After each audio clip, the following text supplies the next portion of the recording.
Welcome everybody, it's the final day of the 2025 South Australian Motor Racing Championships.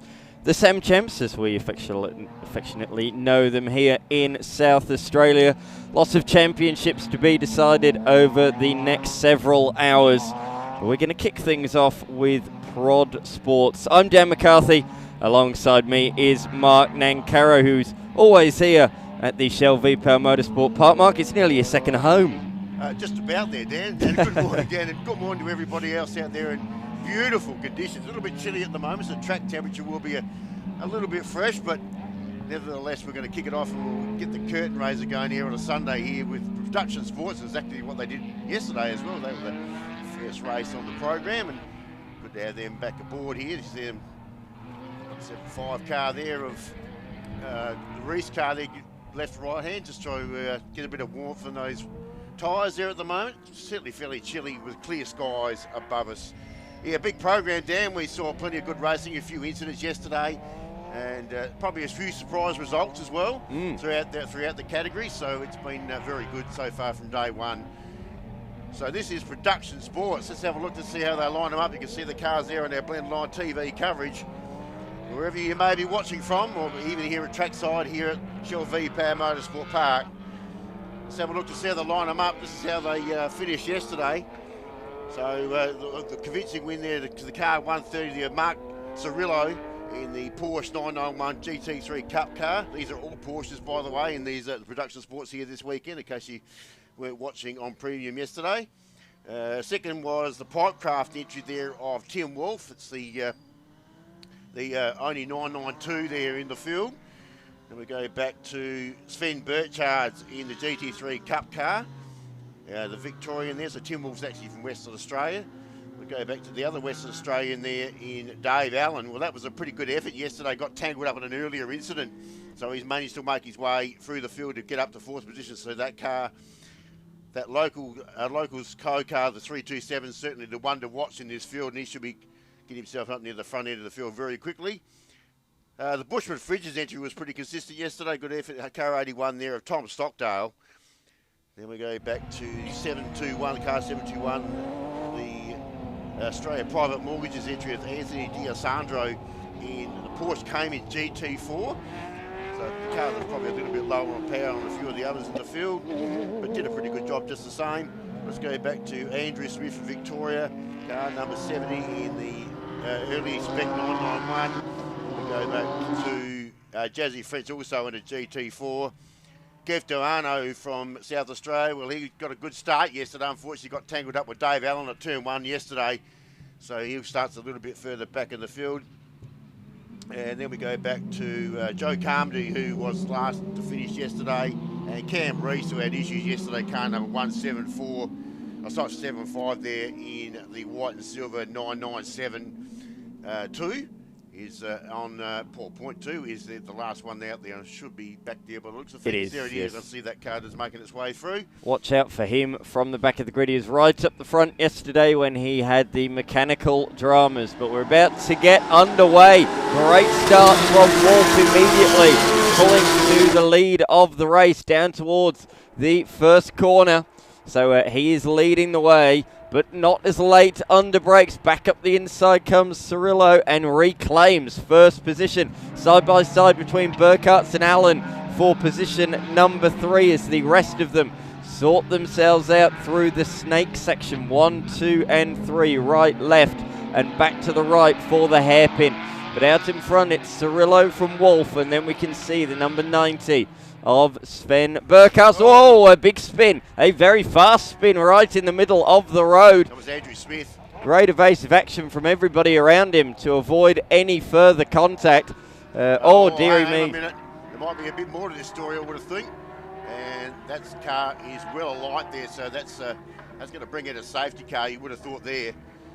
So yeah, that's got some significant damage. There's a lot of smoke coming underneath that car, so I can't see who it is. That's on the run to the corner. Yeah. So, yeah, I'm not sure if that number 70 of Smith took evasive action to avoid that car. There's dear. No, there's an answer too. He's got a flat. And you can see the scrape marks on the front of that bumper of that car. So there's and on the other side, it's got a bit of 100-mile tape That's from yesterday's incident.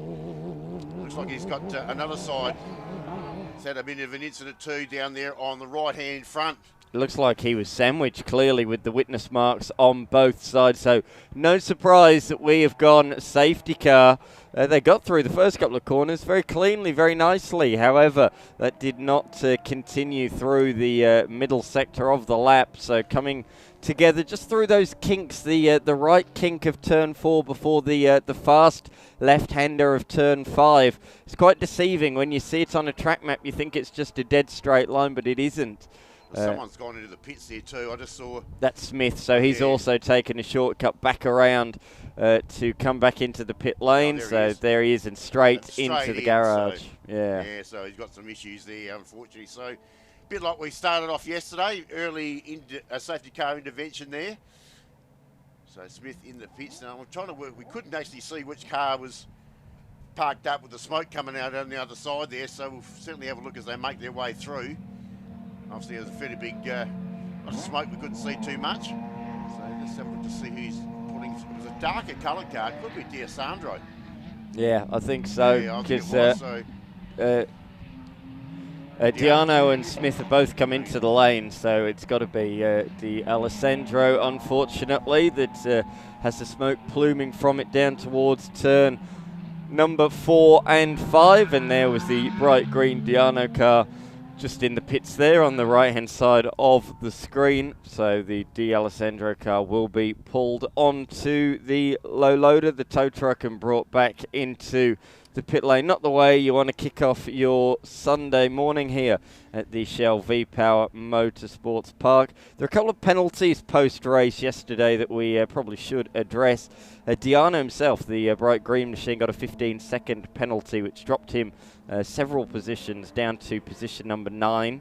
And also the 130 also got a penalty. That is the race winner yesterday, but despite that was still able to hold on to the victory by just over a second. So lucky it wasn't any more than a 5-second penalty, or else the victory would have been taken away from Cirillo, but he got away with that one yesterday. As you see the cars on the track, this category is open to other machines, other GT3 or GT4 machines, or even one-make machines like the Carrera Cup cars that we see. You can enter a Ferrari Challenge car in, or an Audi R8 class car as well. Here's a replay. We've got a replay. Oh, there it is. Whoa. Diasano got the push there from Smith. So Smith is right into the side of him and has just thrown him out. He's hit the wall. Yeah. Yeah, he's gone in that hard there. He's actually clobbered the concrete there between turns 4 and 5 there. So that's a bit unfortunate. Unfortunately, that'll be his weekend, but it's not the way you want to finish things off. But that's just a case of 3 cars going for the same bit of road, all tangling up together. And unfortunately, D'Alessandro ending up going stage left, or stage right as we were looking at it, and into the wall head first, unfortunately. That's a real shame, but his weekend, I think that's going to be hard to repair that by the race later on this afternoon. They're the first race after the lunch break at 12:25, so that leaves just under 4 hours to get that repaired. I think that might be a bit too much to ask. Speaking of the schedule, if you're just tuning in, welcome to the screens of Blendline TV here at the Shell V-Power Motorsports Park here in South Australia. Just an hour's drive from the centre of Adelaide, the Adelaide CBD. We've got plenty of categories to come over the course of the day. Up next, we've got Improved Production, South Australian Improved Production, and the BMW E30s. We've got a couple of national categories, the Toyota Gazoo Racing Australia Scholarship Series, as well as the Australian Prototype Series. We've got South Australian Aussie racing cars, South Australian sports sedans, and a couple of XL categories, Trophy and Masters. So one for the youngsters and one for the seasoned veterans, we'll politely call them. So plenty of action throughout the day, and all of those categories have not one but 2 races. One before the lunch break and one afterwards. So it's a big day of racing action here in South Australia. Looking forward to it. Can't believe it is already round number 6 of the season. It's absolutely flown by. Started on a very, very hot day. I think it was 40 degrees at Malala back in February. It was sweltering. You were there at that one, I wasn't. Yes, you've been at every one since, but my golly, it was a warm one to kick things off. It's certainly a bit chillier today, I think we can guarantee that. Well, the second round they had at Malala, of course, was a wet affair, so it was completely different. Yes. So, of course, I was there by myself for that one, but that was the one day event we had back in May now. Geez, we're already heading towards September. We're really flying through the year, aren't we, as you mentioned there, Dan? So just trying to recover this car of D'Alessandro's down on the back of the circuit. So it's not a slight delay. We had this bit of a delay yesterday as well with the incident earlier on in this production sports field. This is also the first time we've seen production sports involved with a round here at the South Australian Motor Racing Championships this season. Hopefully when they come back next season we can see probably a few more different makes. Yeah, we often see some Audis, some Mercedes and things. So yeah, just coincidental that everybody has got a Porsche, as we say. So it's open to GT3 machines, GT4 machines, and it's open to one make class cars. Of course, now we've got in Australia, haven't we, the Ferrari Challenge? Yeah. And in previous years we have had the Asian Audi Championship as well as Lamborghinis as well in Australia. So it does show that you can enter those other types of machines in this category as well. As we look at the leaderboard at the moment, 8 cars remain in what was a very dramatic opening lap. Smith, Diano and D'Alessandro all sort of linking wheels, and in the end Smith and Diano limped back to the pits. D'Alessandro hitting the wall on the outside of turn number 4. Very, very rare. I don't recall ever seeing a vehicle hit the wall there. I think it's just... Well, the problem is we've got a bit of dew on the grass out there this morning, so once he's got on that grass, you just become a passenger. And when you lean in, as soon as you lean on the brake pedal, well, your history really. Yeah. There's no other option, but especially at that pace as well. As you say, it is dewy this morning. We are set for a top of 20 degrees. It's meant to get quite warm, but because there's no cloud cover, as you can see, it's clear blue skies here in South Australia today. Because of that, we did go down to a low of 3 degrees overnight. It was proper chilly. But yeah, we should be set for a top of 20 degrees. It looks to me like summer might finally be coming, or winter finishing anyway, Yeah, let's put it that way. One of the two. We'll go with the 50-50 option there. Probably summer's not starting just yet. I think I'm getting a bit excited there, seeing it's still August. But I think winter might certainly, be behind the venue looks great, nice and green at the moment after the winter. And certainly we were out here earlier in the season. Geez, it was all brown. So it's a great part of the world at the moment. Just on the other side of the township of Taylor Bend, just a couple of minutes down the road. And population of about 1,600 people, I think Taylor Bend has, just down the road. It's a little community. And certainly that community has certainly benefited from this venue. And certainly good to see the place looking a treat at the moment.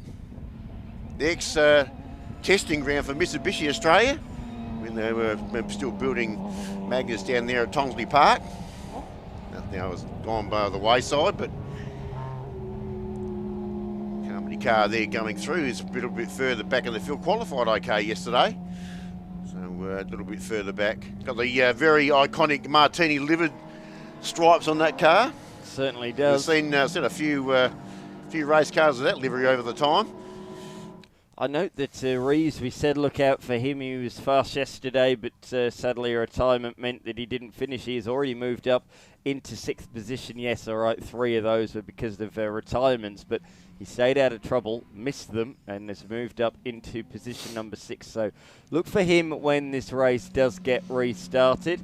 7 minutes plus 1 lap still remaining on the clock. Shouldn't be too far. I did see in the coverage there that they did have that car on the back of the tilt tray, so it shouldn't be too far. Looks like they're not going to look like it probably might be another lap, but looks at that thing, the safety car's still out and about. So well done to our recovery crews there. We've got a very good recovery crew. They're pretty sharp at what they do, so we certainly had plenty of them yesterday. Lots of things going on in various categories, but and it was really right on from the qualifying sessions yesterday as well. We had a couple of interesting incidents.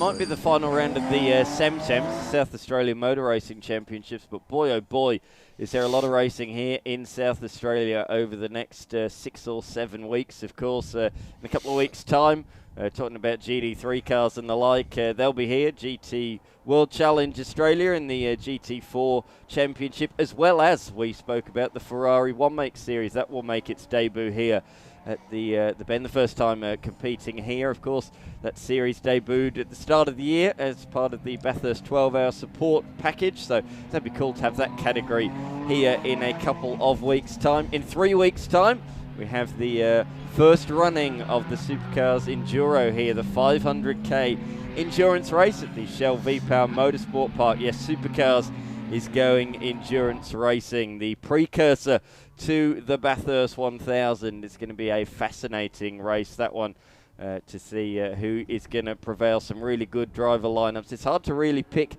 a favourite going into the season of endurance this year.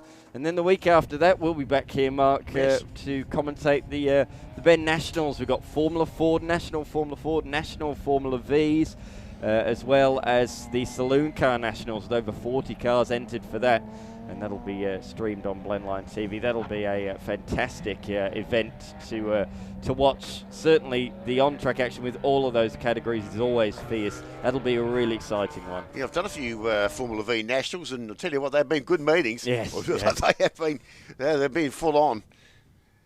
So what's happening here at the moment? We shouldn't be too far away here, I think. You see having a good look at the track as we go around nice and slow. You can see a few of the infrastructure is starting to come together for the next few weeks as well. I see a few of the black bars going up and a few other stands being erected at the moment. Looks like there's a bit of earthworks as well going on. Yeah, there's a bit of stuff going over there. Yeah.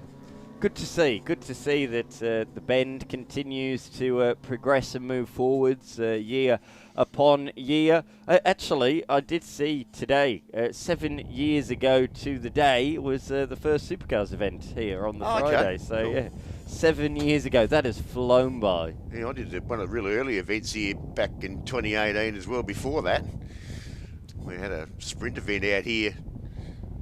It seems like a long time ago now, but Safety car lights are out, so that means we will get back racing. Been a bit of a truncated affair, this one, due to that impact and the accident on lap 1. But we are going to get some green flag running to finish the race off, which is good news for not only the drivers, but for everybody watching around the track and on the screens of Blendline TV. So Cirillo is going to lead the way ahead of Wolf and Burkhardt. The question is, when is Cirillo going to go? Strange line choice. All that's going to do, surely, is put dirt on the tyres. Yeah, it's gone off the racing line there. It's a bit odd. You know, we've got cold tyres again now with these cars circulating around slow. That was probably one of the reasons why we had the issue earlier, just trying to run around on cold rubber. There's no grip in these tyres. We'll see and find out in a moment. And now we're back down to just the 8 cars remaining in this field. Waiting for our lead car of Cirillo to make a move.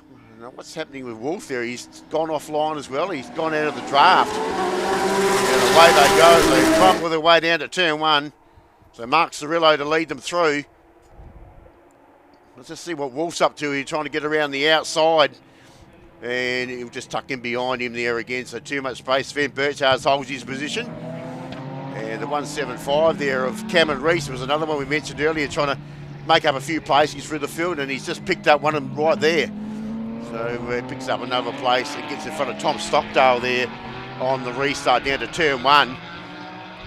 So there they are. So it is Cirillo, Wolf and Burchard's in that order. Big heavy braking point here down near the hairpin at turn 6. Cirillo ran a little bit wide through turn number 5. Lots of understeer, an armful of understeer. Kept it on the road with a little bit of a twitch midway through. And that's what forced him to defend into the hairpin, because Wolf closed in quite a lot through that notorious left-hander turn number 5. Down the back section of the circuit they go, the fast-flowing middle sector. And it is the 130 that leads the way, but looking a little bit tentative at the moment, using all of the road on the outside of Crofty Corner. He's just pulled away through the turns 11 and 12, flick back the cut back and around turn number 13. Couple of car lengths advantage. They've all spread pretty evenly, haven't they? Cirillo, Wolf, Burchards, Allen and Rees, as you spotted, up into position number 5 ahead of Stockdale. So a much shortened race here, as we mentioned. You'll see a time clock there, under a minute and a half remaining. So we'll see how we go. So Mark Cirillo to lead the street. So Wolf's just got to stick to his guns here. They've got to just got away from Sven Burchards there, back in third position slightly, as these top two make their way and put another lap down the main big long straight here at Shell V-Power Motorsport Park. And listen to those horses roar down the very distinctive European sound that it is. And here they come, big breaking point here, right down the other end there at turn 1. No change. Here comes Rees up the inside, trying to take 4th position from Allen, but can't quite do so. Allen, very late on the brakes, is able to hold on to that position. This is a good battle between the pair. We've got a 9972 GT3 Cup car of Rees, and just ahead of him, another 9972 GT3 Cup car. A couple of ex-Carrera Cup cars there. So let's have a look to they're at turn 6 again. So this possibly, we'll get another couple of laps in here. There's the 175 car. There's Cam Rees. So he's the one that started from the rear of the field, trying to pick some places off. Qualified very strongly yesterday, but obviously he had some issues, so he's going to try and work his way back through the field. And he'll have Dave Allen we were looking at before. He was another one that was tangled up in an incident earlier yesterday. Has also had to make his way back through the field. So a couple of fast cars there, as you did mention there, Dan. They did qualify quite good yesterday, but it was just with issues. So they've got to make their way back through the field. And Burchards there just starting to drop back into the clutches of those two that I just mentioned. You can just see they're there on the shot. So a couple of really fast cars behind Burchards there. As we saw in the race yesterday, the top two are pulling away. They were in a league of their own in race 1 yesterday, although this is a shortened affair. It looks like the same narrative is playing out in front of our eyes once again. The top two have bolted. Wolf keeping Cirillo honest. Look at the flames flicking out the back of the Burkhardt Porsche as he comes across the line in position number 3. But this is the battle for 4th as they come across the line to complete the second green flag lap up the inside from Rees down towards turn number 1. Later on the brakes this time, and this time there is nothing that Allen can do. He has to relinquish 4th position. Done that quite comfortably at the end of the end, so the car's got plenty of pace there of Cam Rees. He'll draw away, gets himself up behind Sven Burchards, who's not too far away. There he is. So, but time is going to run out here, unfortunately, just for him to pick up another place, he would have thought. As you said, the front two have disappeared. Cirillo and Wolf, that pairing. Cirillo was faster on the last lap by 0.4 of a second, and that's just given him a little bit of breathing room. The margin over a second now. Wolf, as you can see, is still throwing everything at it in the more modern Cup car, but I think he's going to run out of time here. The gap looks about the same to me, around about 1.2 seconds, something like that.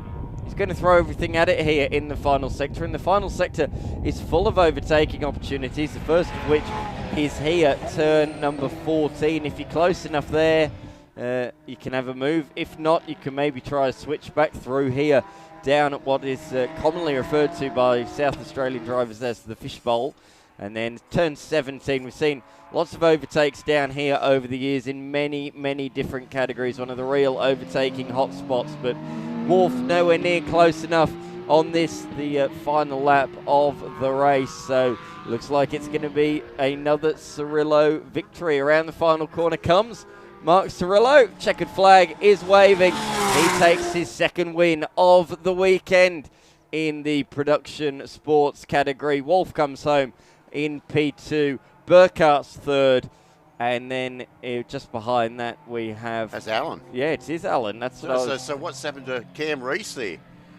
In fact, he's coming across the line very slowly, so He's had an issue there in that last part of the race. That's a shame. That's the second time, isn't it, in as many days. In fact, Stockdale's got past both he and Alan. So where has Alan gone? He has disappeared from timing entirely by the looks of it. He's falling down the timing screen anyway. So not sure if the two of them maybe had an incident there on the final lap. So Jazzy French goes across in the Sky Sands entry there. And then it'll be Joe Carmody to make his way through. Timing's just reset now, so Alan did cross the line. Yeah, I'm pretty sure he did, yeah. I saw the black car go across. I'm pretty sure it was Dave Allen, so... I was too busy focused on the fact that Rees wasn't crossing the line. So Alan did cross the line in fourth. Sorry to give the family and friends of Alan a little bit of a little heart attack there, but he did finish in fourth place ahead of Stockdale. My apologies. Rees, though, the late drama in that one, limping home in sixth. I hope that's not a reoccurrence of those mechanical issues he had yesterday. Yeah, just got it across the line there, so had a bit of a tough week in there, Cam. No doubt the crew down there will come and sort the fact our Porsches are right alongside of our commentary position here and here at pit lane, so no doubt they'll be fairly busy in between races trying to sort those problems. Obviously, we missed out on Alan Smith, Keith Doano with issues and some damage, and obviously D'Alessandro, well, unfortunately, I think his weekend might be done. I agree with you there. Yeah. Hopefully we see Smith and Diano back out there a little bit later on in just shy of 4 hours' time. Up next, we have improved production and BMW E30s. BMW's put on a good show yesterday, and of course, improved production. Final round for them. Championship potentially to be decided in this race. We'll talk about all of those implications in a few moments' time. We'll be back after this.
Welcome back to the Shell V-Power Motorsport Park. We're just moments away from the cars rolling out for the third race of the improved production and the BMW E30s. And there they are, coming out onto the track. A day in improved production that was dominated by BMWs. Of course, the BMW E30s class, that's obviously going to be dominated by BMWs, and it was dominated by Benjamin Munro yesterday, but it was lots of change in improved production throughout. Hallett taking the win in race number 2, Kogan taking the win in race number 1, but Jason Palmer was consistent yesterday, a couple of top 5 finishes, and it means he just needs to finish this race and he will wrap up the 2025 South Australian Improved Production Championship. And go back-to-back, of course. Won the championship last year as well. And so, as you saw yesterday, but a few surprises up the front, as you mentioned there, Dan. Good to see Cam Hallett back in Improved Production Racing in SA. He's been a bit of time away from the series, and he come back with the second win yesterday, so he'll be on pole position. Another strong performer. These are all Beamers up the top there. So Steve Campbell, another one, also with a good finish to finish up in second, so he'll be second on the grid. This is how they finished yesterday. We mentioned there Jason Palmer, Ian Statham in the Magna, so had plenty of pace yesterday in the Missy Bits entry. Then we go back to Andrew Kogan. Dom Capola was also extremely strong as well and got himself up into 6th position. So he's actually the first of the Sylvias in the field there to make his way through. Probably the best performance we've seen from Dom, to be honest. Then we go back to the Victorian there, Rob Braun in the 186 car. He's in the BMW M135. So another different make of BMW as well. Then we go back to the other Magna there, Mark Kempster. Then we go back to the 94 car, which is not Andy Bailey, that's actually Mark Garnett, because that car has now changed ownership. Had a few incidents yesterday as well back there in another one of the Nissans, which is the Nissan Silvia, of course. Then we go back to Jim Myhill back there in the next position there, which is actually he took 2 race victories out. Oh, here we go. We've got it up on our screen now. That makes my job a bit easier. Thank you. Then we go back to we've got 8th position there, Mark Kempster. We'll just flick through the pages here at the moment. We've already mentioned Cam Hallett and the rest of them. So there's Garnett, Jim Myhill, who took 2 victories in the last round at Mallala Motorsport Park. Then we go back to Braden Kogan, Blair Davies also on debut in the series.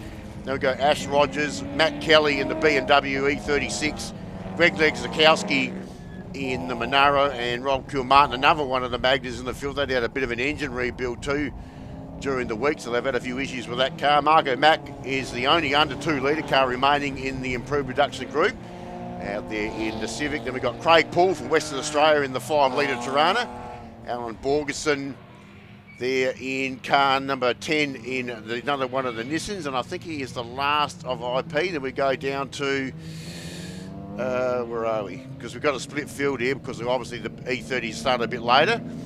So the first one was like Ben Munro, so these are E30 class. Brian Burke, Brett Stevens did a pretty good job. He's actually, I think he could pole yesterday. Then we go back to Rory Plant, Zach Dunn, Shannon Cooper, Rod Martin and Jessica Bell there. Is the last position now, or 3rd last position, a couple more down the page there. Jesse Bryan and Vincent Opensano at the back of the field. We saw Jesse didn't finish his race yesterday, so he's back out there, hopefully again to fight another day. And the news overnight, although Opensano did finish, sadly disqualified overnight. So that's why he's starting at the very tail of the What was field. the reason? Was that a weight issue? Or I couldn't find a reason on Sportsy, so maybe I was looking in the wrong place, but no, I couldn't find one. So that's okay. So we line them up here, Improved Production Racing. Big field. This is actually a record number for Improved Production for the series here for 2025. And also, as I mentioned, a few that have come back to the series or just starting their first race in the Improved Production SA series.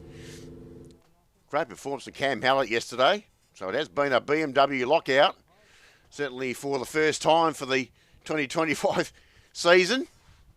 Beautiful sunny conditions at the moment. I've just found the reason. Front track greater than the limits, so wheel track. Okay. Yeah. Was the reason for disqualification. That's only just come through in the last hour or so since I last looked, as we are looking for the lights to start this race. Improved production first, and then 10 seconds later we will see the E30s take off. Great start from Hallett. Campbell bogs down the Monaro very far to the inside of Lewanowski there. He's taken to the grasses. Look at this. Palmer up the inside from third on the grid, far to the inside line. He's got the lead, but Hallett should be able to hold on around the outside there. Here go the E30s. Good start from Munro, but look who's going with him. Burke around the outside, is he? No, he's not quite going to be able to stay there, and he slots in behind. But the man who won both races yesterday, once again leading the way. What a start, though, from Jesse Bryan. He's absolutely nailed that. He's inside the top 5 already, and he's going for another place. Slides up the inside of Rory Plant. Brilliant start from the driver in car number 19. Yeah, so that's what you would have expected. Didn't finish his race yesterday, so he's got a bit of ground to make up. And he's already done that very quickly. So certainly got a car with plenty of pace there, Brian. The 63 car makes its way through. Brian, a perennial front runner, always near the point end, currently second in the series, and he was right towards the point end in years gone by as well. So good to see him back towards the front after that DNF yesterday.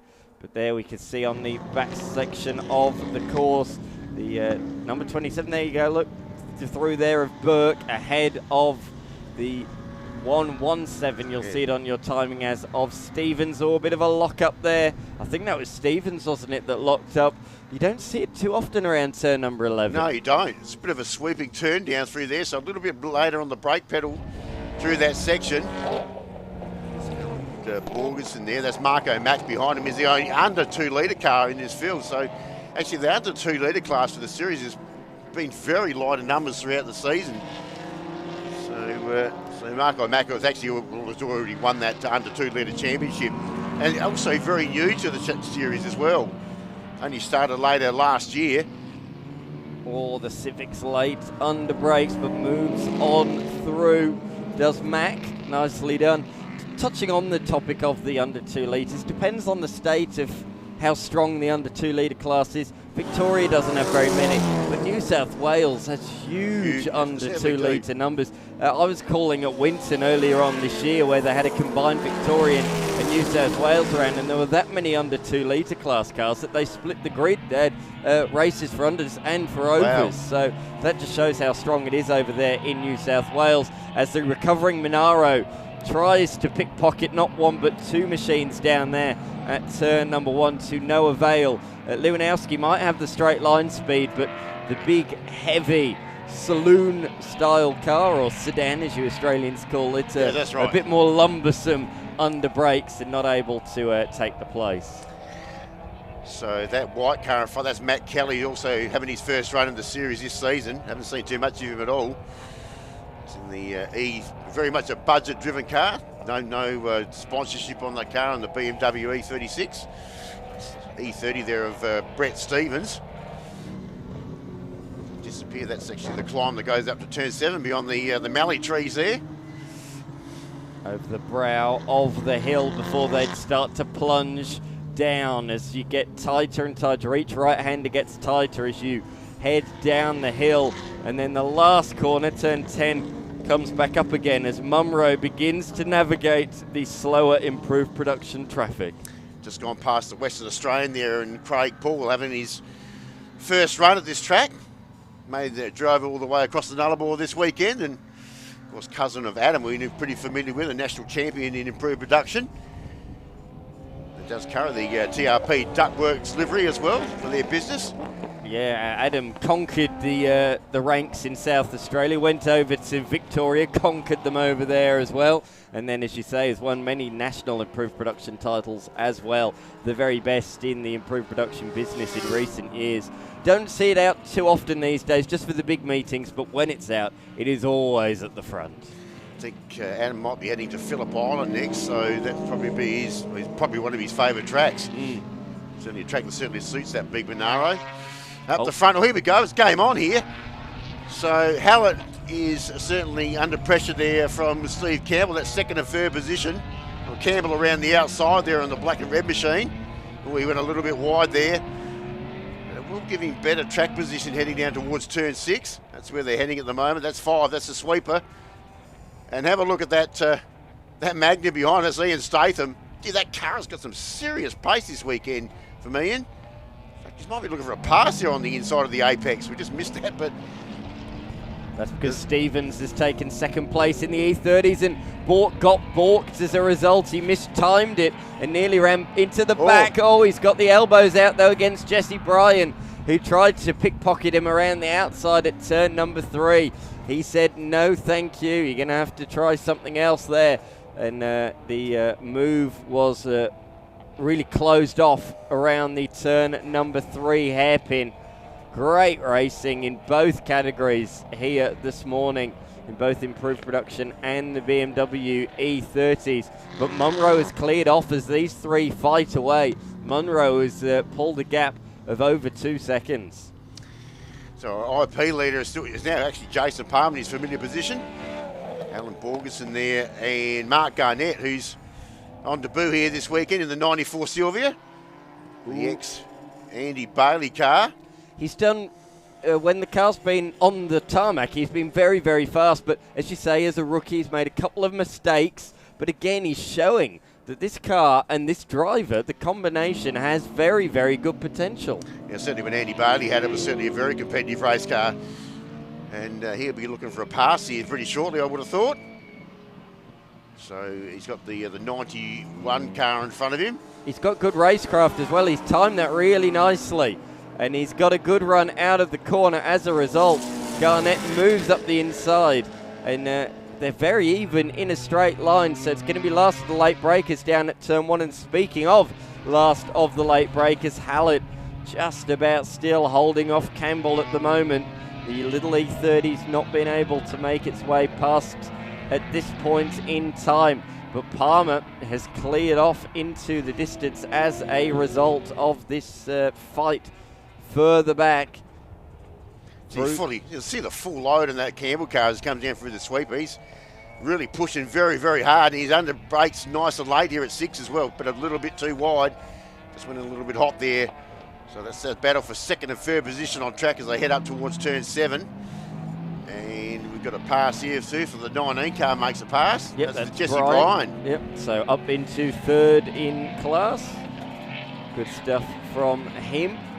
Moving his way past Burke. So Munro, Stevens, and now Bryan up from pretty much the tail of the class up into position number 3. Now ahead of Brian Burke, and rounding out the top 5 in the E30s class is Rory Plant, who's always in and around those top spots. So the fastest time on the track there come out Jason Palmer, 2:08.71, so he's got some serious mumbo at the moment. He's starting to actually clear out. There's the battle a bit further in the pack. Alan Borgerson there, good to see him back in the series. He's also been missing in action for a while. So the Nissan also back here this weekend, and our under 2 litre champ for this year in the 88 car there at Marco Mack. So he still hasn't got past it. That battle's been going on for a couple of laps, so that's a little bit further back in the field. So that's for that's for, what are we, 17th and 18th. Big off-track excursion there for the driver of car number 17. That's Kelly. Yeah, Matt Kelly there. A little bit wide and willing, having his first run back for the series as well. Hasn't been sighted at any other rounds for the 2025 season. Good to have the Carados race data and engineering car though out there on the racetrack as the BMW fight continues further forwards. Although Statham's going with them at the moment, he's only a second further back. There he is in the Magna. He's flying the flag for every other manufacturer in this race. Campbell later on the brakes, looking up the inside, showing the nose, and a bit of a lockup. A slight lockup late on there in the turn-in for Hallett. Forces him a little bit wide, and they're going to be side by side down through the fast sweeping section, but you can't really go too wide down there. If you're on the outside, it's just better that you slot back in line, because it's a long way to go around the outside there. You cover so much more extra meterage if you're on the outside of one corner, let alone 4 consecutive right-handers.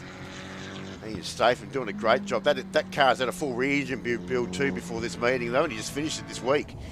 So Actually, the last time Ian was here, actually, that was the last was the motor he blew. So, remember all that oil that went down on the track here? That's unfortunately in Statham's oil. But, there we go. So that's second, third, and fourth position on track. Cam Hallett's certainly had plenty of challenges there from Steve Campbell, but he stuck to his guns and still regains that second position at the moment as they head down the hill and look towards turn 17. Right over towards the southern end of the track. And you can see Palmer. Oh no, an issue for Hallett. He's got no drive out of the corner. I heard a lot of revving and not a lot of go, so I don't know if that's gearbox related or what, but there was a lot of noise and not a lot of forward motion. Sounded like a lot of neutral there, didn't it? Yeah. Just spinning around in circles, not going anywhere. So that's unfortunate. So this will now give Campbell second position. That's a shame. As you said, he's made a good comeback to the series, taking a victory in race number 2 yesterday. But his third race has come to an early conclusion. As we look at the other Kogan out there now on the circuit, we've got two. We've got the blue BMW of Kogan that's sitting in position number 5, and we've also got this one out there. That's Braden. Yeah, just ahead of Lewandowski at the moment. The Monaro should have a bit more poke in a straight line, although actually the V8 motor in the M3 won't be too bad either in a straight line. Yeah, both V8 cars there, don't be fooled. Yes. There's certainly plenty of V8 under that hood of that BMW. So yeah, straight line speed, very similar. And you can see that shows there, they do the drag down the main straight here. Greg Lezdakowski, Strathalbyn-based race driver, just down the road here in SA. Strathwood Park racing entry. It's actually a racehorse trainer as well, believe it or not. Oh, okay. So he does a little bit of that as well. Actually started in Formula V racing and actually used to bring the Formula V in the back of the horse float. So that's a true story. Out in front though, Jason Palmer. I said I did the maths last night. All he had to do was score a couple of points and that would just be a finish. However, Jason Palmer, the 2024 champion, didn't want to do that. He wanted to seal the title with a race victory. There's still one race to go later on this afternoon. He should just be able to sit back and enjoy that one because he's done all the hard work.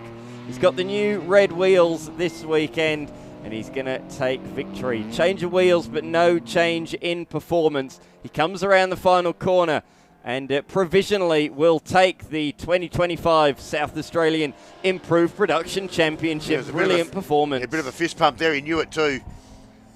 And he'll take that out. Of course, the current president of the Improved Production Racing here in SA. So Campbell, Ian Staven gets inside the top 3 there. That's a big performance. And Garnett as well, very nice from a bit further back in the field. No spins, no track excursions today. Really good drive to finish in position number 4. As you said, he keeps us on the black stuff. That's what's going to happen. A car with plenty of pace. So Andrew Coates goes back to 5th position. He took out race 1 yesterday. I'll go back to Mark Kempster's Jim Miles, so the 2 Magnus together. Dom Capola, Robbie Braun, Ash Rogers, Blair Davies in 11th position. We're focusing on the leader of the E30s who's got to avoid an improved production car that's out of control. The Sylvia's all over the road trying to rejoin. He now has done. He avoided their Borgson and will take his 3rd win of the weekend. Another great drive from Benjamin Munro. Yeah, very dominating performance. He's a mile in front there of Brett Stevens in the yellow Mansfield Hire entry. So that's been a very dominant performance there in the E30s. Jesse Bryan got up to 3rd position in that class. And back to Burke. Craig Paul in the 5-litre Tirana there. Makes his way across. As I say, Shannon Cooper, Rory Plant go together. That's the 2 cars on our screen there at the moment. And it'll be Zach Dunn a little bit further back, another one of the E30s. And he'll come in sight in just a moment. There he is. And that's the car that also had issues. He's got another issue now. Outbraking himself, running wide through turn 17. He nearly threw away that position 26 overall. But he just about kept hold of it, and he will beat Bell to the line. It's definitely number 30 behind, so not sure Oh no, it was Martin, sorry. Yeah, don't know what's happened there. There's a bit of a timing issue there, I think, with the Oppi Insano machine. It has now registered as completing the distance, so a dramatic affair in that one all around, not only in the improved production series, but also in the E30s. No doubt, though, about our 2 race winners. Jason Palmer taking the race victory and indeed provisionally the South Australian Improved Production Championship, and Benjamin Munro as well continues his stronghold of the round. So Jason Palmer, another state victory on the cars. They're just about all licked and stamped there.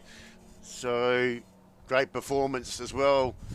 I just noticed Campbell picked the fastest race time there inside that last lap as well. So he certainly had plenty of pace. Certainly been Steve's best performance so far for the series. He's doing a terrific job at the moment. Big field, all completed there. I must say as well, in improved production, coming into today, Kempster and Kogan were separated by just 1 point. And it was Kogan that beat Kempster that time around. So that one very much going to the final race of the season. So that's for second and third position? Yes, yeah, in improved production. Looking forward to calling that one, because those two have been pretty much glued at the hip throughout the last couple of races. So that one to be decided later on this afternoon. Plenty of action here at the Shell V-Power Motorsport Park. You might be able to see in the background a few karters out there on the kartdrome. But we're going to go national circuit racing in a few moments' time with the Toyota Gazoo Racing Australia Scholarship Series on the other side of this.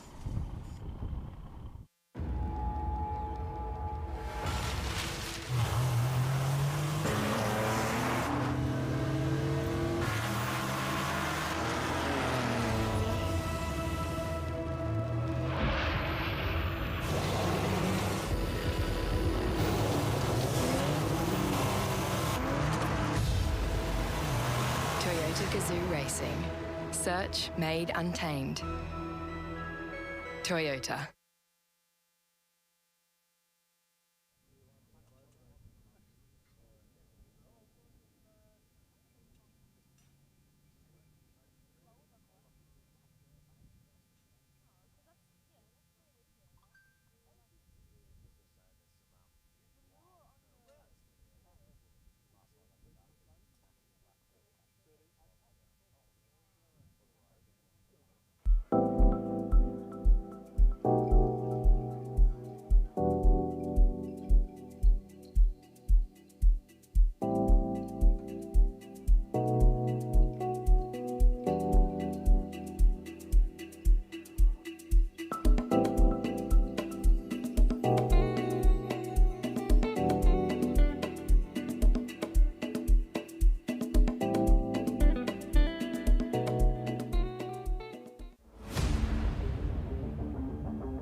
the 86s.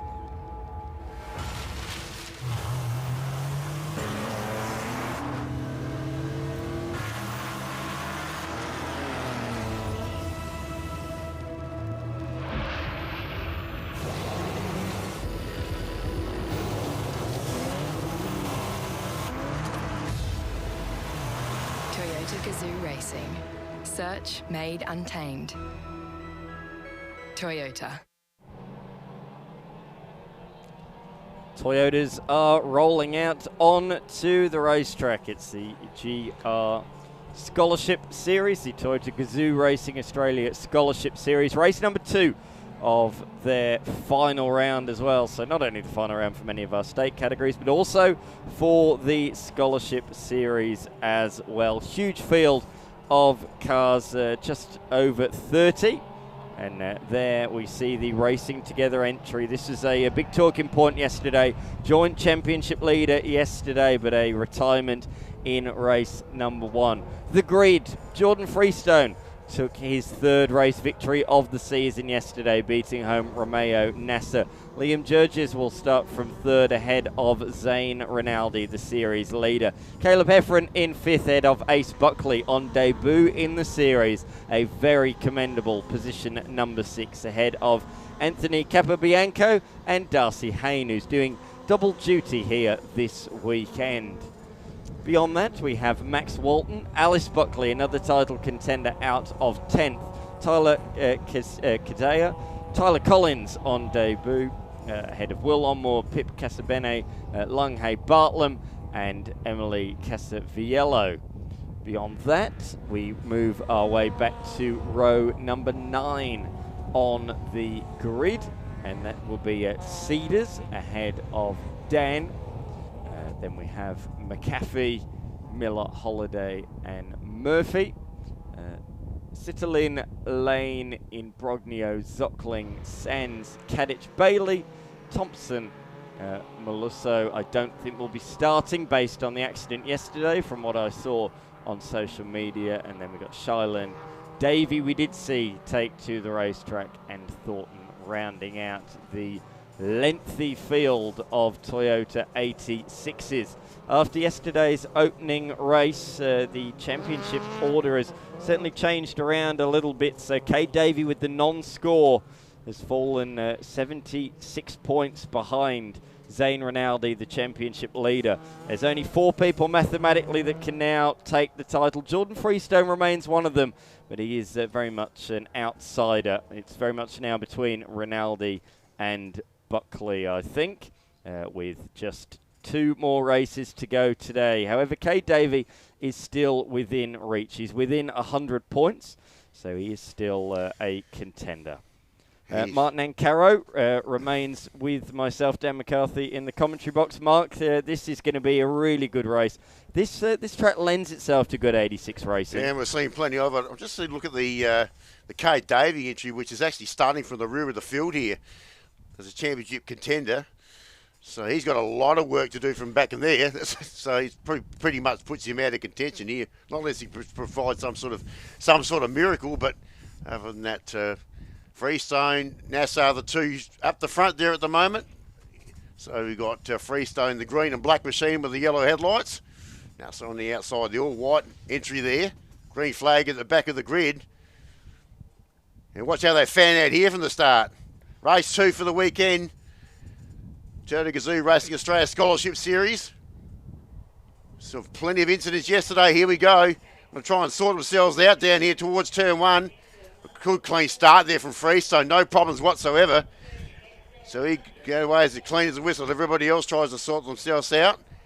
Looks like Nasser's going to lose a position too. Yeah, Nasser bogged down a little bit, so he is vulnerable to a lot of cars behind him. Rinaldi has been forced to the outside there in the 155 machine. He's got through all right for now, but up the inside though comes Capobianco, and will steal 4th position from the series leader. Oh, there's 2 off, there's 3 off. There's quite a few off down through turns 2 and 3.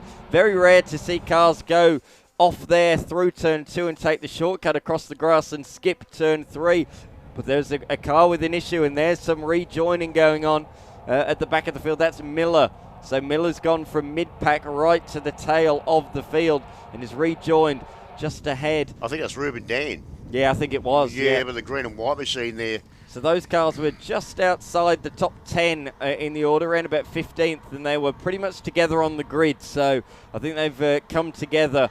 In fact, I'm certain that they've come together somewhere in the opening sequence of corners. But other than that, it's been a relatively clean start. Through the field we look back towards the number 17 of Imbrogno. There's a couple of Imbrognios around the nation. There's one racing in Formula Ford this weekend and one here in South Australia. Started from pole. Oh, gee, a race leader. Back. Oh. Gee, if you don't mind, just wide. So he's really trying out all the track limits there, Jordan Freestone. And then we go back to Nassau, who's certainly under the pump at the moment. George is just behind him. They're the top three. And I think that's the Capobianco entry. That's the Nature's Delight entry. There as it is, just behind him. So he's made up a few positions too. He got a pretty good start as well from the beginning. So he's made up a few spots. Like a South Australian driver there. Nature's Delight nuts.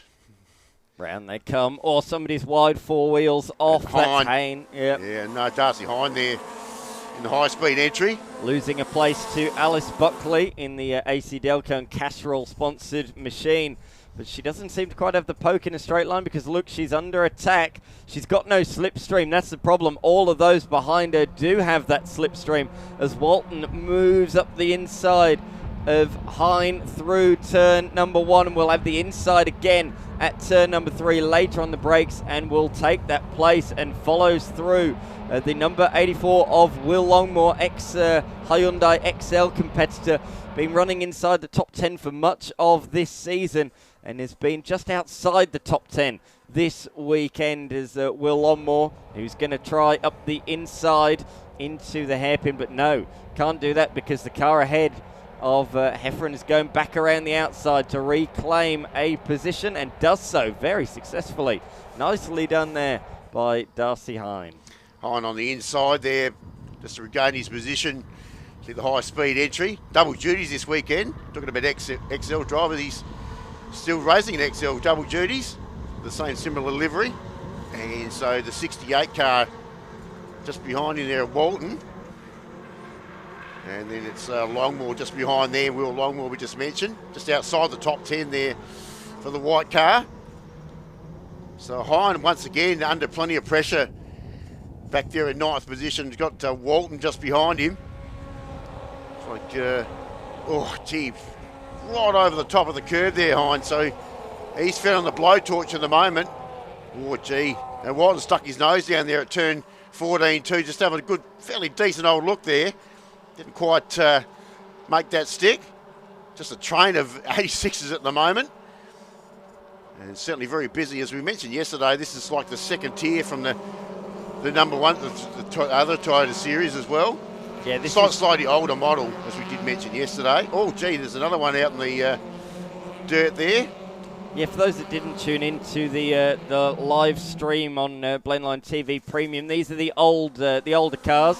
GR Cup's now moved on to the more modern 86s. This is, as you say, like the Super 2. People move from this into the GR Cup, and these are also where the old cars are kept. Freestone is not being able to pull away at the moment as Rinaldi is fighting back and trying to move back forwards. He lost 4th early on and has got that one back. A great move on Georges around through turns 1 and 2 and has made it stick around the outside at turn number 3. So the Simply Cool machine has made a cool move up into position number 4. Here comes NASA having a look up the inside into turn number 6. We've got a lot of second generation drivers out there. We must say that the driver of the number 7 machine, Romeo Nasser, is not the son of Felipe Nasser, the XF1 driver. No, definitely not.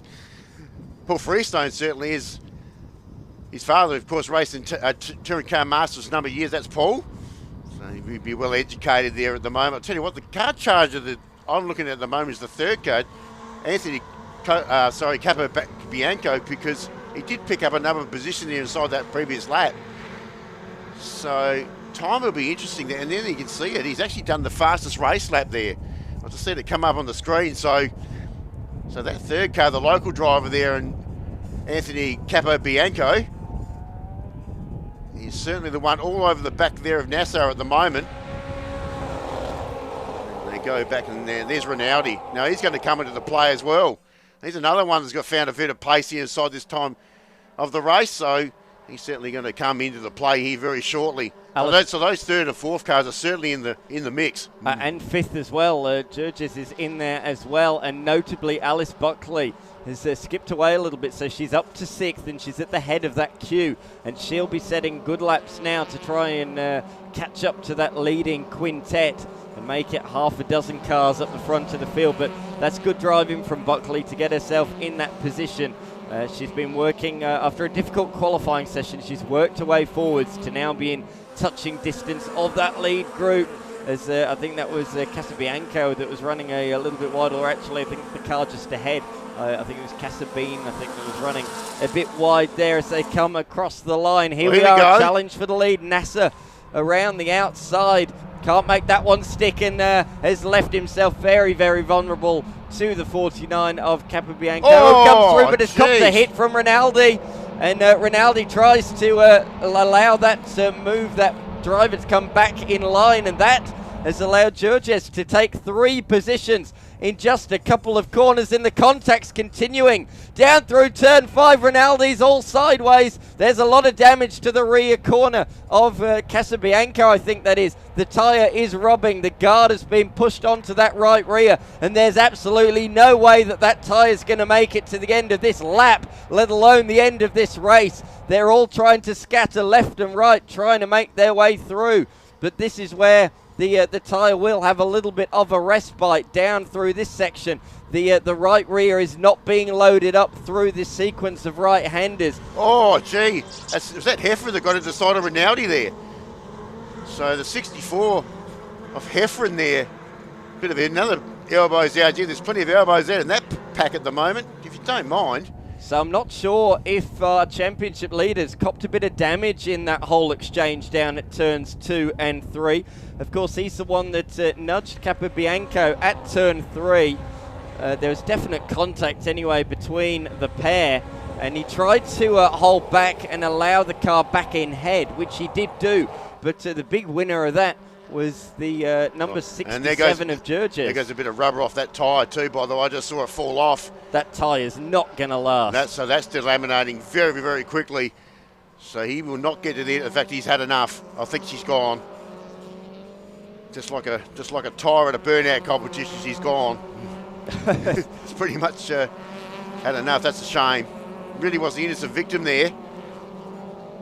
Well, that's important for the championship. Rinaldi has now been shuffled well down the order, and he's coming under huge pressure from a train of cars, including Darcy Hine. So Buckley is now ahead of Rinaldi as they roar down towards turn number 1. Nasser's got back up into position number 2 on Georges down there at turn 1. But look at Rinaldi. He's being attacked from everybody, and they're 3 wide through turn 1. This is really good racing, hard racing at the moment. They just about managed to make it through unscathed, but once again they're all touching, making contact with each other, but they remain in the right direction. Max Walton was the winner out of that pack. He slipped through underneath a couple of cars, so he's picked up another couple of positions out of that scrimmage. So now he's got Darcy Hine behind him. In fact, he wants to get back that position around the outside. That's hard work. So Walton will slip on the inside and do the climb up towards turn 7 once again. Anthony Capobianco has come into the lane, so his race potentially at an end, or maybe they'll just take the guard off the wheel and he can get back out there. Notable as well, Ace Buckley. We said on debut yesterday, finished in 6th. Unfortunately, he's also in the lane and out of action as Rinaldi slid it through turn number 10. He is pushing really hard to try and get away from this train. 5th position is where he's sitting at the moment, but he wants more positions up ahead of him. Tyler Collins, I just noted, in the bright yellow machine on debut, up inside the top 10 He's a very handy steerer. He's been in XLs for a number of years. His debut round in the series this weekend as the winner of the Dunlop Destiny program, and he's doing a fantastic job to beat some of these regular campaigners. Inside the top 10, there he is, the bright yellow machine. Yeah, so there's a bit of turf on the side of the track there. Someone's taken a divot out there on that corner. And we'll go back to the action with the Rinaldi leading that pack, and I think that was the collegiate that was on the inside there. Just out of view there. It was. Yeah, it's just come up on the inside, trying to pick up another position, and he's done that. So, while this is all happening, Freestone's just pitched a nice little gap there out in the lead. There's the Davey entry. He started from rear of field. That's the, you see the Wheat Picks entry there. So he's made up oodles of ground. He's gone up himself to 17th. 17th. There's the AC Delco entry. So that's the other Buckley. That's Alice behind the wheel there. Car number 50. She's doing very good stuff in the TA2 muscle car series at the moment. She's won several races at Queensland Raceway over the last couple of rounds, and notably last weekend in the Enduro round, the tag team Enduro round, teamed up with Tim Slade. She won the round overall, so she is going from strength to strength at the moment, really doing well in multiple national categories. So that's the Hind battle again. Max Walton on the inside, and he's trying to get up on the inside of Rinaldi. So, there was a little bit of a how you do there. So Darcy Hind just getting a little bit eager. Just letting Walton know that I am around here. And I'm pretty close. Yeah, so Buckley there up to third position. She was challenging Nassar too, so you can't see that quite in a camera shot at the moment. She's done a terrific job. So she's well and truly got herself cemented in top. There we go, there, right on cue. I did see that just before. So there's Nassar now under the pump from Alice Buckley. This is for second position. See our race leader there, Freestone, goes through. Now, these are big passing opportunities. She's on the wrong side of the road there. Need to be up on the inside there at 14. Oh, lovely exit. Oh, that's up the inside at the fishbowl. Nassar closing the door. It's hard to make a move there. She certainly showed the nose. But as these two have fought, now Georges is right in there as well as they head down to turn 17. A great overtaking opportunity, and Georges lunges up the inside of Buckley, catches her completely unawares. What a move, a bit of rubbing out of the corner, and a Buckley returns serve there, and she actually reclaims that position. Georges had his whole car ahead there, I think, for a brief moment in time, but Buckley shows that she will not be pushed out the way. In a great exchange, Georges sent it up there. It's a clean and fair move, but a little bit of contact on the exit of the corner. Buckley returns serve and has reclaimed that one. Good racing. Bit of pedal rubbing there, that's what you want to see. Darcy Hind there. That's the 83 car there in front of Max Walton. And the other yellow car, there's that the Collins entry. I think that was the Dunlop entry that went through there. So he's picked up another couple of spots if that's the case. Brilliant. Yeah, it is stuff. too. So that's confirmed that. So, gee, Tyler Collins. That thing's an absolute missile at the moment. Up into position number 7 as Alice Buckley is back on the tail of the number 7 machine of Nassar. This is crucial for the championship points at the moment because the championship leader is buried down in 10th. I think has got some steering damage or some problem anyway. He has not got much pace out there at the moment. And Alice Buckley can see quite a few more points. There's quite a difference in points between first and second position. And these points could be crucial.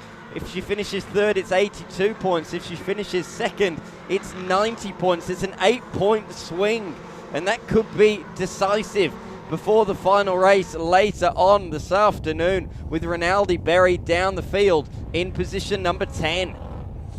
He certainly is. So he's got a lot of work to do. Buckley again, just trying to get a little bit closer down there at 14. Nassar got a little bit unsettled, if you don't mind. He wanted to block that one. He saw that Buckley showed the nose there last lap, and he thought, I've got to get back to the left as quickly as possible. But the rear tyres said, I can't do that. I cannot get over there at this speed. So they slid out sideways. All of that meant that Nasser's run all the way down the hill was affected and has forced him to defend into 17, forcing another slight mistake, a couple of wheels through the grass on the exit of the corner. And Buckley is right there in the tow, in the slipstream as they begin the final lap of the race. Freestone is quite far down the road, 3.6 seconds, but Buckley is forcing her way through up the inside. Nasser closed the door, but not quite enough. Buckley opens the door once again. She got her nose in there and has claimed second position. That was a great pass. Good bit of persistence there. I was looking at George is just behind him. He was just waiting for his opportunity too. Didn't quite come. But we're on the last lap here at the moment. This is for second, third and fourth position on shot. So this has been a terrific drive here from Alice Buckley. She's, as you mentioned, been pretty good form in the Trans Am Series. Coming from Queensland last weekend. A few more or less horsepower, shall we say, from those race cars. But certainly she makes her climb up there towards turn 7. So let's have a look to see if Nasser can get his position back. I think Buckley's got too much pace here. If he had just keeping his eye on the mirror there, Nasser too, just to see where Liam Georges is. There he is, well, he's dropped him off a little bit there, so they're starting to just gap themselves a little bit through that middle pack. No worries about our race leader. He's away, Freestone. There he goes. Oh, look at the gap he's got. It's a massive gap there. Oh, here we go. Buckley a little bit wide there over the curb. Now see, Nasser wants to get himself on the inside here, down the left-hand side. And no, Buckley was very wise there. Good driving, nice defensive driving. Georges, they're just biding his time just behind this pair. Oh, gee, bit of tapping going on there with Georges right on the tail there of Nasser. That's exactly why that's happening. You can see that Buckley's now got a bit of a gap there. But here's our race leader and looking for the checkered flag here, Jordan Freestone. And oh, gets a little bit wide there. No harm done.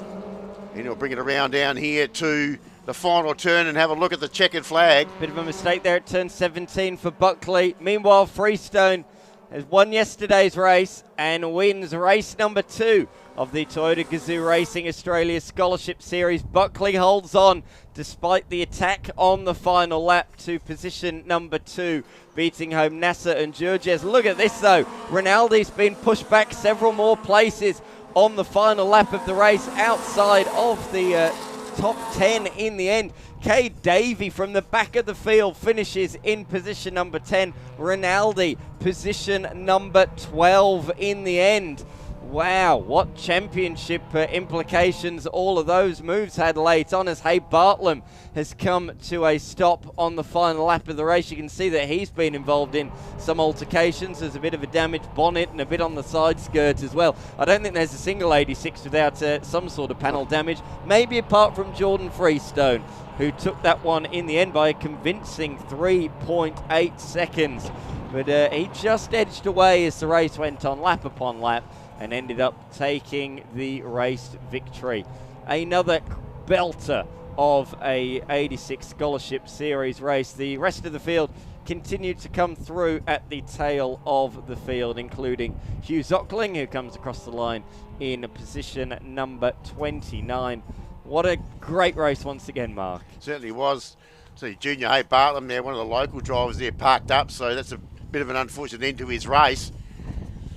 The Apogee Motorsport entry there all parked up, and that does complete that race there for race 2 there for the Toyota Gazoo Racing Australia Scholarship Series. And they get another convincing win there to Jordan Freestone. And from Buckley's a pretty good drive, Buckley's super drive. How about the drive there from Cade Davey? Back of the field there up inside the top 10, that's some sort of effort.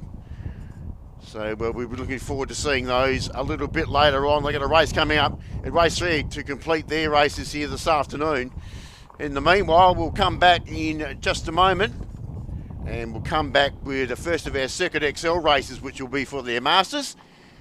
And while that's all happening, when we cover a couple of vehicles, I think we'll have a short break and we'll be back with that.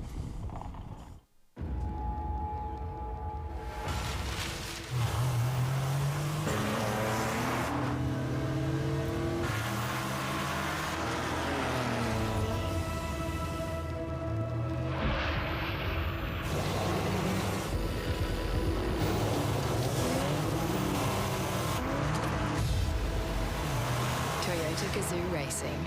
Search made untamed. Toyota.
Okay, so we've got Circuit XL Masters making their way out onto the field. This is race 2 for Circuit XL Masters. XL Racing brought to you by Titan Air Conditioning this weekend. Good to have Titan on board.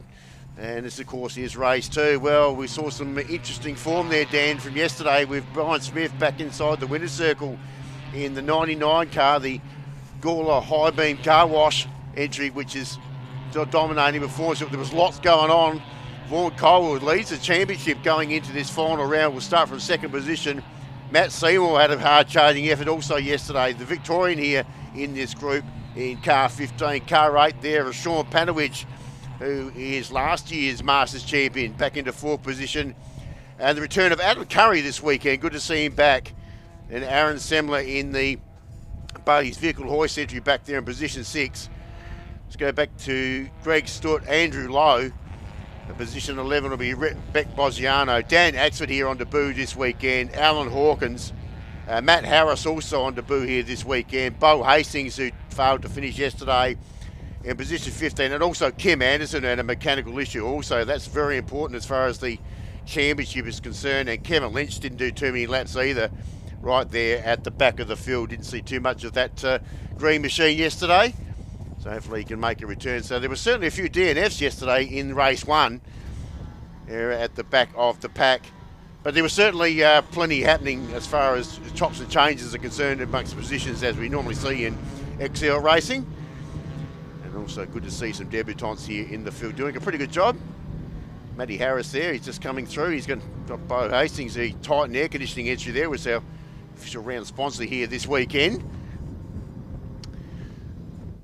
So the Masters, so this is basically the second tier or slightly more senior drivers in Circuit L Racing here in SA. The trophy class really set out for the younger up and coming drivers.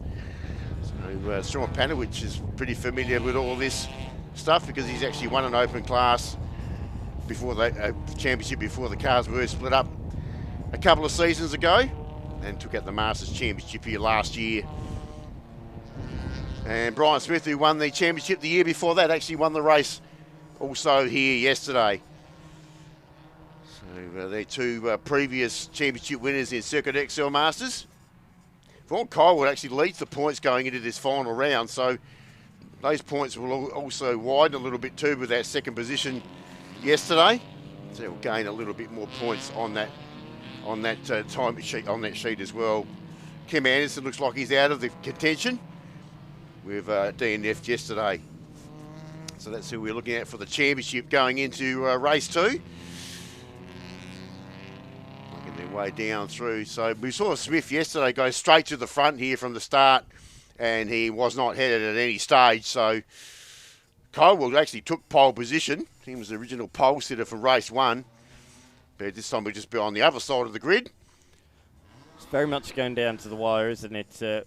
Vaughan Colwell and Brian Smith coming into the round separated by 11 points. That was trimmed yesterday, as you sort of alluded to. So it's even tighter now. It's very much going down to the wire, and they'll be starting on the front row of the grid together. So it is all to play for. There they are. The number 86 of Colwell leads the series by just a handful of points ahead of Brian Smith. There's still 2 races to go today. This championship, I'm sure, will have a couple more twists and turns in it. I note this year, or this round I should say, that we got the sort of staggered grid. You can see that the normal lines side by side have been marked off as we are underway, and the roar, the buzz in the XLs down towards turn number 1. Smith has made the best start of that. There is no doubt down towards turn 1. Colwell trying to go with him, and behind Panowich is challenging Seymour for position number 3 and takes that place. So up to 3rd for Panowich.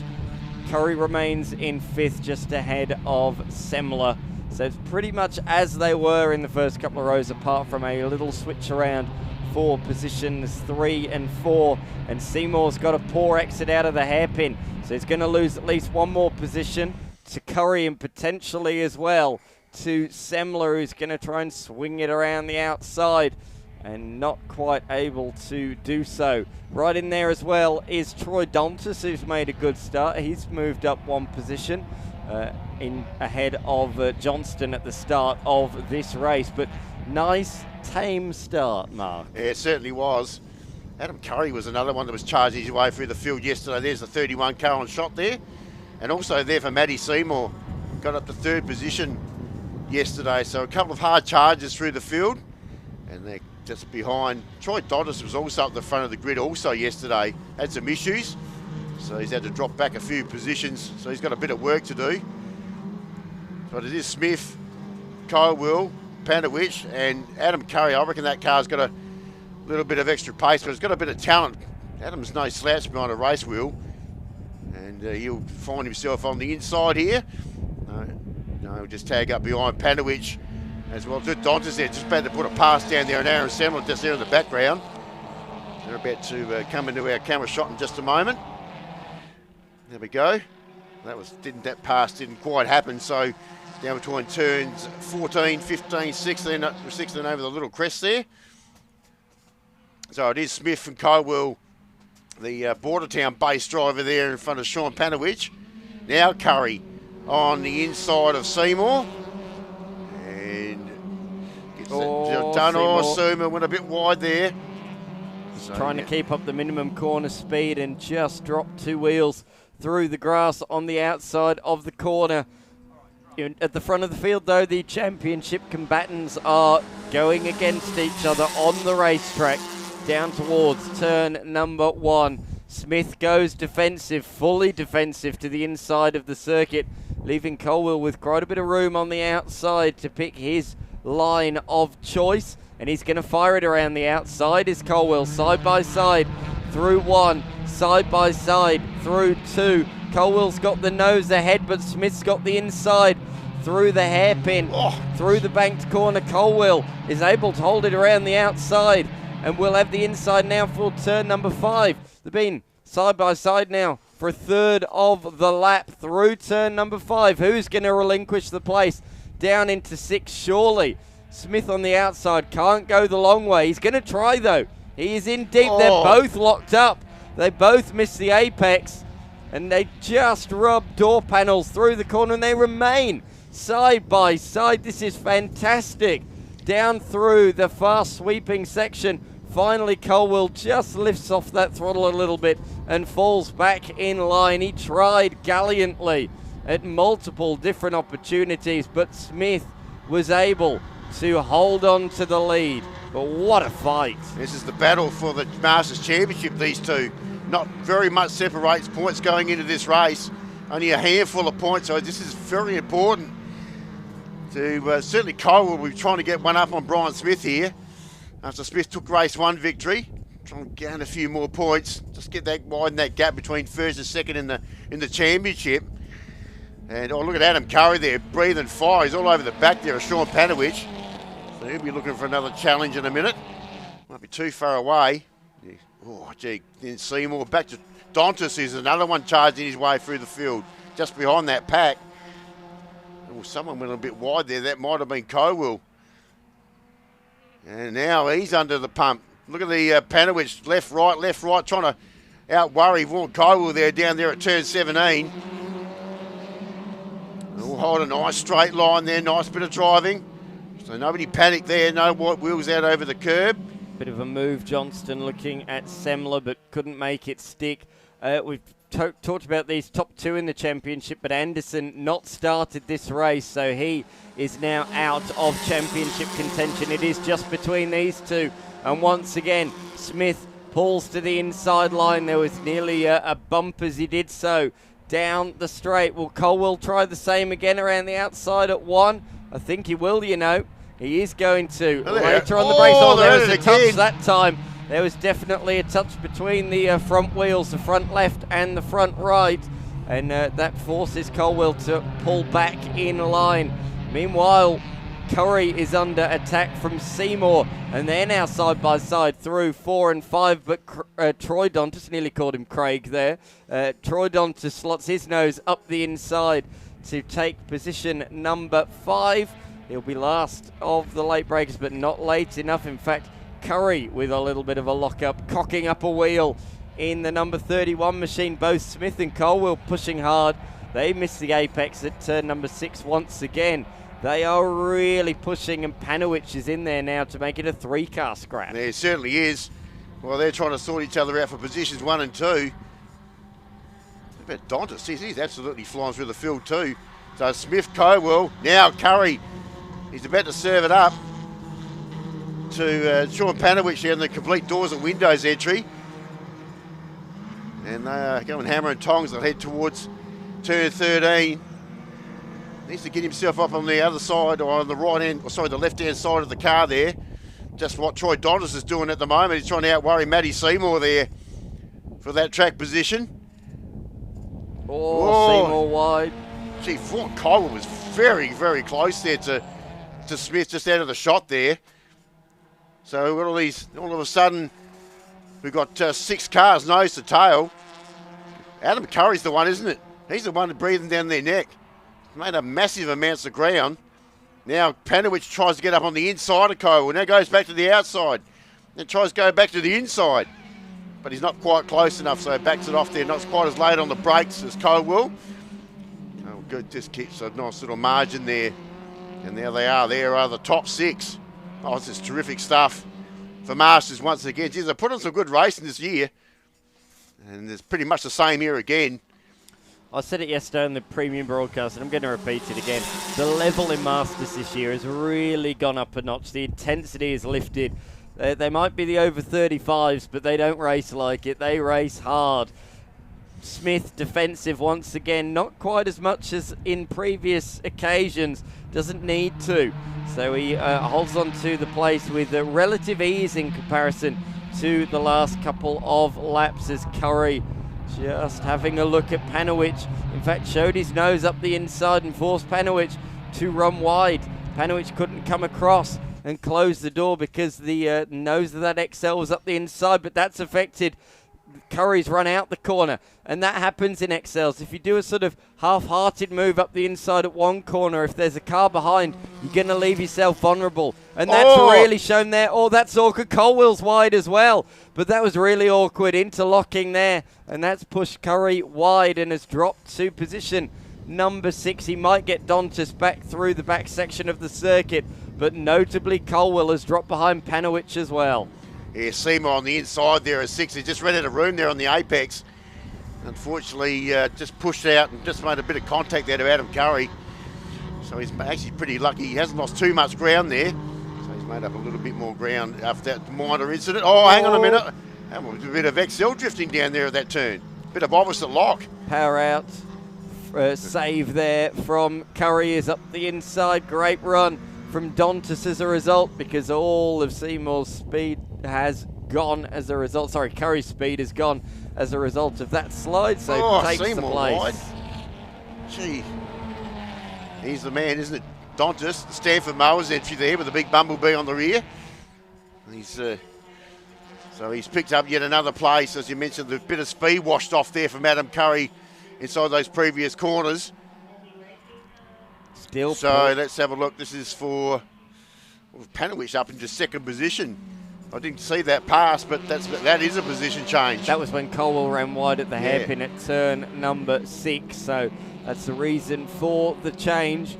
But still plenty of time in this race. Large majority of the categories, 22 minutes plus 1 lap this weekend. And this is one of those categories. And if you do your warm-up lap quickly, you get more racing laps, and that's what they've done so far this weekend as they head down towards turn 1. Smith is forced to defend just because of the bump drafting that was occurring directly behind. He didn't think he'd have to, but late on had to close the door in the high beam car wash Gawler-driven machine. This is important for the points to finish in this position. If Smith stays in this position and drops Caldwell back to third, he'll go to the top. I think that will probably switch around. That's a huge if with 7 minutes still to go. I'm saying, but just now we'll see how things will go. We still got longer races, of course, today as well, but we'll see how it happens. But Panowicz is doing a great job. He's really, really very much the veteran in this group.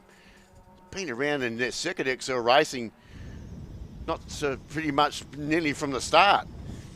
He was last year's Masters champion, the inaugural Masters Championship going the way of Brian Smith. Panowicz winning it last year, but as you say, he was a regular racer, always in the field when they were combined, when there wasn't a Masters and a trophy, when they were together in the same class, and he was at the pointy end in outright honours, let alone in Masters. So he is certainly knows his way around the XL, particularly here at the Shell V-Power Motorsport Park.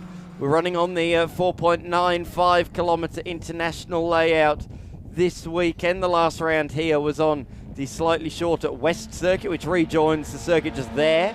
So they go straight ahead at the hairpin and then turn right, a double right-hander before rejoining the circuit, around about a K&a-half shorter. Misses out the fast-flowing back section of the circuit. All the leaders gone wide makes there. Makes a mistake by himself. Magpie ducks for cover as a result. And yeah, Panowicz now having a look at turn 17. That was a bit of an unforced error there from Smith. He had a bit of a comfortable margin, but now has to defend around the next sequence of corners as a result. And they're going to be right on him, right in the toe, down pit straight this time through. So drama here with 5 minutes to go. The 99, the inaugural Masters champion, still continues to lead the way, but look again, a little bit of bump drafting, and it gives them such a great straight line speed, and it's going to force Smith to defend again. Then Colwell breaks free to make it 3 wide down into turn number 1. Who's going to prevail here? Colwell's going to stick it out there around the outside. Got the inside for 2, but he'll be on the outside through the hairpin. He's going to break late, try and send it around the outside, use the banking to his advantage, and he's done so successfully. Great pass from Vaughan Colwell, and importantly, will retake second place with the inside at turn 5. Professionally done. It certainly is. Good move. I don't think this is over yet. Penny is trying to round the outside of 6, trying to go the long way. Both heavy on the brake pedal there too. A little bit of brake smoke out of both of those cars. So Colwell gets the advantage now there. He can't really go 2 by 2 down through that section, so he'll just button in behind there, Panowicz. The 3 consecutive right-hand turns down there in the northern part of the circuit. They've got Dontis there. Gee, he's coming to this group too. Seymour, Curry, they're all still there. So Panowicz back to 3rd position. Now Matty Seymour there, the Apex Pulls entry, trying to outworry Troy Dontis. It's not quite going to happen there either. Then back to Curry. So a little bit further back, 4th, 5th and 6th position. So the next 3 from our top 3. So now Smith's now got a nice little break, but obviously Colwell has got his hands full at the moment of Sean Panowicz. And on the inside there, Dontis. Wow, they had a massive look. Didn't make it stick. Curry doing it. Well, actually Seymour behind him trying to do a bit of the same. Now all of a sudden, got Colwell's driving a bit defensively while this is all happening. Brian Smith's getting away. Is there a passing opportunity here at turn 17? No one gives an inch there, so still the same. Head down to 18. You can see why it really is, this lead now really playing into Smith's hands. Well, they're trying to sort each other out behind him. Smith comes across the line. His margin is 1.5 seconds. PB lap last time through.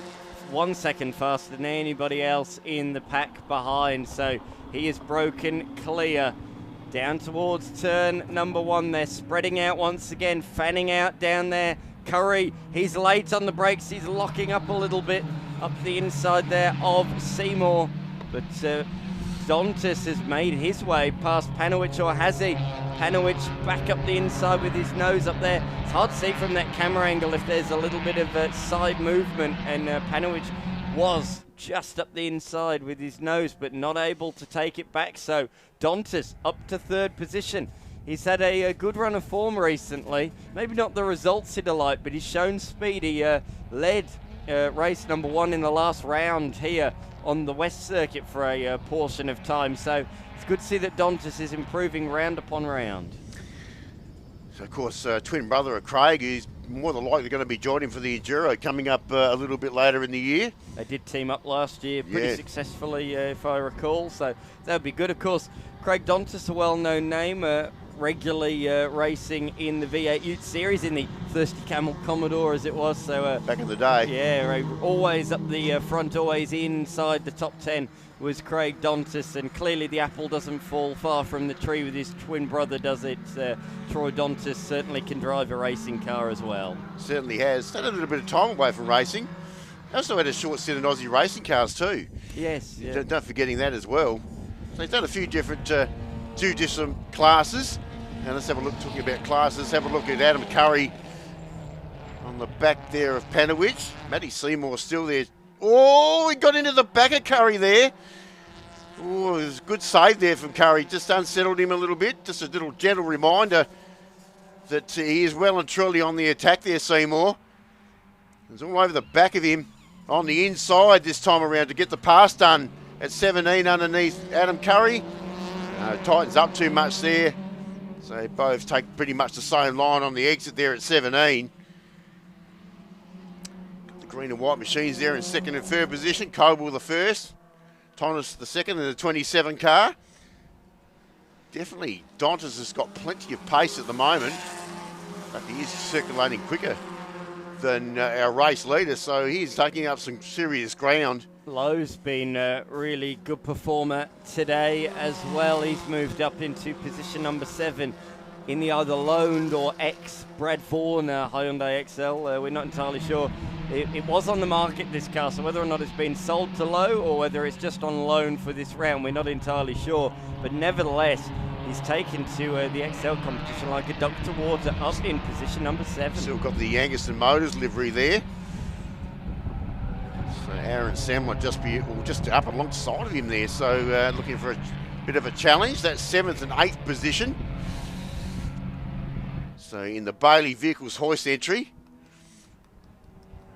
So here he's on the attack here from Lowe onto Lowe in car number 50. As you mentioned there, the previously car driven by Brad Vaughan, and in fact he's gone up on the inside. He's gone in too hot there. He's going to end up wide on the other side, and he'll just let Lowe back up on the inside to regain his 7th position there. So he'll go up towards the crest of turn 7. Certainly the lead has also shrunk from Brian Smith too. I just look at the timing screen. Certainly gone under the second there, so... Yeah, that's because Colwell set his fastest lap of the race last time through. He was 7/10 faster than the race leader. So in one lap, just as we were saying, he was looking comfortable out to 1.5 seconds. That's been halved effectively, back down to 8/10 as Lowe slid it through turn number 12, Crofty Corner. Just able to stay ahead of Semler there. As a result, he's certainly ragging it. Look, using all the road on the exit of turn number 13. The blind fast right-hander stalled on one of the corners at Oran Park. That corner, but in the opposite direction. A right-hander rather than the left at the final corner. That's what the corner's basically styled on, where it's constantly going up, up, up as you make your way through the corner, and you can't see the exit until you are on the outside curb, on the ripple strip. Bo Hastings there in the 118 car, tight air conditioning entry. Now looking, he's made up a stack of ground. He started from the rear of the field, failed to finish his race yesterday, an electrical issue in that car.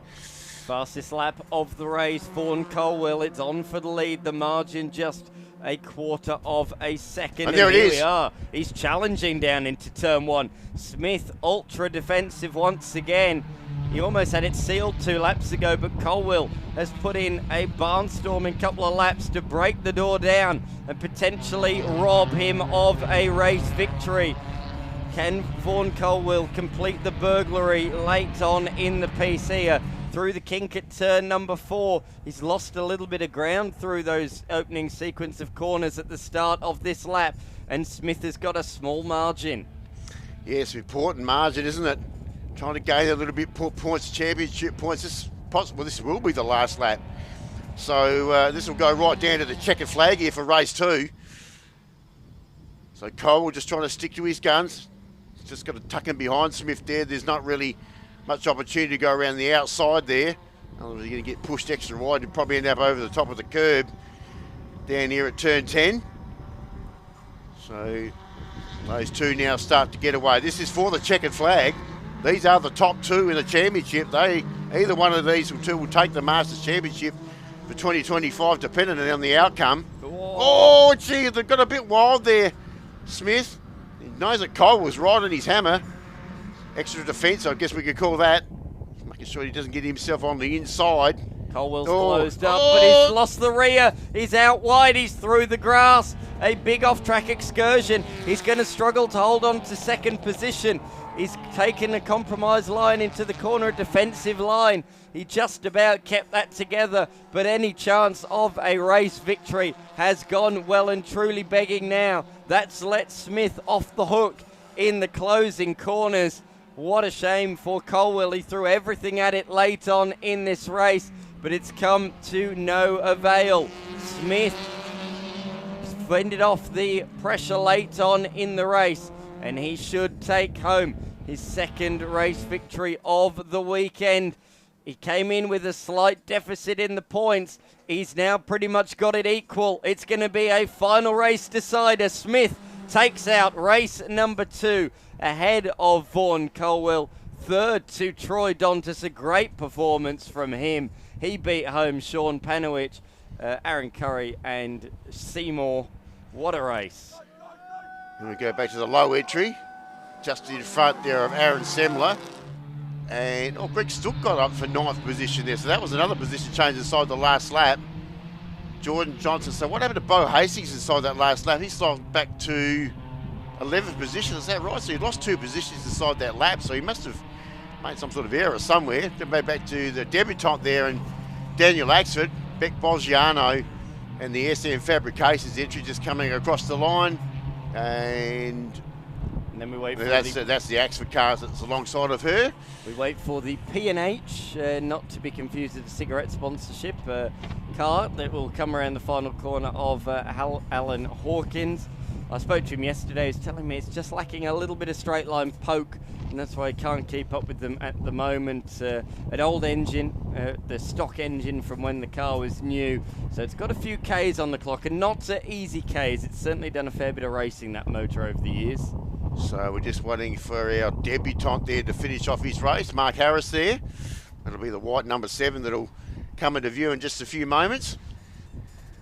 So you can see that car in a moment, basically unmarked and just trying to get into some Circuit XL racing. I love that P&H livery. Great to see a couple of replica liveries like that one of the B&H BMW. Of course, this weekend we don't have the Castrol Perkins No, unfortunately, that's a bit of a sad story for Adrian Galley here at the last round. He actually got the turn 5 concrete wall during the qualifying session, and unfortunately that car will not see another race. But actually had Adrian in commentary with me here at the last round. I know Adrian's been out there doing a bit of social media work. Does a lot of work, doesn't he, behind the scenes? Oh, big moment there that's for Seymour late on in the race. Yeah. Well, that's Hastings. There must have been something after that. Certainly a position change. Yeah, because he was certainly a lot higher up, wasn't he? So Hastings dropping back in the final couple of corners. Plenty of drama at late on in that race, that is for certain. But Smith taking the victory there in the end by 1.2 seconds. Doesn't really show how close it was. He was pushed all the way by Vaughan Colwell. There was drama all the way through that race. Notably though, Kim Anderson a DNS, so it's going to be a 2-horse race heading into the final later on this afternoon. A big thanks once again to Titan Air Conditioning for their sponsorship here this weekend. The family owned and South Australian owned Now business. this will give us some answers. Yes, here we go. Oh, there's the reason Bo Hastings dropped back 2 positions. He just about got to the side of Greg Stutt there. I was going to say, he's dropped more positions than this, so what's happened at the final corner? Stutt back up the inside. Oh, he's lost the rear again at the final corner, and that is the reason why he dropped back behind Johnston as well on the drag race to the line. Because of that slide, he lost a further position to Johnston, so he fell outside of the top 10. So one mistake led to several positions being lost late on in the piece. So that concludes the second race of XL Masters. We've got some national racing next, the Australian prototypes and the South Australian Aussie racing cars, the first of many national categories that will be here over the next few weeks. As you can see, the AirTouch 500 at the Bend, the precursor to the Bathurst 1000, will be here in just 3 weeks' time. Yes, the Supercars Championship returns to the Bend in just 3 weeks. We'll be back on the other side of this.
So much to see and do here at the Shell V-Power Motorsport Park here in South Australia. We've got the Australian Prototype Series and the South Australian Aussie racing cars on the track, and here is the grid. Paul Trengrove comes out of position number 1. He will start alongside the hard-charging yesterday Ian Eldridge. Mark Lauke and Jason Macris, the two championship combatants, will start on the second row of the grid ahead of Dyson Song, Sam Rashid and Phil Hughes just ahead of Sam Milton. Beyond that, the son of Phil Hughes, Tom Hughes, will start from 9th just alongside Tim Cook. Then we've got Mark Haig, Andrew McKee, Simon Gardner, Philip Andrewas, who had difficulties in the opening yesterday, a retirement on the opening lap. And the same can be said for John Paul Drake in the Joker liveried machine, which concludes a good field of cars in the Australian the Australian Prototype Series. I was calling production cars last weekend at Queensland Raceway. Sorry for the confusion. Aussie racing cars, South Australian Aussie racing cars next. Jacob Curry leading the way there, taking to this series like a duck to water on debut, beating home Shane Mann in a last lap thriller. Leighton McCurtney was next, ahead of Gregory Edwards and Dean Mikulik, who will start 5th in class. Beyond that, Ruth Bowler, Glenn Hill, Jackson Hill was involved in an opening lap incident down at turn 1 with a prototype, and then Glenn Boyd in grid position number 28. Very privileged to have the Australian Prototype Series here this weekend. They had a couple of rounds here last year, including on the big 7.77k layout, the big long GT circuit, but back this weekend on the 4.95k layout, the international circuit. And they will be along with the South Australian Aussie racing cars. A couple of different classes in the Prototype Series, AP3 and AP1. That's the difference in the timing that you'll see on the timing totem pole as they come around the final couple of corners. And we are set for a rolling start. Trengrove and Eldridge on row 1, the championship contenders Lauke and Macris on row number 2. We're set for a start. Lights are out.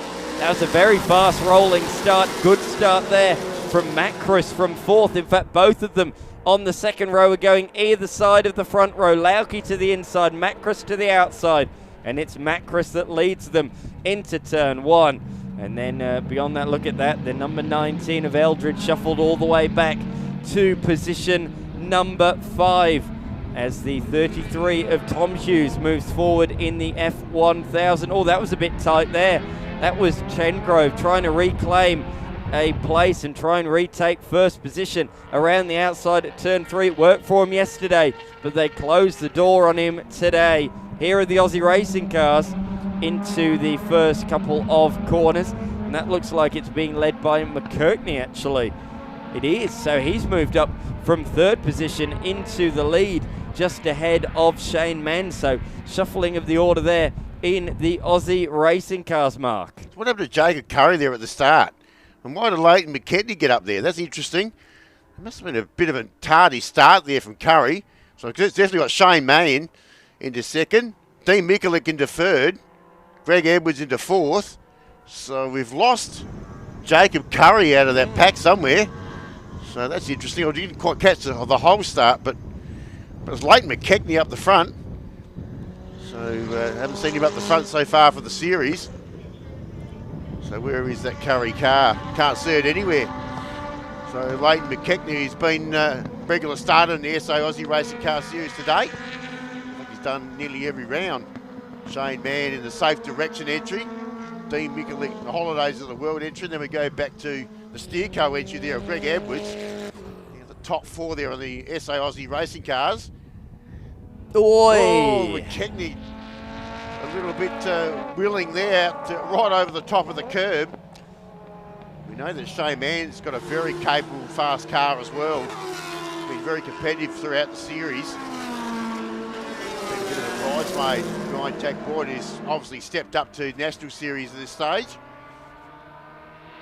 Oh, and he goes up on the easily. I think he's in too deep. I can hear some brakes chirping, a bit of a lock-up. He has run a little bit wide, and that does reopen the door. He's trying to close it, come across the road into the final corner, and does so successfully. That really affects the exit speed of the machine, the former race leader. Across the line they go. Yeah, McKirkney got really badly bought there, and that bought Mikulik. Oh, drama on the track for our race leader. Macris, the reigning champion, is running slowly out there. We did see that briefly yesterday though, didn't we? He ran slowly early in the race and then recovered to finish in 4th, so hopefully it's just a little glitch again and he can get that thing back going. But once again, Macris not having things his own way out on the racetrack. And the same can be said in the Aussie racing cars. They're really attacking hard. We've seen, haven't we, Jack Boyd really dominate this series since its inception last year. He won pretty much every race last season. However, he has missed a couple of rounds this year, including this one. And it's made for some really good racing up the front. And we've got a 5-car scrap for victory in that Aussie racing car fight. Further back, though, Eldridge is trying to move back after his poor start down into turn 1. I don't think it's that he made a bad start per se. It's just that the others have such a straight line advantage on that car. Yeah, the V8 power cars will have a little bit of toe. Mark Lauke in front of that group now. And the veteran of the group there, Mark Lauke, in the Flour Mills entry. Macris is still crawling. Yeah, very slow. I think he's just trying to get back to the pits here at this stage. Yeah, Eldridge has had a good weekend today too. So, former improved production runner from a few seasons ago. There we go. This is another challenge. That's Dean Mikulik on the inside there of Leighton McKechnie. That's 2nd position taken. And then you've got the Stonkin Docks entry there of Glenn Boyd. Love that sponsor. How good's that? What a cool looking bit of livery that is. And then Greg Edwards of the orange car there, the Steerco entry. That's a new livery also for this round. Former South Australian Formula 4 competitor for quite a few seasons ago until he actually moved overseas for some time and then returned back to Adelaide. The buzz of the motorcycle engines as they come across the line. I tell you what, this whets the appetite for the National Aussie Racing Car Series that will be here in 3 weeks' time. I'm rubbing my hands together with excitement here in the commentary box. This is good stuff. This is already a cracking Aussie racing car duel out there on the circuit. As we say, we haven't really seen great racing at the front of this field just because of the domination of Jack Boyd, who of course has now moved up into the National Aussie Racing Car Series with the Crail Johnston Aussie Racing Car outfit. So great to see that he's doing good things in that series now. And really good to see the cars dueling it out at the front of the field. And same can be said in this one, with Lauke leading the way at the moment ahead of Eldridge and Trengove. Matt Chris has come into the pit lane, unfortunately. So the championship leader, the reigning champion, with some real dramas. Onto pit straight they come. Lauke not with the best exit in the world. Eldridge with a good run. Across the line they come. Down towards turn number 1 they go. Lauke holds on. Eldridge second. And Trengove in position number 3. Cook slides up the inside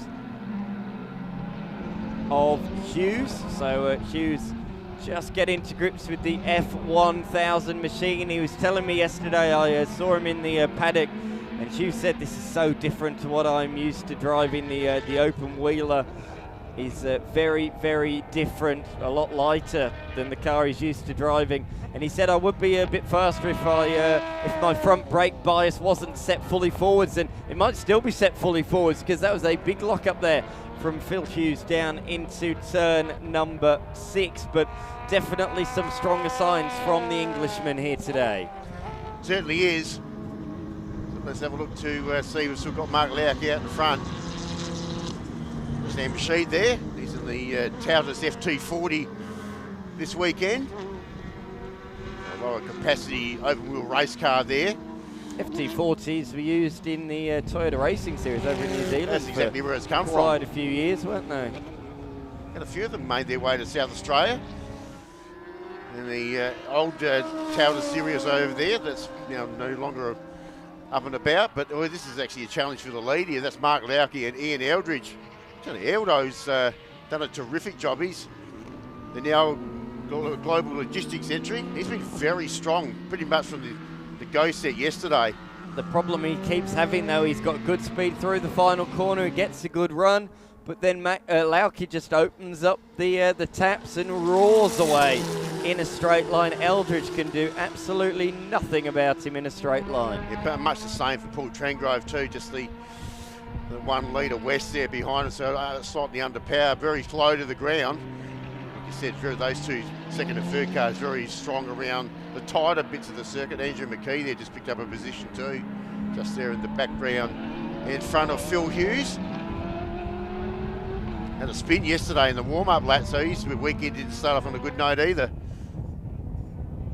So back to the Aussie racing car, Shane Mann in a safe direction entry, then Dean Mikulik just behind him. This is for the race victory. It certainly is. And of course we've still got plenty of time left on the clock. Those two now starting to just slightly draw away. I've gapped the rest at the moment. Back in the third. Who's back in third there? Is it Boyd? Yeah, so Late McKechnie back into third position in that group. He really led their class early as part of the race, so they've certainly got away from him. It's got a bit of a Red Bull style livery on that Leighton McKechnie car. Yeah, from sort of 2018, that era. Actually, McKechnie's lost a couple of places on this lap. Boyd and Edwards are both ahead of that Red Bull livery machine as they come across the line this time by. In fact, McKechnie is nowhere to be seen out there on the circuit, so I'm not sure what's happened to that car that you were just talking about. I think you might have done the first commentator's curse of the day. 1-all. Got one in yesterday. Yes. And there we go. There's your answer. So there's Leighton McKechnie all parked up. That's on the back section of the circuit down towards turns 8 and 9. as under pressure is Phil Hughes from the awesome Force India liveried machine. That's more a livery from my youth, the Force India Formula One livery. That's an immaculately copied livery, actually, I have to say. Really, really cool. Now, this is something we didn't see yesterday. There was a long safety car period in yesterday's race, and we did not see the prototypes have to lap the Aussie racing cars, but we will be seeing that here today. Ruth Bowler has already gone down a lap, and there will be many more before the end of this race, so this could potentially change the outcome for the prototypes. They have to judge the traffic well around this circuit. The top three remain nose to tail. It still remains Lauke, Eldridge and Trengove. And that's the way the dominating three at the moment. Got away from Tim Cook. One of the Wolf Race cars there. Wolf Race car in front from Store and Wester. So three different mates up the top part of the order. All very different configurations as well. Certainly the second and third cars are basically chain-driven cars that are on motorcycle engines. There's the Wolf Race car with the 2-litre Honda engine in that car.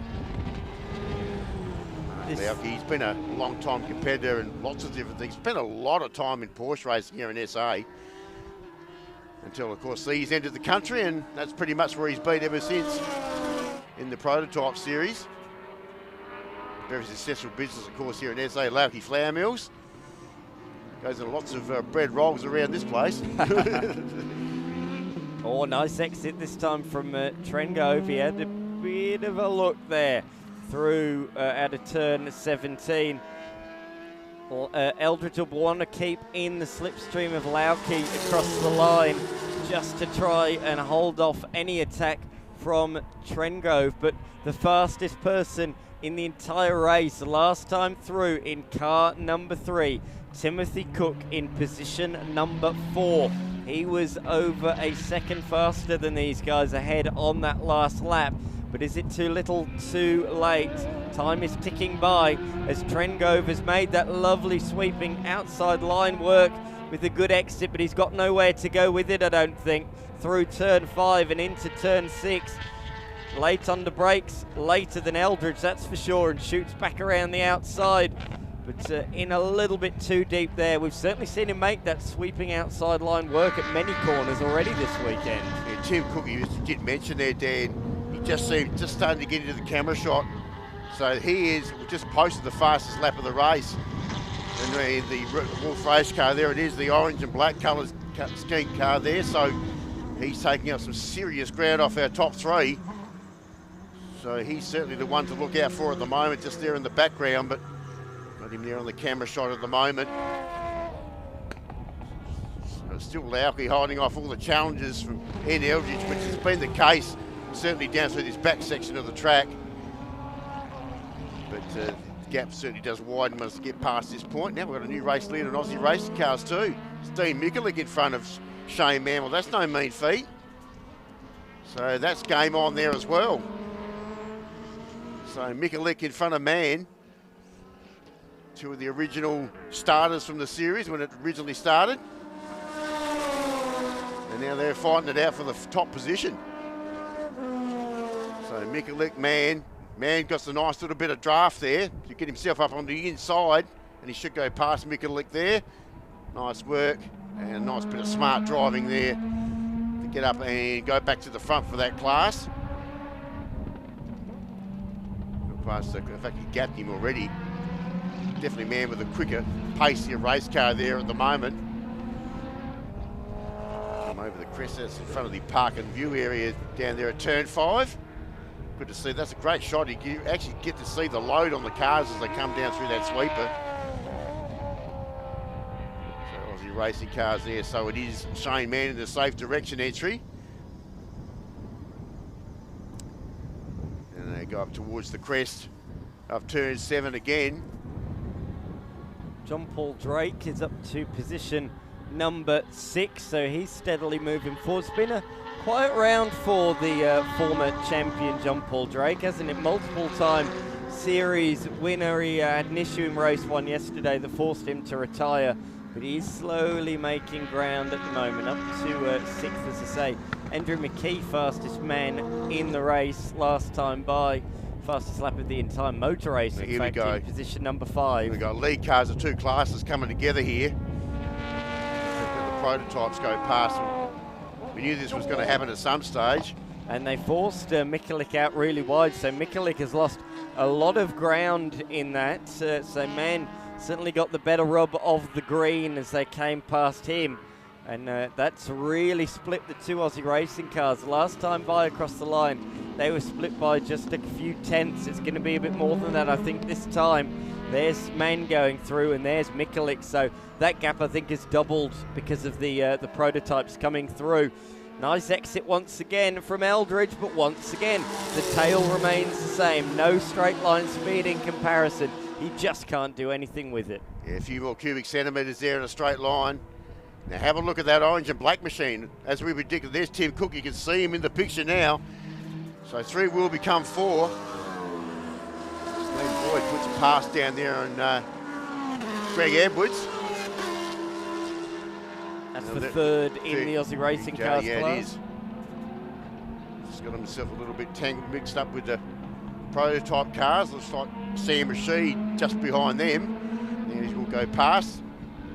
It's a bit of a shame because they were trying to sort themselves out there in the Aussie racing cars. They've just also got a little bit split up, as we saw the lead pair. That's what you come to expect though in class racing. As Eldridge has taken the lead. Eldridge is through. Nice move from Ian somewhere on this racetrack, and look at the downforce. This is where this car comes into its own, so he's trying to break away now from Lauke. He knows these next few corners are essential to mounting a race victory challenge. He's got to pull a margin long enough to hold on to the race lead on pit straight, and he's doing so at the moment. Into the stadium section now of the circuit through 14, and now into the fishbowl. He's pulled a couple of seconds margin. I'm not sure. I think that could well be enough. The next couple of corners, as we say, are going to be essential. Tim Cook is right there now. Tim Cook is right behind Trengrove. Look, there they are. They are in the same shot. The Radical, I think that is closed up the margin through the penultimate corner. And this car, I reckon, will be able to breeze past Trengrove in a straight line. On the straight they come. Bit more power, and he should be able to make light work of Trengrove. Goes to the outside, not actually as much of a performance difference as I thought. Down in towards turn number 1. He's later on the brakes and has been able to take 3rd position, but notably, Mark, Eldridge had pulled enough of a buffer for Lauke not to be able to reclaim 1st in a straight line. So Eldridge is the new race leader with just 2 laps remaining. So it is the Wolf race car that does take that position from the West race car there at Paul Trengrove.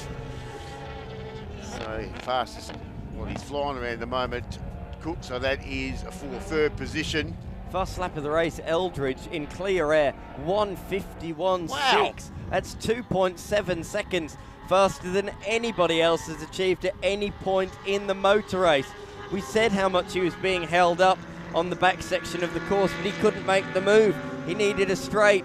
Finally, he got the move done, and he has just taken off. He gapped Mark Lauke there, that's for sure. Like you said, once you get some clean air and give that store race car a nice bit of track space, he's away here. A big look, see a big look in the mirrors there to see where Lauke was, and he'll be in the distance at the moment, looking for that brightly coloured fluorescent Lauke Flour Mills entry. Now what's Cook up to? They're going to run out of time here, unfortunately. I don't think Cook can get up to 2nd position. He's done the best he possibly can. So Ian Eldridge, I think it's possibly could be Ian's 1st race victory in the series. Milton's come into the lane, unfortunately. That's sad news there for Sam. He's also very new into the series. The car hasn't done a lot of time in the series to date. Last round saw a debut winner. Patel took part in the last round. Yes, Gary Patel. He won in the series last round.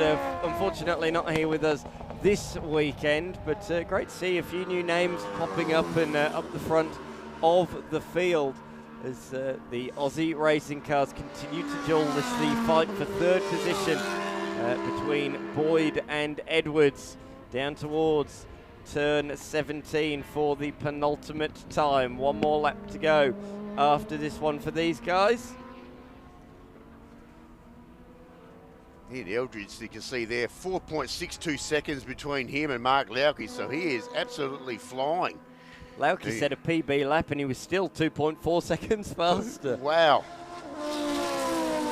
Some serious performance coming out of that store race car. So that's the fight for third and fourth position there in the Aussie racing cars. Led by the Stonkin Docks entry there of Glenn Boyd. So you can see the different classes on the screen. So red indicates that they are AP3, green indicates that they are AP1 in the prototypes, and then the blue for the Aussie racing cars as Eldridge swings around the outside of Hill down towards the final sequence of corners. What a performance it's been from Eldridge.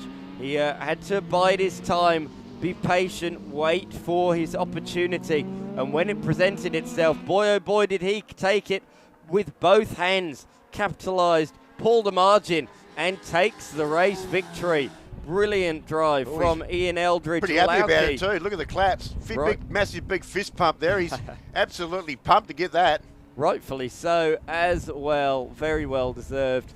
Lauke came home in position number 2 ahead of Cook. Those two separated by just a second in the end.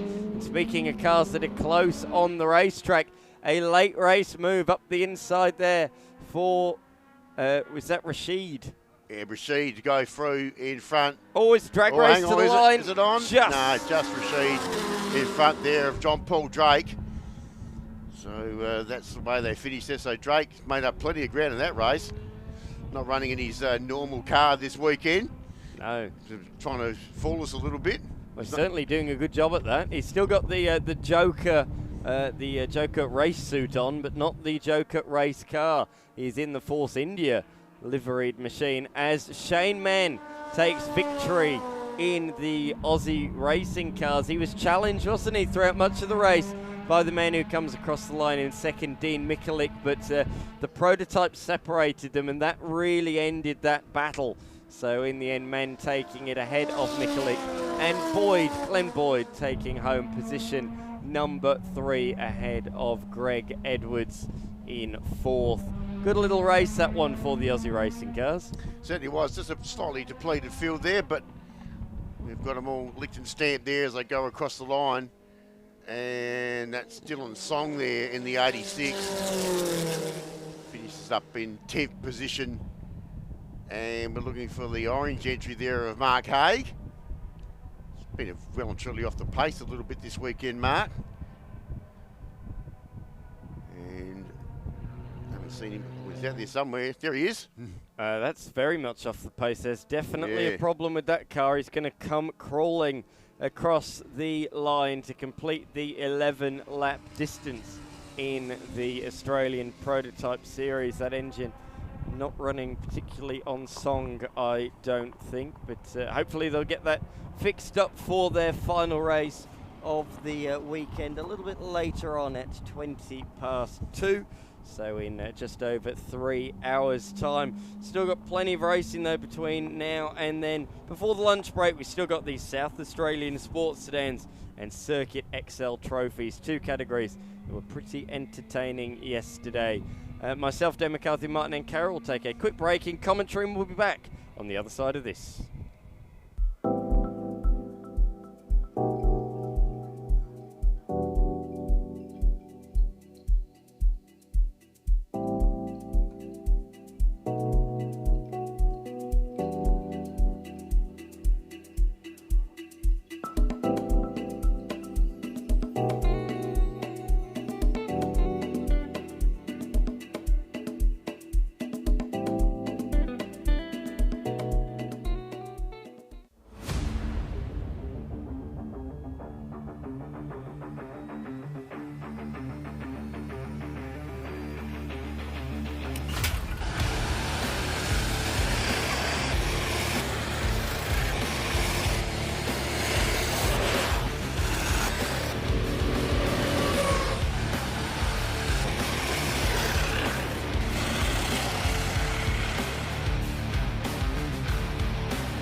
Welcome back to the Shell V-Power Motorsport Park for what is the final round of the South Australian Motor Racing Championships, as we commonly refer to it, the Sam Champs. Final day of the season.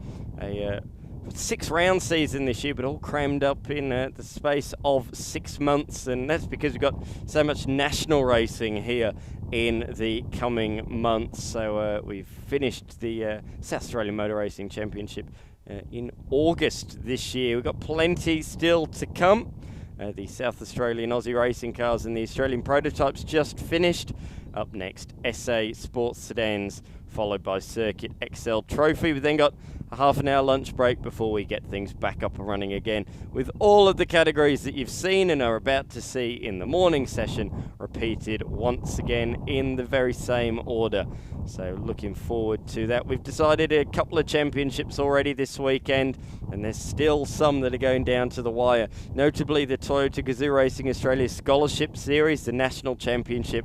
That's very much going down to the wire, as well is the Circuit XL Masters category. That's also going down to the final race of the season. So very much looking forward to calling those. But sports sedans this weekend, Mark. We don't just have the regular South Australian sports sedans. You've got a few minis. What's the reasoning behind that? Well, they're a part of course, the Mini Challenge Australia series.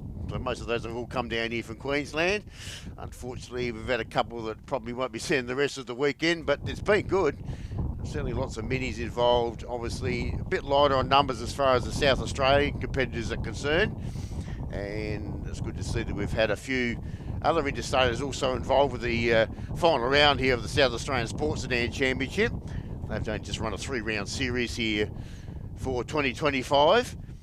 And of course, that championship's already been done and dusted with Michael Bart's taking out that win. So we're just waiting for a track recovery here just to finish things off. So Sports Sedans Race 2 coming up in a little moment. Then we've got Circuit XL Trophy. Well, that was nuts yesterday. So I'm about to get that just before our lunch break on our schedule. So that's also last 2 races for our officials lunch break here. You can see there on our Blendline TV screen.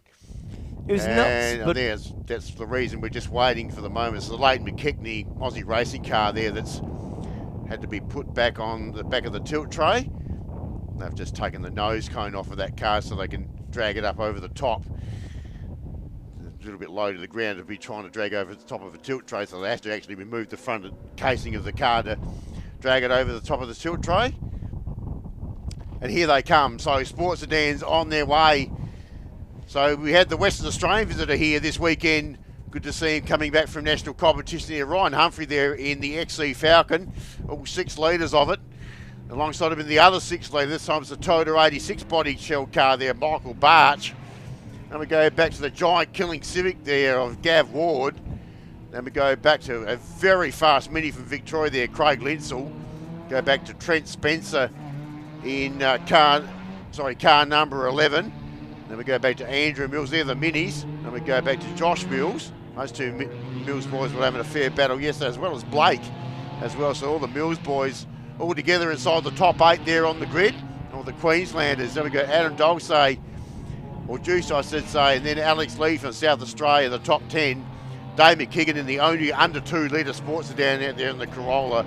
Then it will be Gav Gold, Leighton Ward, James Campbell. So these are all the Queensland-based drivers in minis. And Matt Gold, who failed to finish yesterday, along with Neil Turner, the senior member there in the minis. And also Steve Turner also failed to finish yesterday as well. And also Steve O'Malley, who fell short of his race completion also yesterday. So a fair bit of work has certainly been done to try and get these cars back and running. I think Steve O'Malley might be back out there again. Not too sure about the others at the moment. But certainly we got lots of people that did drop off. We lost a few minis during our race yesterday. So our front runners there, they're the 2 6-litre cars, so they're the ones with the heavier capacity. Humphrey, Michael Barch there. The giant killing Civic there of Gab Ward. Craig Linsell, that thing flew through the field yesterday. Yeah. That was absolutely flying around. But Craig's no stranger to this track. He's been here before. Done it all before. Now, there's Neil Turner. That's great news. Steve also back, and also Steve O'Malley. So all those non-finishes yesterday, all down there at the back of the grid. 5 non-finishes yesterday. It was a real tale of attrition. So glad to see so many of them back out again for this one. Rolling start in the South Australian Sports Sedan. Safety car lights are out. As we can see, the first 3 are SA Sports Sedans, and then we've got a whole host of minis nose to tail. This is going to be an interesting race. Yesterday, though, nobody could stop Humphrey. He waltzed off into the distance, lapping everybody up to, I think it was 3rd position in the end, wasn't it? Only the 3 sports sedans on the screen there finished on the lead lap. Oh, I think Linsell did as well, first off the minis. Sure. So just those top 4 that we are set for a start. A few of those minis have a lot of catching up to do here. I'm not sure we'll have them all in perfect formation for the start of this one. We have seen already, if they've not been in perfect formation, that we have gone an extra warm-up lap. So that is an option for the stewards as the Corolla slides on through turn number 17. There's still a lot of minis still to come. The top 5 rows are in formation. There is the Corolla of McKinnon just a bit further behind. Look at the wheel wobble on that Falcon in a straight line. That was quite substantial, but as soon as he puts the power down, that wheel wobble seems to stop, and he will lead them comfortably into turn 1. But look at the minis. We're 3 wide, 4 wide. I think we're going 5 wide now as well.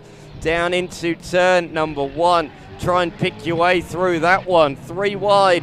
Around the outside comes the number 4 of Ward. He was one of the retirements yesterday, and he has already moved up several positions. Great stuff early on in the minis. Typical mini racing, 2 wide, 3 wide still. The winner there from the start was Trent Spencer in the up-tiles entry. He was right up alongside of Craig Linsell there from the start down there to turn 1. So he got a terrific start.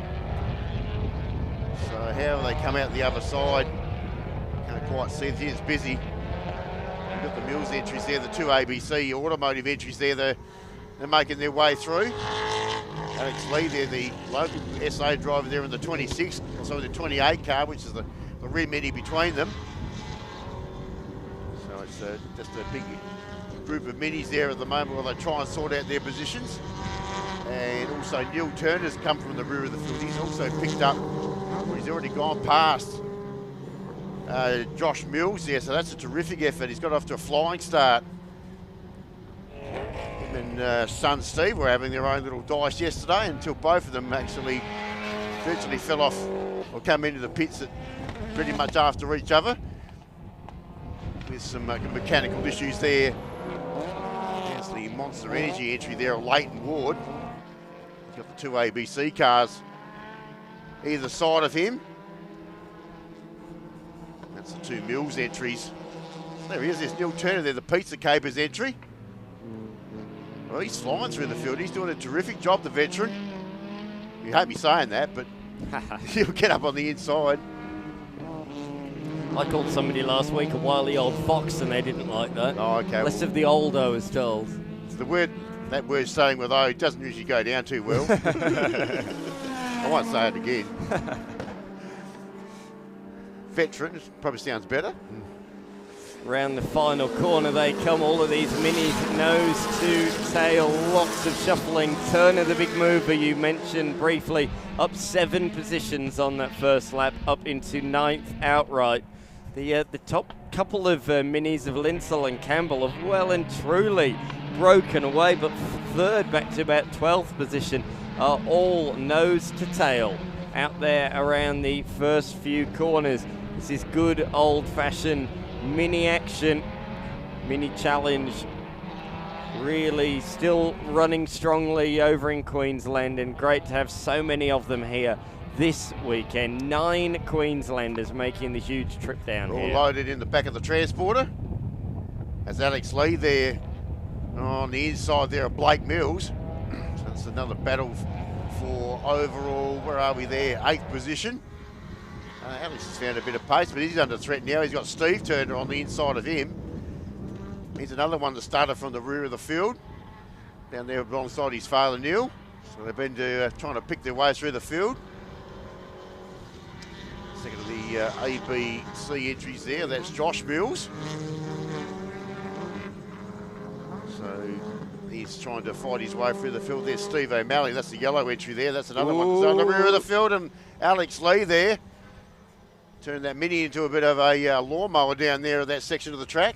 I know Minis used to do a bit of rallying, even in recent times in the last decade or so. John Cooper Works Mini factory team in the World Rally Championship, but I'm not sure this particular Mini is built for some gravel driving. Definitely not. So this is the other pack that we're looking at the moment. Neil Turner there. He's got Blake Mills in front of him. And he's about to put the pass down too, I suggest. Oh, nice work. Gets up on the inside down there at turn 17. Made that look really easy. That was a big, bold move from quite far back.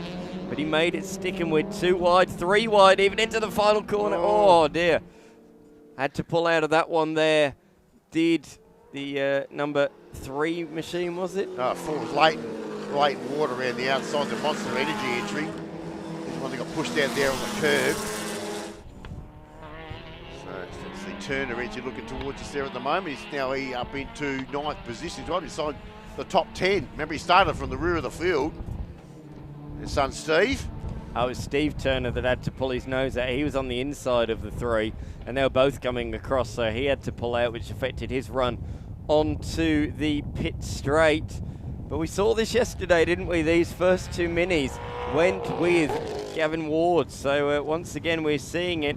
They're keeping up with the Honda Civic, the turbocharged Honda Civic. Linsell and Campbell going with him. The question is, will they be able to even make a move? We've got a lot of time left in the book. 22 minutes plus 1 lap once again this race. And we are only 10 minutes into proceedings. So 12 minutes still to go.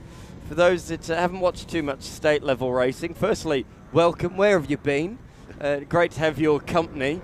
But for those unfamiliar with it, timed races at state level. Time starts as soon as they roll out of the pit lane. So that time includes their warm-up lap. So if they do a quick warm-up lap, they might only lose 3 minutes.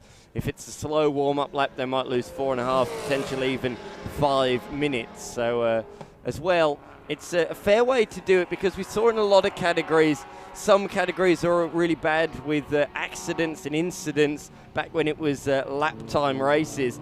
They'd have a lot of safety cars, a lot of red flags, and it would be other categories that would suffer as a result. This is a fair way of doing it because those categories that cause the red flags and cause the safety cars, they are the ones that suffer in their own race rather than affecting those next on the schedule. Yeah, absolutely correct there, Dan.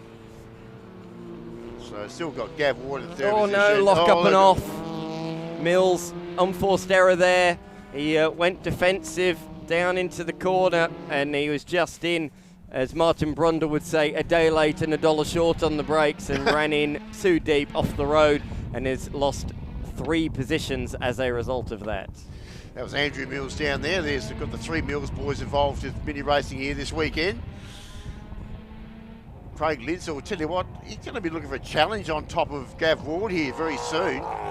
And also James Campbell just behind them. Got the Martini Stripe Sports Sedan spec Mini behind them. It's got a real sort of different nose cone on that style of race car. Gav Ward there does everything himself. He's done a great job with this Sports Sedan time attack style entry. Very low budgeted affair. Now, did Michael Barsh have an issue? I just caught the end of that just there in our screen. So just confirmed he's had a big lock up down there at that section of the track, which is down at 14. I just caught the end of that. So the 6-litre Toyota 6-body shelled sports sedan made its debut in the South Australian Sports Sedan Series last year, and it was a big debut because he absolutely spaced them. It was it's a pretty impressive car. Michael Barsh has had certainly a long history, certainly in V8 Ute racing going back a few seasons ago. Actually earned the nickname Rowdy in that series. Probably because he's probably one of the more quietly spoken gentlemen out there in the paddock.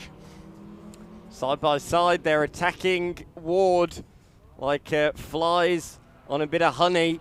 They are latched to the tail, trying to make a move. He's just got these minis behind him at the moment as Ward Campbell makes the move on Linsell down the straight. So Linsell, in trying to take third, affected his exit and has fallen behind. So he's lost the lead in the mini challenge. And notably, I note as well that O'Malley has come into the lane. He was a contender yesterday, wasn't he? But he is out with a mechanical issue. I just caught him in the pit lane there on the side of the screen. That's a real shame. Failed to finish yesterday too. He hasn't had a good weekend, Steve, unfortunately. He's had a few multiple issues, I think, at the moment. So obviously there's some more things to sort out at the moment. Here's the battle for the mini challenge. Isn't this cool? Linsell on the inside there of James Campbell. So he goes back to the lead in that mini challenge group. So Linsell hasn't got away, certainly what we saw yesterday. Campbell's fighting back. Yeah. Oh, he had a look anyway, didn't he? A good look.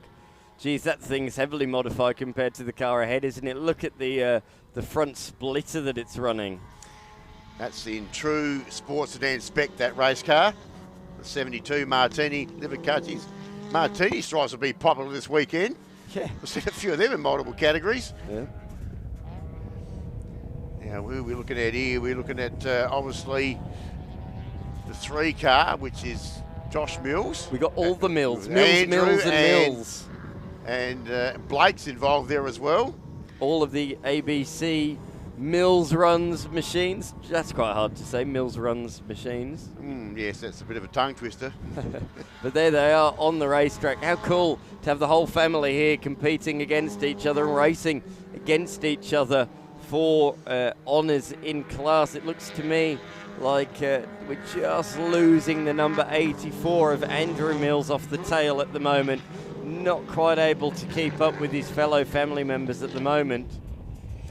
Thank God they've got different colour cars. They did think about commentary too while they were doing that. Imagine if they were all gold cars.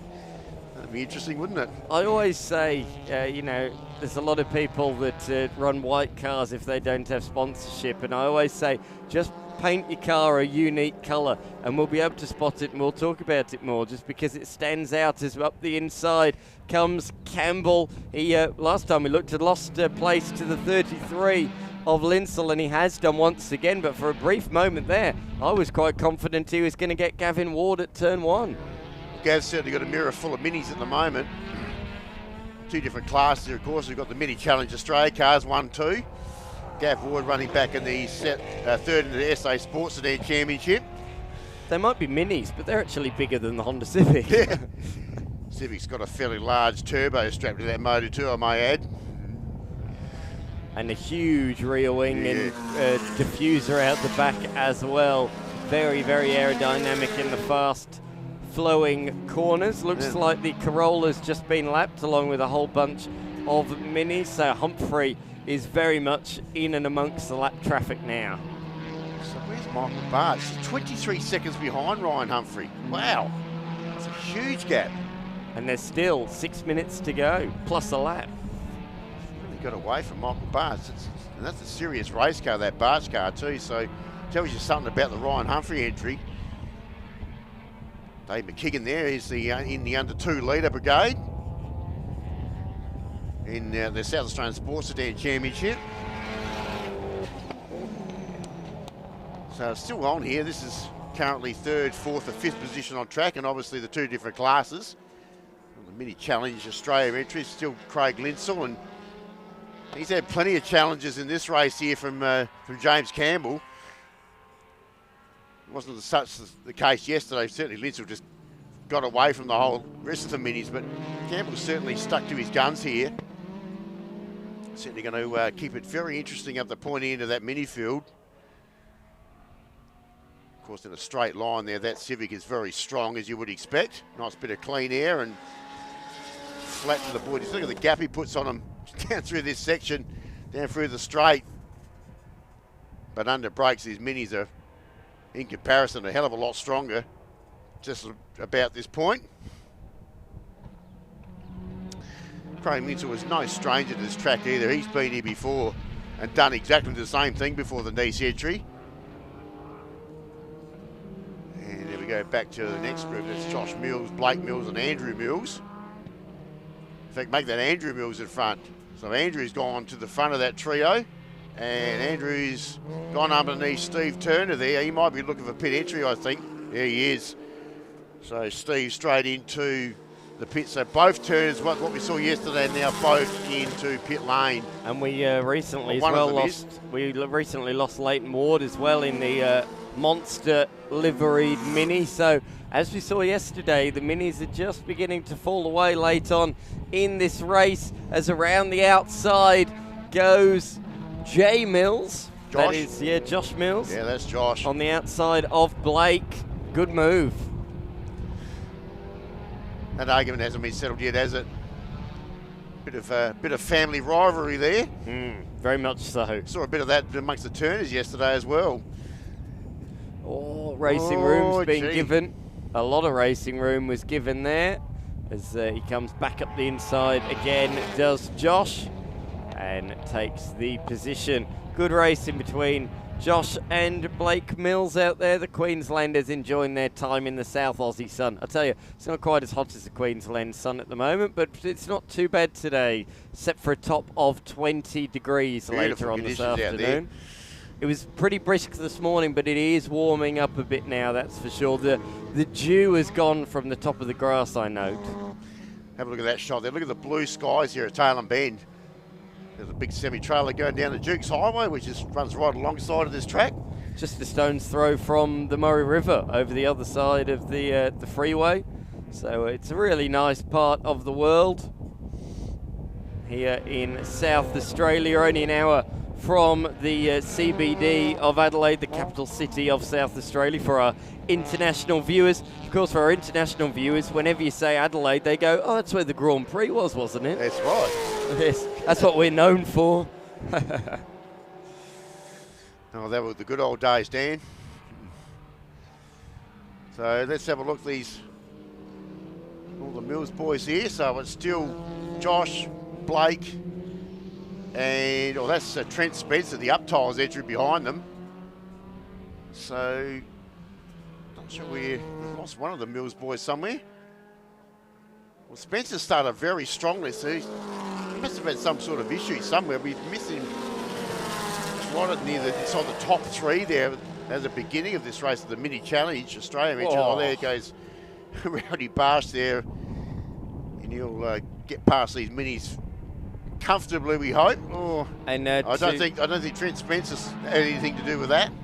Just to finish your point, you're saying you didn't know where the other Mills had gone. The age 4 of Andrew Mills, he's flying. He's left these guys behind at the moment, so he is a good 5 seconds further down the road, and he's left the other two to scrap for second in the Mills class in the Mini Challenge. The Mills class? Yeah. Yes, certainly enough to be a Mills class. And well done to them for coming down. They've come down with some really nicely presented race cars. So beautiful livered race cars and different colours we mentioned before to make our job easier. It's been great to watch. Yeah, Steve Turner's certainly in the pits now. He also failed to finish yesterday as well. That's a bit of a shame in the Malicious Delicious entry. Humphrey leads the way, margin now up to over half a minute, 34 and a half seconds. Jeez. Then a minute gap back to Ward, Linsell and Campbell in the fight for third outright. And of course, Linsell and Campbell scrapping for honours, class honours in the Mini Challenge as Spencer continues his journey through the field. He's got past Andrew Mills, and his next target is Turner just ahead in the 118 machine. Oh, it's Neil Turner up to 6th position overall on track. That's a falling effort. He started from the rear of the field. He might lose out though to Spencer, who is absolutely flying. Last lap for Spencer, a 2:11. 10 seconds. Yes, not 10 tenths of a second, 10 seconds faster than the car ahead of him. So I do think, unfortunately for the driver of the 118 machine, this could be quite a short defence. I don't think he can do much here. Straight line speed advantage for the 39 machine is huge and breezes past in the straight. So Trent Spencer finally picks up that position and does it quite comfortably in front of Neil Turner, the South Australian driver there. He'd probably be the most experienced driver in this mini group as well. Oh, the three there. Josh Mills.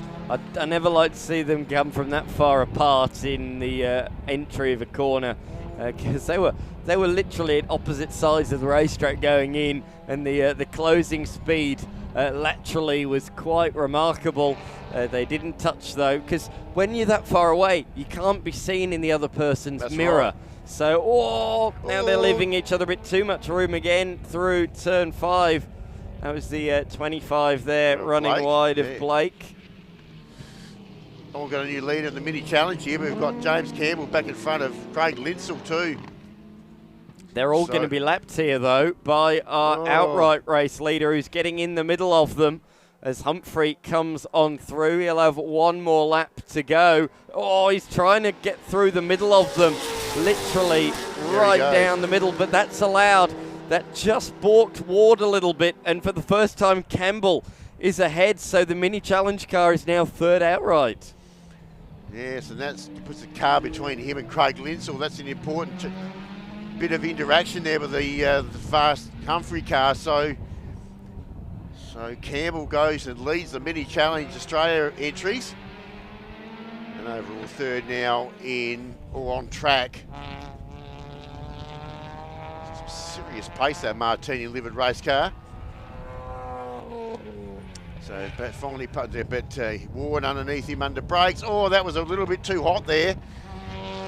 So he jammed the brake pedal on there and went out a little bit too wide, and Linsell will go back underneath him and take that position. So he didn't want to be beaten by the mini challenge cars, did he? No. A big slam on the anchors, locked up the left front first, and then both ended up being locked before he got to the apex of the corner.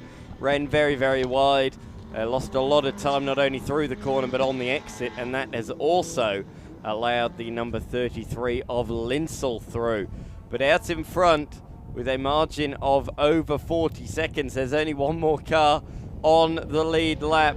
Humphrey has once again been in a league of his own in the Carlton Wines machine. The West Aussie certainly been a worthwhile trip for him so far this weekend, hasn't it?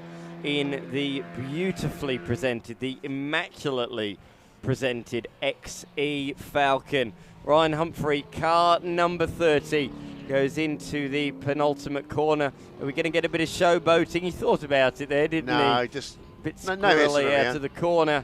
But it's 2 from 2. He'll be looking to make it 3 from 3 this afternoon. Humphrey takes race 2 in the South Australian Sports Sedans. He does. We're just waiting for Michael Barsh. He's the only other car on the lead lap. So that's the victory there for the mini challenge car. So that'll go to James Campbell, and second in the South Australian Sports Championship there, the JC&J Constructions entry there, Michael Barch.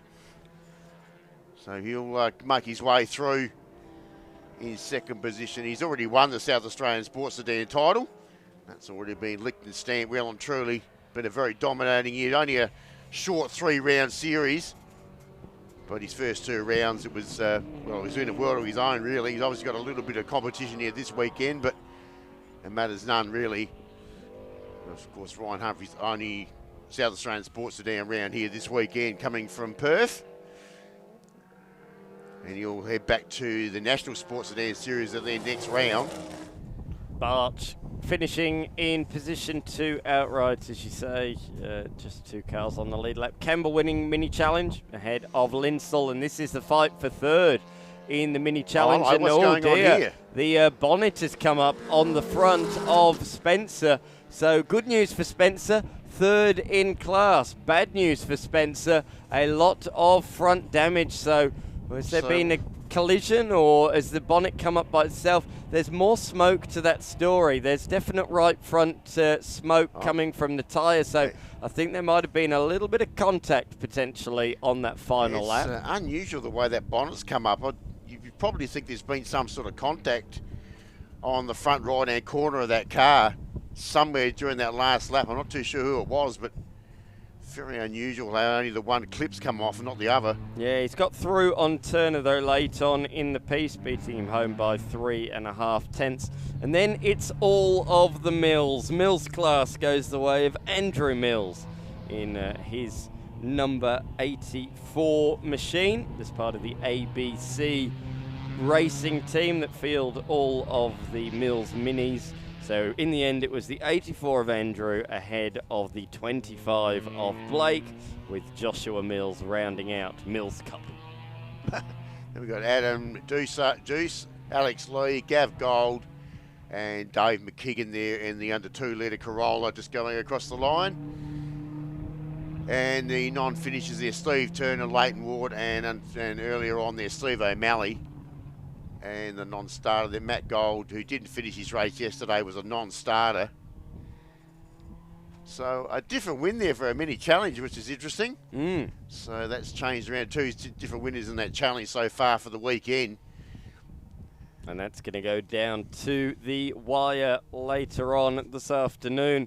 One more race this morning before we head on into the lunch break. It's going to be Excel Trophy in a matter of moments. And then we've got all of these categories again this afternoon. ProdSport, Improved Production and E30s, the Toyota Gazoo Racing Australia Scholarship Series, a couple of Excel categories, Masters and Trophy, Sports Sedans, SA Aussie Racing Cars and the prototypes. Plenty more to sink your teeth into later on this afternoon. But up next, Excel Trophy.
XL's already out there on the race circuit. Good field of XL's once again as part of the Trophy Series, a series that has been dominated by one man. He's taken every race victory to date.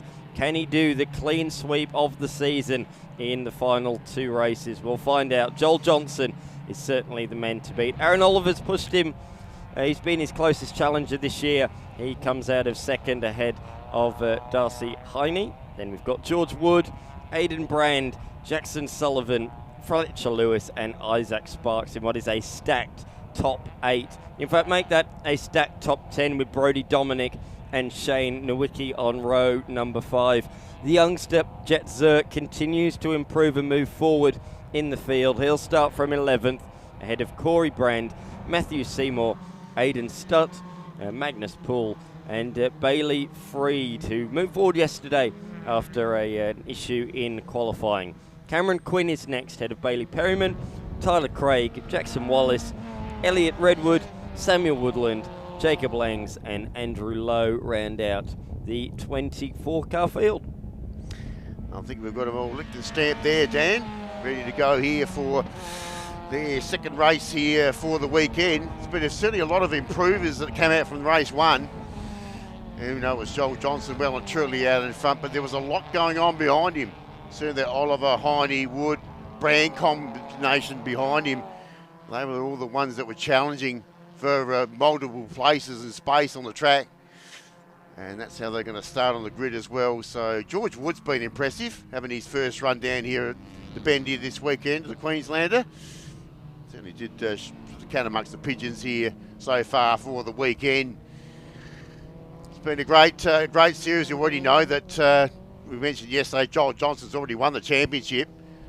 And has remained undefeated so far in the series. When was the last time? I can't remember an XL Championship where somebody sealed it with a round to go. It's unheard of. And the fact that he's looking at potentially clean sweeping the entire season today is just remarkable. But as we said, it's not because the rest of the field is low in quality. He is one of the nation's best. He won the Nationals event up at the Bathurst 6 Hour early on in the year. He's one of the nation's best front-wheel drive drivers out there. So, he is a good benchmark. If you're beating him, you are doing very, very well. And he has been pushed throughout the season. Not so much yesterday in the opener. He won in the end by over 10 seconds. But that was mainly due to the titanic tussle between Aaron Oliver, Darcy Heine and George Wood in 4th position. So watch out for those 3. I'm sure battle will recommence in this one. Green flag has gone at the back, so we're waiting on the lights. We're underway down towards turn number 1. Straight away, Oliver pulls in line behind Joel Johnson, who pulls back to the outside of the circuit. They're further back, though. They are 2 wide, 3 wide, even 4 wide. The top 4 are nose to tail, but behind that, it's a case of, big lock-up. Big lock-up for Dominic, who's just about got it back under control. Brilliant car control from the youngster. That looked well out of his hands at one point, but he managed to gather it back up, and he's only lost 1 position. I thought he was getting the back of something. He got tagged there. He's got him pushed way out of the grass. And that was one of the Brand there, I think, Aidan Brand. I don't think he knew he was on the outside of him. Brand with a slow start, trying to reclaim places, just had his nose on the outside, and he was unaware. Dominic out of the corner. That's allowed both Isaac Sparks and Shane Nowicki through. Down into turn 6 they go, side by side. They just about hold on to it through there. I tell you what, the winner out of that was Jet Zerk. Yeah, absolutely no doubt about it. He's got right behind that pack. Sparks Dominic just trying to get himself resettled there. He pushed and shoved a little bit as early part of the race. Shane Nowicki, Aidan Brand, one of the 2 B Sport entries in this field. And there's Zerk, the Alan Moffat Falcon inspired livery on that car. It certainly does stand out on the track. And they head down. So there's our race leader. It's Johnson from Oliver. The usual 2 up the front in that order. Oh, Johnson a little wide there. That was interesting. Usually kids are fairly straight. Wood's taken position number 3. So Wood has moved up a place into 3rd. Good stuff from the visitor. A weekend of all South Aussies except for one. He's the exception to the rule, making the trip from Queensland.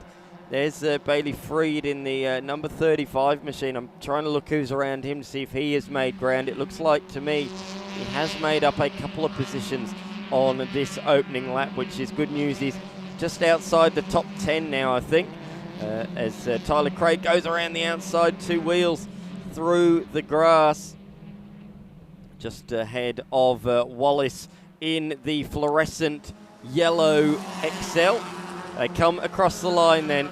It's very, very tight. Isaac Sparks getting a little bit of a nudge, a bump draft from the car directly behind him of Brody Dominic. But look at this, a challenge for the lead. Johnson in the Autobahn car is being attacked by Aaron Oliver at turn number 1. We haven't seen this much this year. No, and he's much closer this time. He's also being pushed by George Wood behind him, but he's much closer. Might have just switched off a little bit there, Johnson. He's got to be aware. He's looking for a clean sweep in the series.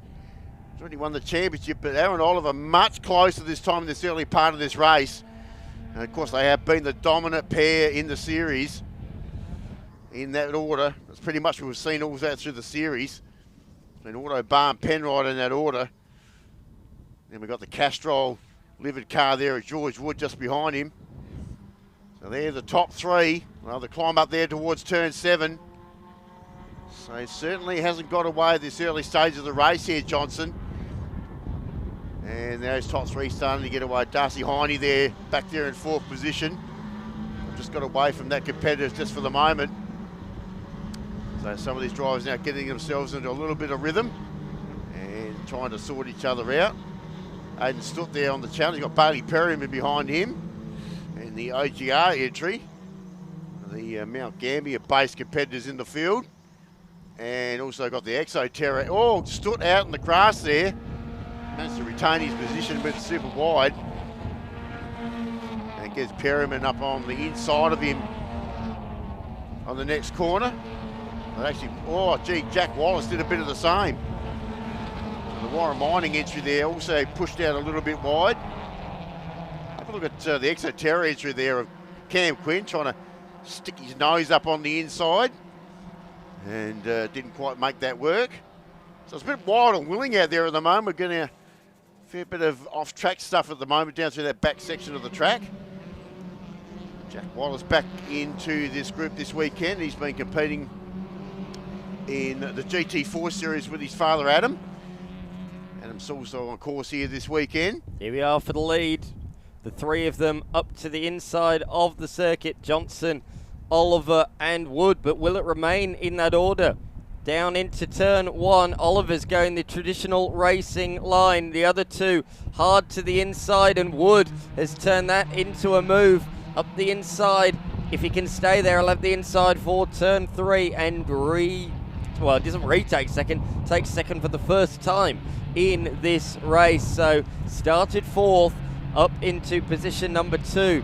Yesterday, I think Wood was, probably the second fastest driver, but just didn't quite have the speed late on to be able to hold on to second position, and in the end got shuffled back to position number 4.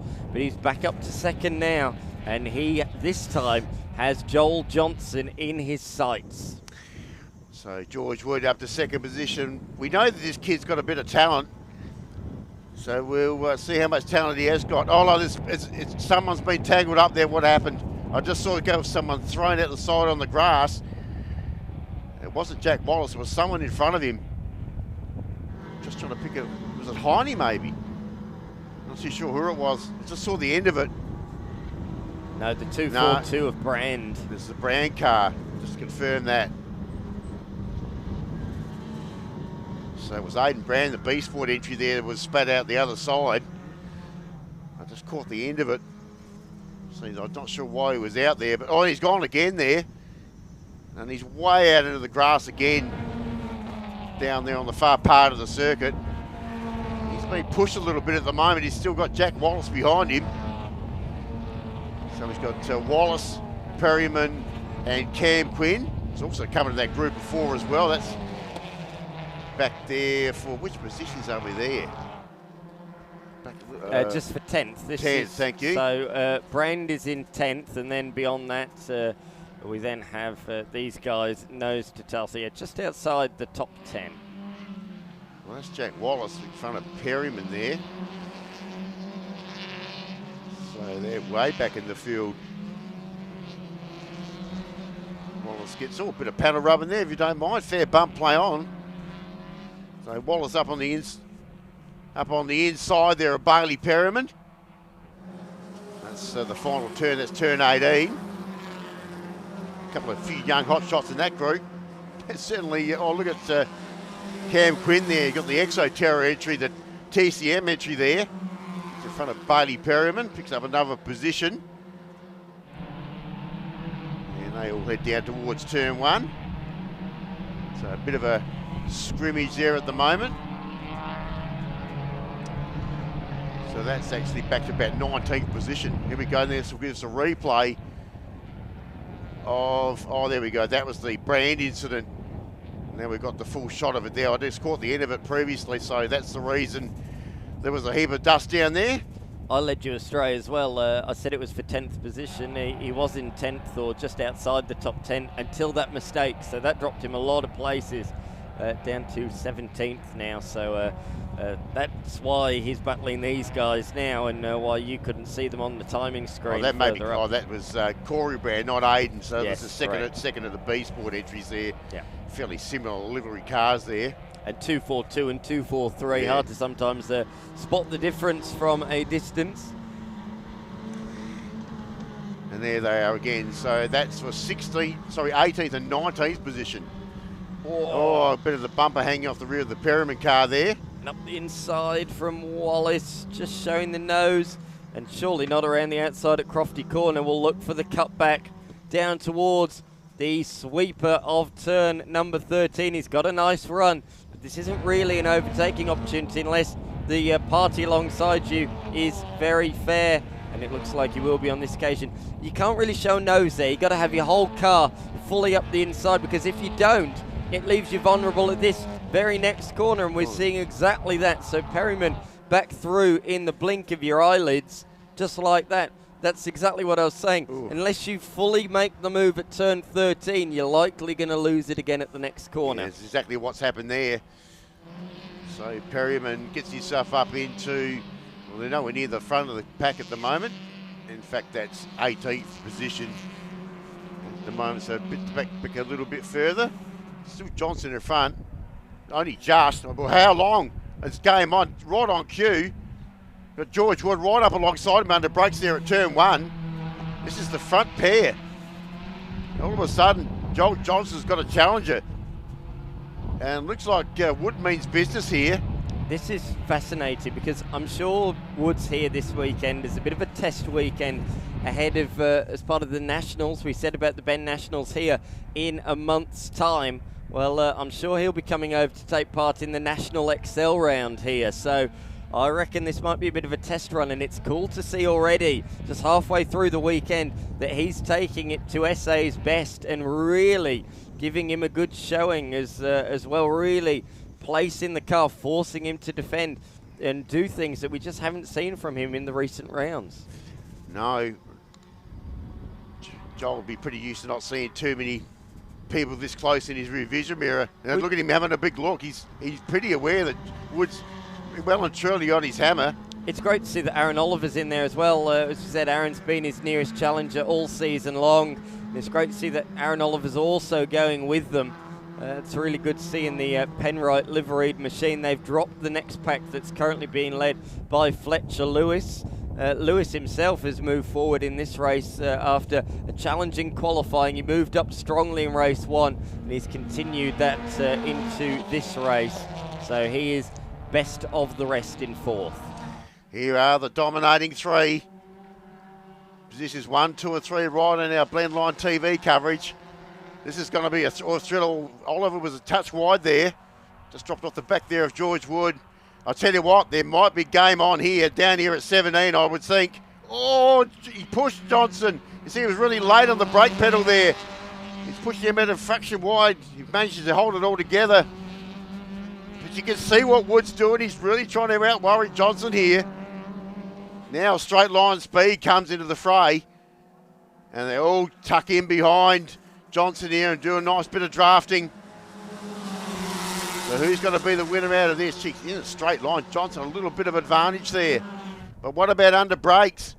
This is important. They're all following him through down on the inside of the track. Oh, they in the inside Wood. Tries to get on the inside.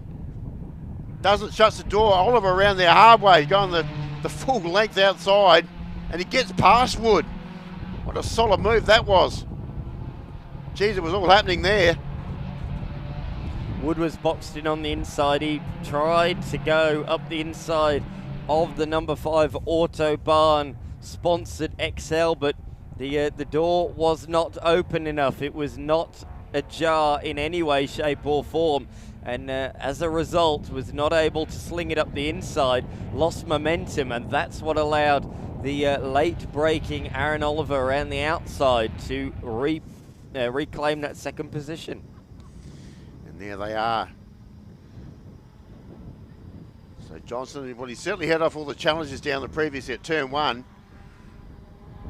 Still plenty of time left in this one. Just gone under 5 minutes contact there. That was Matty Seymour, just got the short back and sides there. I'm just trying to pick who that was. That Bailey Fred. It was. Oh, now we're continuing, doing a bit of afters down through turn number 7, 3 wide. This is sketchy, 2 wide. We're doing it 3 wide here. Jet Zerg, he might be young, but he's got a bit of experience under his belt, and he slots in behind that trio, and so as well does Seymour. So Fred did take the position ahead of Seymour and Jet Zerk.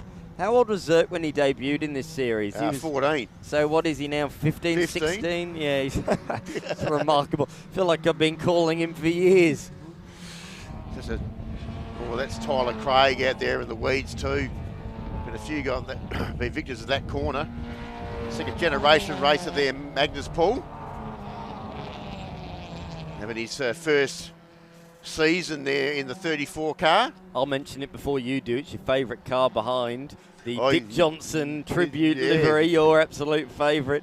Mike gets excited when he sees that car on the screen. It's great to see the Soots back in the series too. They've had a little bit of time away from the series. So that combination, of course, Greg running in the Masters in this car and Aiden in the trophy class. So, and Magnus Paul just in front of him. Second, Mark Paul, of course, a race in a privateer in the V8 touring car series. Here we go. A couple of years ago. Oliver all the way around the outside. He liked it to last lap. He's doing it again, but this time he's going to have to keep on the outside around turn 3. He's got the momentum. The high line gives him the inside for turn number 5. And you know what? I think Wood's going to slot in behind him, give him a little bit of a nudge, and he's going to try and follow through as well. And there we go, a change of lead. Aaron Oliver in front, and Wood is going to try and take second from Joel Johnson, and he's done so, but Johnson now with the momentum out of the corner.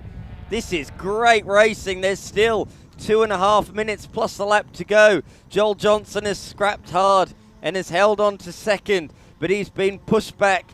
He has lost the lead for the first time in this race. Gee, Aaron Oliver be pretty excited at the moment. He hasn't led too many races throughout the series. Well, this is anybody's race out of this top 3. Wood's just got to bide his time now. Just over 2 minutes remaining of race time here at the moment. So it's Aaron Oliver. Can he nab a victory here? This is the big question. It's been the provincial bridesmaid throughout the series. A string of seconds throughout the series for 2025. He's been looking for a race victory here. Oh, he's really heavy on the brake pedal there, Johnson. He's still pushing Oliver. Now here's a big passing opportunity. Got to be right tucked up on the inside there at 17. He's going defensive. He's definitely going defensive down into the tight turn 17. It's a really deceiving corner, that one, isn't it? You go down the hill, just at the end you come back up again. So they can brake later than you think. However, the corner keeps getting sharper. It's about 100 degrees, not 90 degrees. Definitely not 90. And it does catch the best in the business out. We've seen many incidents there in many different categories as the run onto the pit straight. Joel Johnson in the toe. This time it's he that's going to go to the outside, and Wood's going to try and make it 3 wide down here, but already Johnson is ahead. He's closed the door on those 2 behind, and he's back out in front with 2 laps to go. Well, that was a short-lived lead. It's just for a lap there for Oliver. So Johnson now back to the front. He goes. Now Wood trying to get back to second position as he was earlier in the race as well. Just is enthralling stuff, isn't it? There's some real skill amongst this trio at the moment. Nail-biting stuff. Look at the break that Johnson's already pinched there, just in those few corners. Well, Jet Zerk's picking up another position. Just caught that there in front of Matt Seymour. So where are they at the moment? Now going the outside on the number 34 of Poole. It's all happening. Freed's being attacked by Stud, but side by side through turn number 5 here. Who's going to yield? Who's going to give way? The answer is nobody, actually. Well, Zerk got through cleanly underneath Poole there. So he's picked up 2 positions so far inside that lap. Now he's got Aidan Soot in his sights, and Bailey Fred all there. Poole a bit wide. He gave Matt Seymour a bit of a love touch there. Jackson Sullivan has moved up into position 4 ahead of Fletcher Lewis, so he is now best of the rest in position number 4 in the JS Racing Atlantis Auto Sport machine. Yeah, it's good to see Sullivan up there into 4th. Much improved driver in this series too. He's come leaps and bounds. Obviously a different car that he started with in the first part of the series, but after the original car that he did start off the series, unfortunately was a write-off and an incident here at this track. Look. It's another brake lock there for Johnson. Johnson's broken away though on this lap, so now he's in the lead. He has put the hammer down and he's trying to pull a margin. You can almost hear Bono on the radio to Lewis Hamilton. Hammer time, push, push, push. And that's exactly what Johnson is doing out in front. He has pulled a margin on this, the penultimate lap of the race, officially 0.8 of a second as they come across the line. Hayden stood there looking for a pass there on Fred to get back to 12th position there. This is the front 3 again. Time has elapsed there, so this possibly could be it. Woods too busy attacking and defending from Oliver now. So Woods retaken second place, but these 2 are scrapping too hard for second, and it's allowed Joel Johnson off the hook with this final lap. Now a kilometre already in, maybe even 1.5 km. Time is running out, and the gap for the first time is over a second around the midsection of the circuit. Look at this though, further back. These guys are all within a second, all 6 of them down into turn number 1. It's the number 13 that's back at the head of the queue, ahead of Freed and Zerk, but Zerk's back up the inside. 3 wide. Corey bit of hip and shoulder. Corey Brand on the inside, pushed his way through. Pushed Poole out of the way, no doubt about that. I think that was the case of the driver on the outside, didn't know that there were 2 up the inside, so he's taken the corner normally thinking 1 was there, and 3 into 2 doesn't go. And that was the result, but they all get away pretty much unscathed, just a little bit of damaged paintwork. Yeah, plenty of that in this category. plenty of big donuts on side of car doors. So there's Jet Zerk there on the Challenge of our Star Search winner from earlier in the season there, Bailey Fred. That will get him up into 11th position. That's exactly where Zerk finished yesterday in his first race. So they're starting to, this should be checkered flag time. Where are we? There we go. And there they are down there at turn 16. Johnson's got it all wrapped up. It's a fight for second. Aaron Oliver has got a good bit of momentum down the hill, but not close enough for a lunge at the penultimate corner. Bit of a lock-up. He sent it in there, but not quite enough to really attack, using all the road on the exit as well. But out in front in the Autobahn XL, Joel Johnson, he really had to fight for that one, but he showed his class, and he takes another race victory in the South Australian XL Trophy Series. Wow. George Wood gets his PB in the SA Series in second, ahead of Aaron Oliver. And it's all changed for 4th in the end, with Darcy Heine coming through to finish in position number 4 ahead of Fletcher Lewis and Jackson Sullivan. Beyond that, well, Mark, this is all to play for still into the final corner. So Dominic for 7th, Sparks for 8th. Craig got up inside into 9th position. So what are we looking for here? This is the Stutt combination. So he got in front of Bailey Fitz inside that last corner. So then Jet Zerk has been dropped back to 13th. It'll be Corey Brown, Magnus Paul. Yeah, the race for Sheep States is in the backpack there. Then Matty Seymour, Cam Quinn is about to put a pass down on, no, that's not Cam Quinn, that's actually Jack Wallace. Just behind Bailey Perriman there. Cam Quinn was just in front of him. There he is down there at turn 1. Perriman actually got Wallace on the last lap, so it was Wallace trying to retake 18th position, but came home just shy in the end. Ethan Redwood in position number 20, ahead of Samuel Woodland in the Exo Terra sponsored machine. And then we await the 242 of Brand, who comes across the line in what was an eventful race for Aidan Brand. Gee, he's sort of finished in last position. Yeah. Wow, he was right up near the pointy end there for a while. So he hasn't gone his way, that's for sure. That rounds out the 22 runners in that one. Lengs and Low non-starters in that second race for XL Trophy.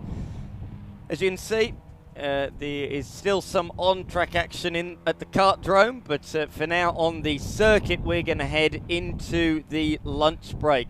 It shouldn't be too much of a long lunch break. We're scheduled to get back underway in around about 15 minutes time. So while we're doing that, we will see the XLs come back around, but we're going to take a quick break in commentary, a well-needed one after that race there from XL Trophy.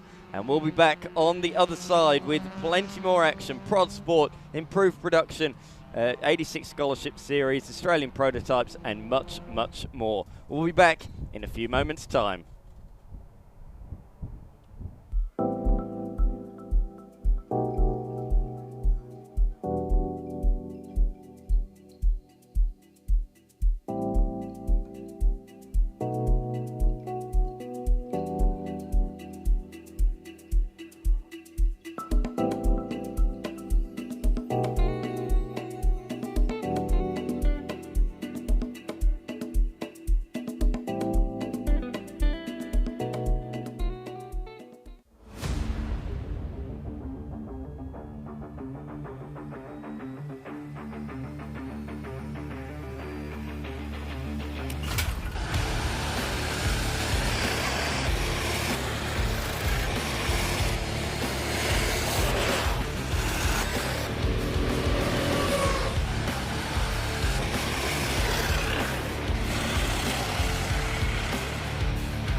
Good afternoon, we can say now. Lunch break is over. We are into our last set of races, the last races of the South Australian Motor Racing Championships for season 2025. Let's go out with some spectacular racing. I'm sure we will.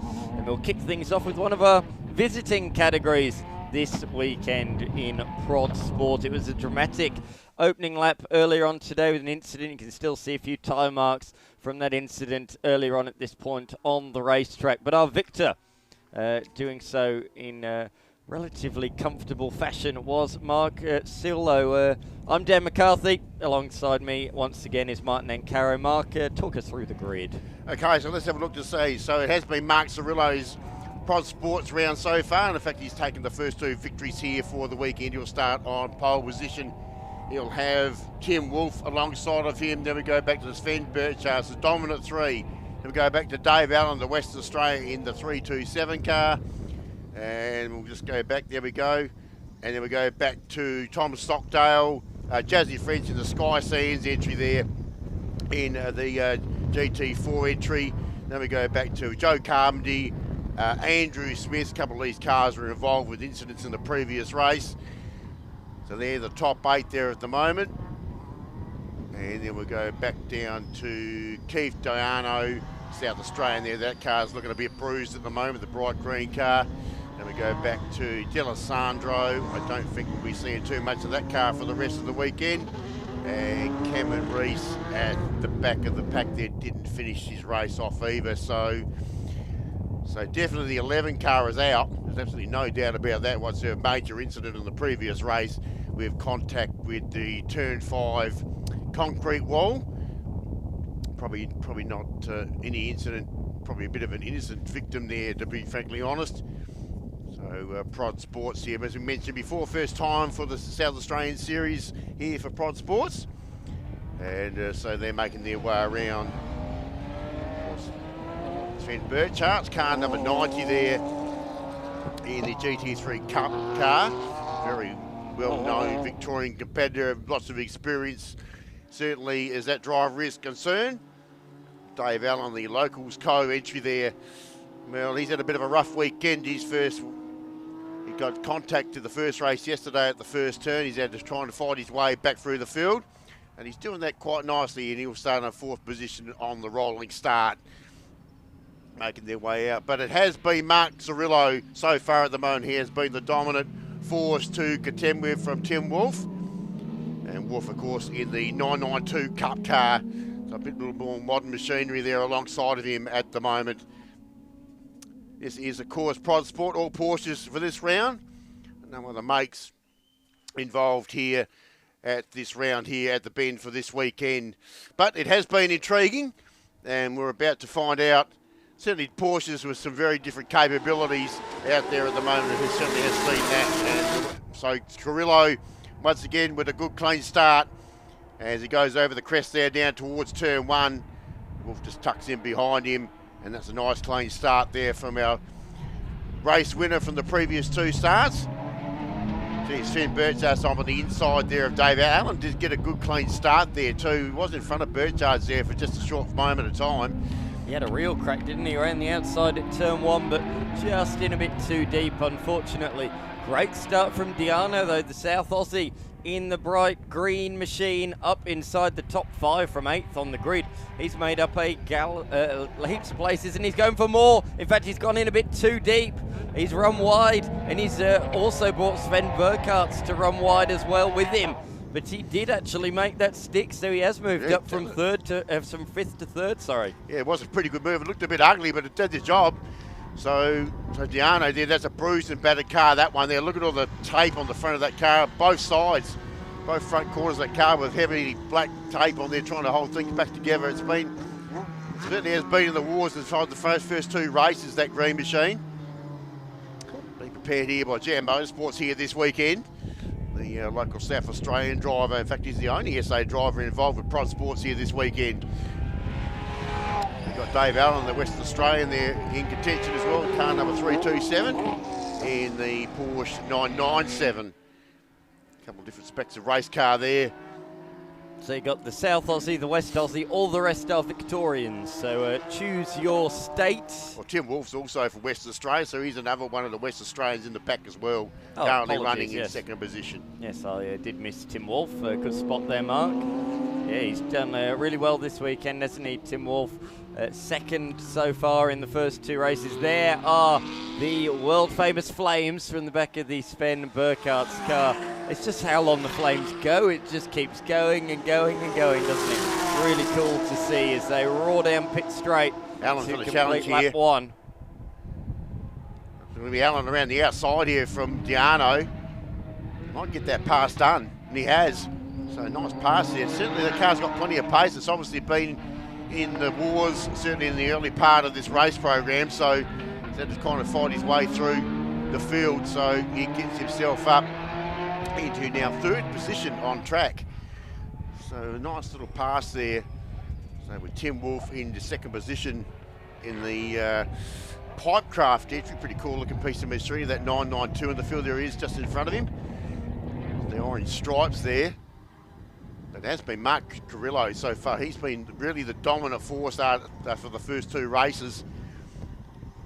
So for Keith Diana, the only South Australian in the field, he's been fighting his way back through the field, and he's starting to do that now, trying to find a little bit of pace. And a little bit unsettled there on that exit of that corner too.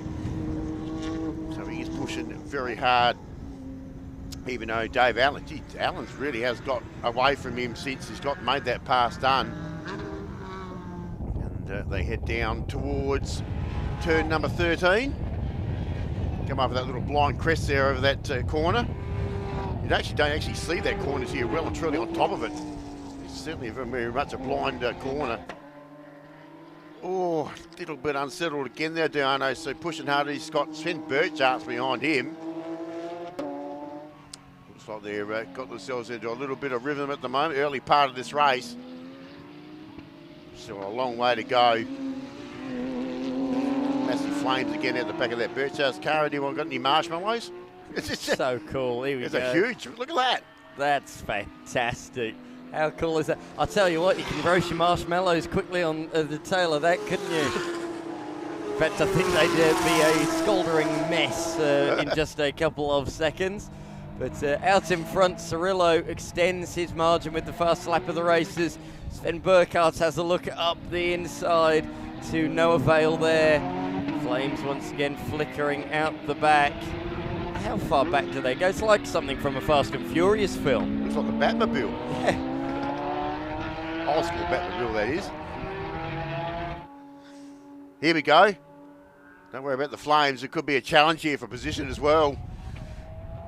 So Sven trying to find a passing opportunity down at 6. It's one of the biggest passing opportunities on this track. Just depending on how late you are on the brake pedal there. Dana did a pretty good job there. He held his line quite neat. So no opportunity there for Sven Burkhardt's to make his way through. Certainly in a straight line, that Diano car has certainly got some super pace. I don't think it turns in quite as neat as Burkhardt's is doing at the moment. Well, and there's proof of your comment right there. Turned in, and the back protested, didn't like that at all. It certainly, as you say, it's not looking silky smooth, is it? He's really fighting, wrestling the Porsche around, whereas for Burkhardt's it just seems to be becoming a bit easier. It seems like a tamer racing vehicle, whereas Diano seems to be wrestling a wild lion out there. Yeah, it's a bit of a wild animal, isn't it? Here they go down towards 17, down over the crest. So this is where Diano has problems. It's his braking and cornering, as you mentioned, it's a little bit out of touch there at the moment. Oh, there he goes again. We're going to get plenty of shots of that flame, especially from that camera angle. I'm sure they'll be doing the socials later on today. That's just awesome. Oh, there's a bit of smoke, is there coming? Oh, there's a little bit of smoke. And I'm trying to work out where that's coming from. It looked like the left rear. Looks like a brake, to be honest with you, but we'll just keep a close eye on that 90 car. Very nice move around the outside. Well, we're talking about the smoke. He's just sent it to the outside. He forced Diano to defend. He's gone, no problem. I will go around the outside. I'll outbrake you and come across your nose on the apex of the corner. And that's exactly what he did in the very old school looking Carrera Cup car now. Quite remarkable. You know, that was pretty new just a decade or so ago, but it's quite old compared to some of the others now. Yeah, a little bit of change of the body style. Not a great deal, but so that's been sorted out certainly now between. What they managed to do though at Porsche somehow is every year it looks more modern, their cars look cooler, they look more sophisticated. I don't know how they manage it year upon year. Every year they just look that little bit better. You think you can't improve on it year upon year, but they do. Every model that comes out, they just look that bit better, that bit more modern, that bit more refined. So there is still the combination there of Burchards and Diano. Diano just sticking to his guns a little bit. He hasn't let Burchards get too far away. Just sort of pick up that, there's that smoke again. Seems to be under gear change. That's a good pickup actually. Yeah, here's that move earlier on, up the inside to take fourth. He ended up also taking Burkhart's for position number 3 as well. Burkhart's ran wide himself in evasive action, and that allowed Allen to take position number 4. And Allen is now comfortably in third ahead of both of those two. But in the Cup car engineering machine out in front by nearly 7 seconds, it's Cirillo. Wolf in position number 2 in the most modern of the Carrera Cup cars. But this category not just open to Carrera Cup cars, it's open to GT4 cars. We've got a few GT4 Porsches out there as well, but also to one-make machines from Audi, Ferrari, Lamborghini, and as well other GT4 and GT3 manufacturers as well. It just happens to be this weekend they are all Porsches, but it just shows what a popular brand they are. Of course, they're in motor racing all around the world these days, in the top tier of motor racing, whether that be in the World Endurance Championship taking on Le Mans, or in IMSA WeatherTech Sports Car Racing. Of course, they are the reigning winners of the Daytona 24 Hours in the hypercar class. Got a slowing car, that's Jazzy Feach there, the 333 car. Not sure whether she's had an issue there or a slight excursion, not too sure, but she's in a much slower spec car. Well, slow as it gets, I'm not saying it's dawdling around in the GT4, but you can't beat a Sky Sense livery, can you? No matter which French is behind the wheel, right. Whether it's Rusty or whether it's Jazzy, the Sky Sense liveries always stand out. The matte black with the gold writing on. Of course, Rusty French, a former competitor in the Touring Car Masters series and many other categories as well. Rusty French. That's a big long list. It certainly is. But great to see Jazzy doing well in racing as well. She's competed last year in the category that's here this weekend, the Toyota Gazoo Racing Australia Scholarship Series, moving on to GT4 competition this year and competing this weekend in the ProdSports category. Those cars are always beautifully presented, no matter who's the Sky Sands entry, no matter who's sitting in the race car, but he's done a great job. There's Tim Wolf there, currently in second position in the Pipecraft entry. Talking about nicely presented race cars, that's a beautiful specimen. One of the ones we really like here as commentators, to see a nice brightly coloured car like that. And it sounds good as well. Let's listen to it down into the braking zone. I was just a bit too far away from this particular camera angle. We'll hear it further around. Oh, he's in a bit deep there. It's Wolf, who just set his fastest lap of the race, a 1:57.6, 2.4 seconds, so slower than the race leader, who set the fastest lap of the motor race, a 1:55.2. Allen in the 237, the 9972 GT3 Cup car. He is in position number 3. He set a 1:58.5, so a second slower than the man that we are looking at this particular point in time as he comes up to turn number 13. Through there you can see the rise in the corner, lovely through the gearbox. Let's listen to Allen. It's I love standing at a large braking point. Turn 1 he is really good for it, actually. And just seeing the Porsches hard on the anchors, down through the gears. They are glorious things, and they really do stop quickly. These Carrera Cup cars, despite not having ABS, they really do stop on the anchors pretty quickly. I remember there was a period in Carrera Cup where the M drivers were allowed traction control and the Pro drivers weren't. Oh, spin for Diano. Oh, just there he is at the again. bottom of the shot. I heard some tyre screeching, and the next thing I see, Diano entering the camera shot facing backwards, which is never a positive sign. But good recovery. He hasn't lost any positions from that. Just a bit of pride, probably, with that mistake. But no, holds on to position number 5. But coming back to my earlier point, yeah, there's a period in Carrera Cup where the M-Class guys were allowed ABS and the Pro drivers weren't. And in a couple of wet weather qualifying sessions and races, the M-Cars, as a result of having ABS, were taking the fight to the Pros. So that was quickly outlawed. The Pros weren't a fan of that. No, they definitely were not. See, the Bushman's Fridges entry is also into pit lane there. Tom Stockdale too. He's coming on his 4th race lap there, so obviously some issues too. Hasn't been a terribly successful weekend to date either. Shame that Rees and Smith we haven't seen come back out in this one. Obviously, D'Alessandro we weren't expecting, but we were hoping to see Smith and Rees. Rees wasn't involved in that incident. He's just had mechanical issues all weekend. He's been running strongly, and every time late on in the race he has come to a halt. So his weekend coming to an abrupt and early end, unfortunately, this weekend. But hope to see him back out for the next round of the Production Sports Championship.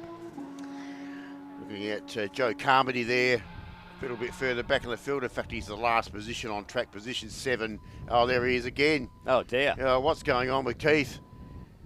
And has he stalled it this time? Has he got some fire? Yes, he has.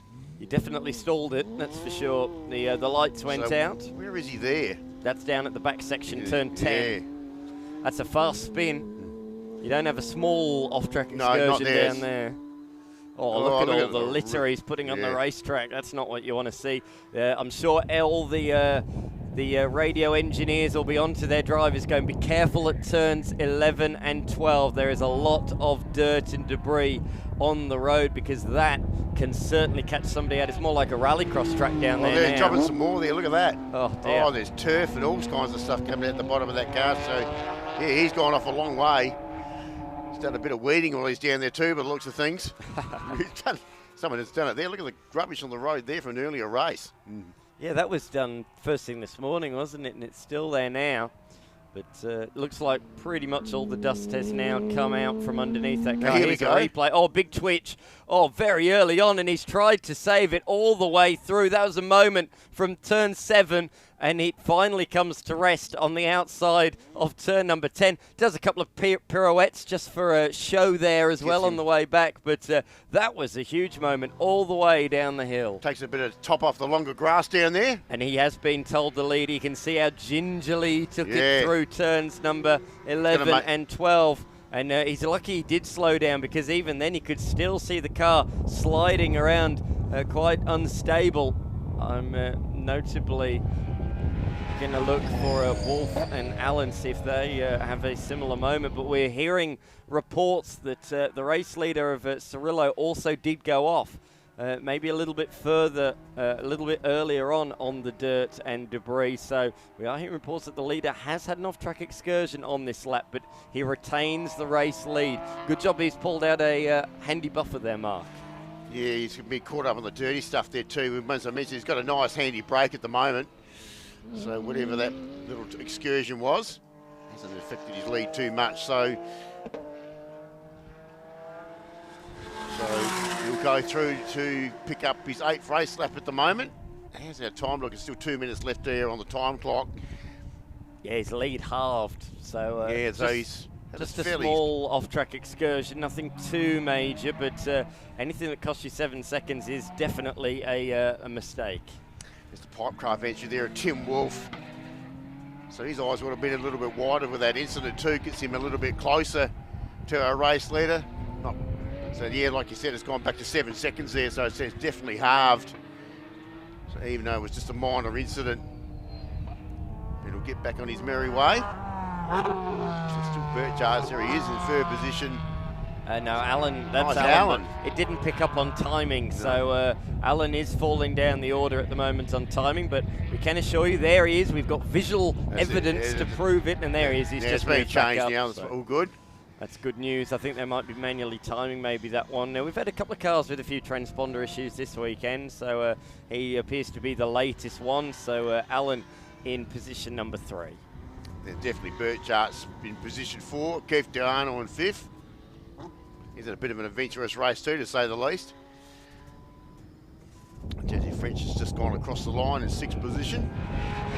He's ahead of Commodi, who is running at the tail of the field that sadly shrunk a little bit today, down to just 7 runners after Stockdale brought his car into the lane after just 3 laps. There is Wolf in the 992 GT3 Cup car, the most modern of the machines out there this weekend. And if you like your modern Porsches, well, you're in for a treat. We got the not quite up-to-date Porsches in the Michelin Sprint Challenge. That's in a couple of weeks' time as part of the GT World Challenge Australia event in 2 weeks' time. And then in 3 weeks' time, you got the proper up-to-date Carrera Cup cars, the National Carrera Cup Series, hitting the racetrack. So plenty of Porsche action here at the Shell V-Power Motorsport Park in the next 3 weeks. Yeah, lots happening at this venue. It's a very busy period and time of the year here at Shell V-Power Motorsport Park. As we can see, some of the buildings that are going up around the circuit, on some of the camera angles you might be able to see. There's one down this section of the course that we'll see in a few moments' time. There's one on the outside of turn number 3 as well. So there's several outbuildings that are going up around the racetrack in preparation for a huge month of motorsport in South Australia. 3 straight weeks here at the Shell V-Power Motorsport Park, and then we end things at Mallala with the return of national racing to Mallala Motorsports Park after 16 years with the High-Tech Oils Super Series, headlined by the TA2 Muscle Car Series, as well as the Formula Ford Stars and Renegades Series. There's going to be legend cars, innovation race cars, and much, much more. So, yeah, we've spoken a lot about events at the Bend, but there's also going to be racing at Mallala later on in the year as well. We haven't finished at Mallala just yet. We do a lot less meetings there, obviously, what we used to, but it's still alive, no doubt about it. Oh, well, you say a lot less than what we used to do. It's a lot more than what I'm used to in my lifetime. I've never been to Mallala so much in my life as I have this year. It's brilliant. Yeah, I've lost count of how many weekends I've spent out there. There's been a lot of changes out there too. I know they've knocked the last of the grandstands down there at turn 1 as well. So the stands are now all gone. Oh, not again. Oh, goodness me. And there is one of those buildings that's going up. That's a little bar that they've put there at turn number 14, just hiding Diano from view. And in fact, Diano now has Jazzy French right up behind him. So there is potential that he could lose position number 5 as our race leader, Laps Carmody, in the 24 Porsche.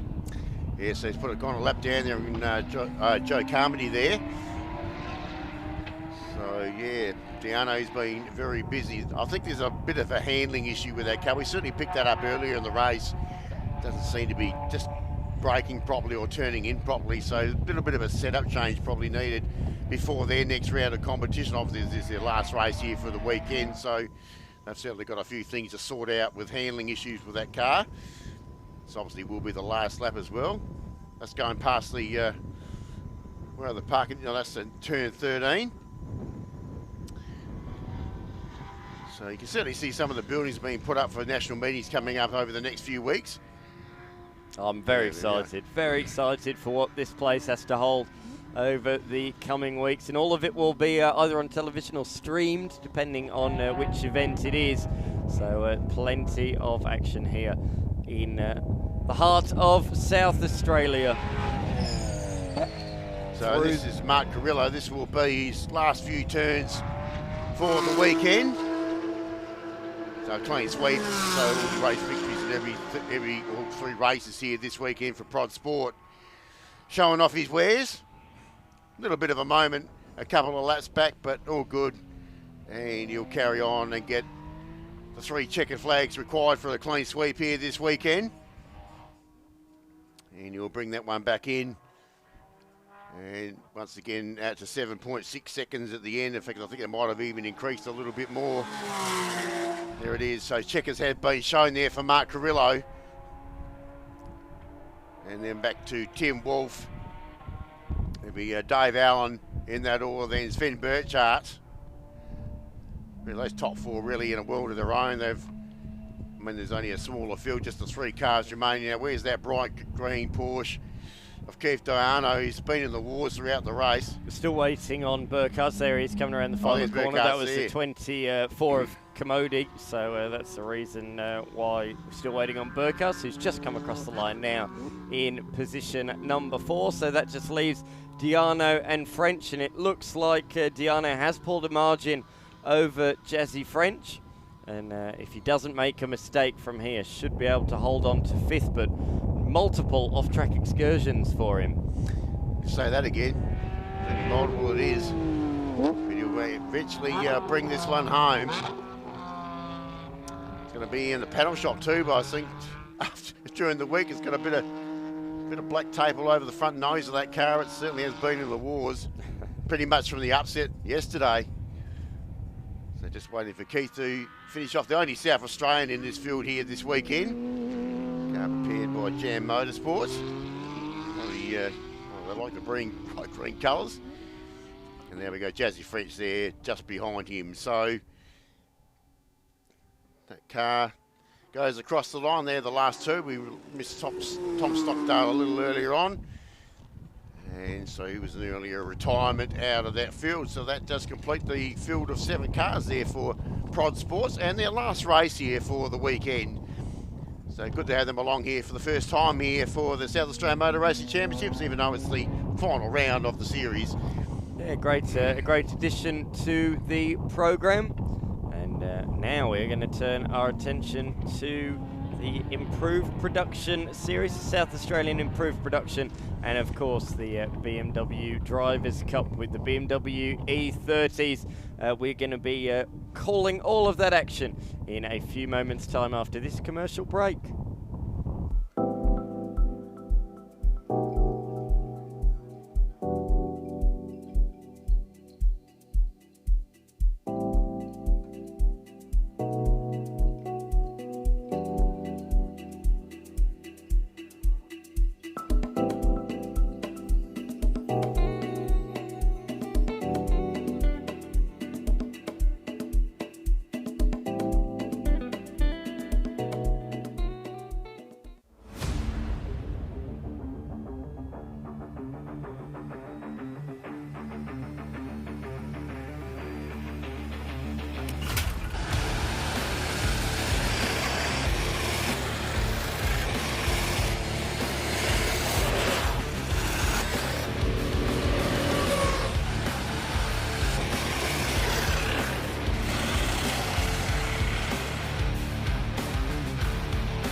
Two very, very popular categories are out there on the race circuit now. We have the South Australian Improved Production Series and a category that goes around the nation. It's the BMW E30 Drivers' Cup.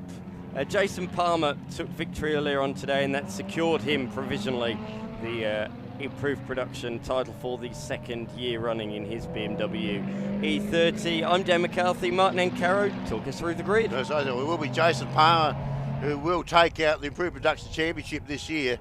Alongside of him with Steve Campbell in the other BMW there, excuse me, which is alongside then Ian Statham. So in the Magna, then it will be the 25 car there, Mark Garnett in the Sylvia. Andrew Cogan back there in the V8 powered BMW, then Mark Kempster.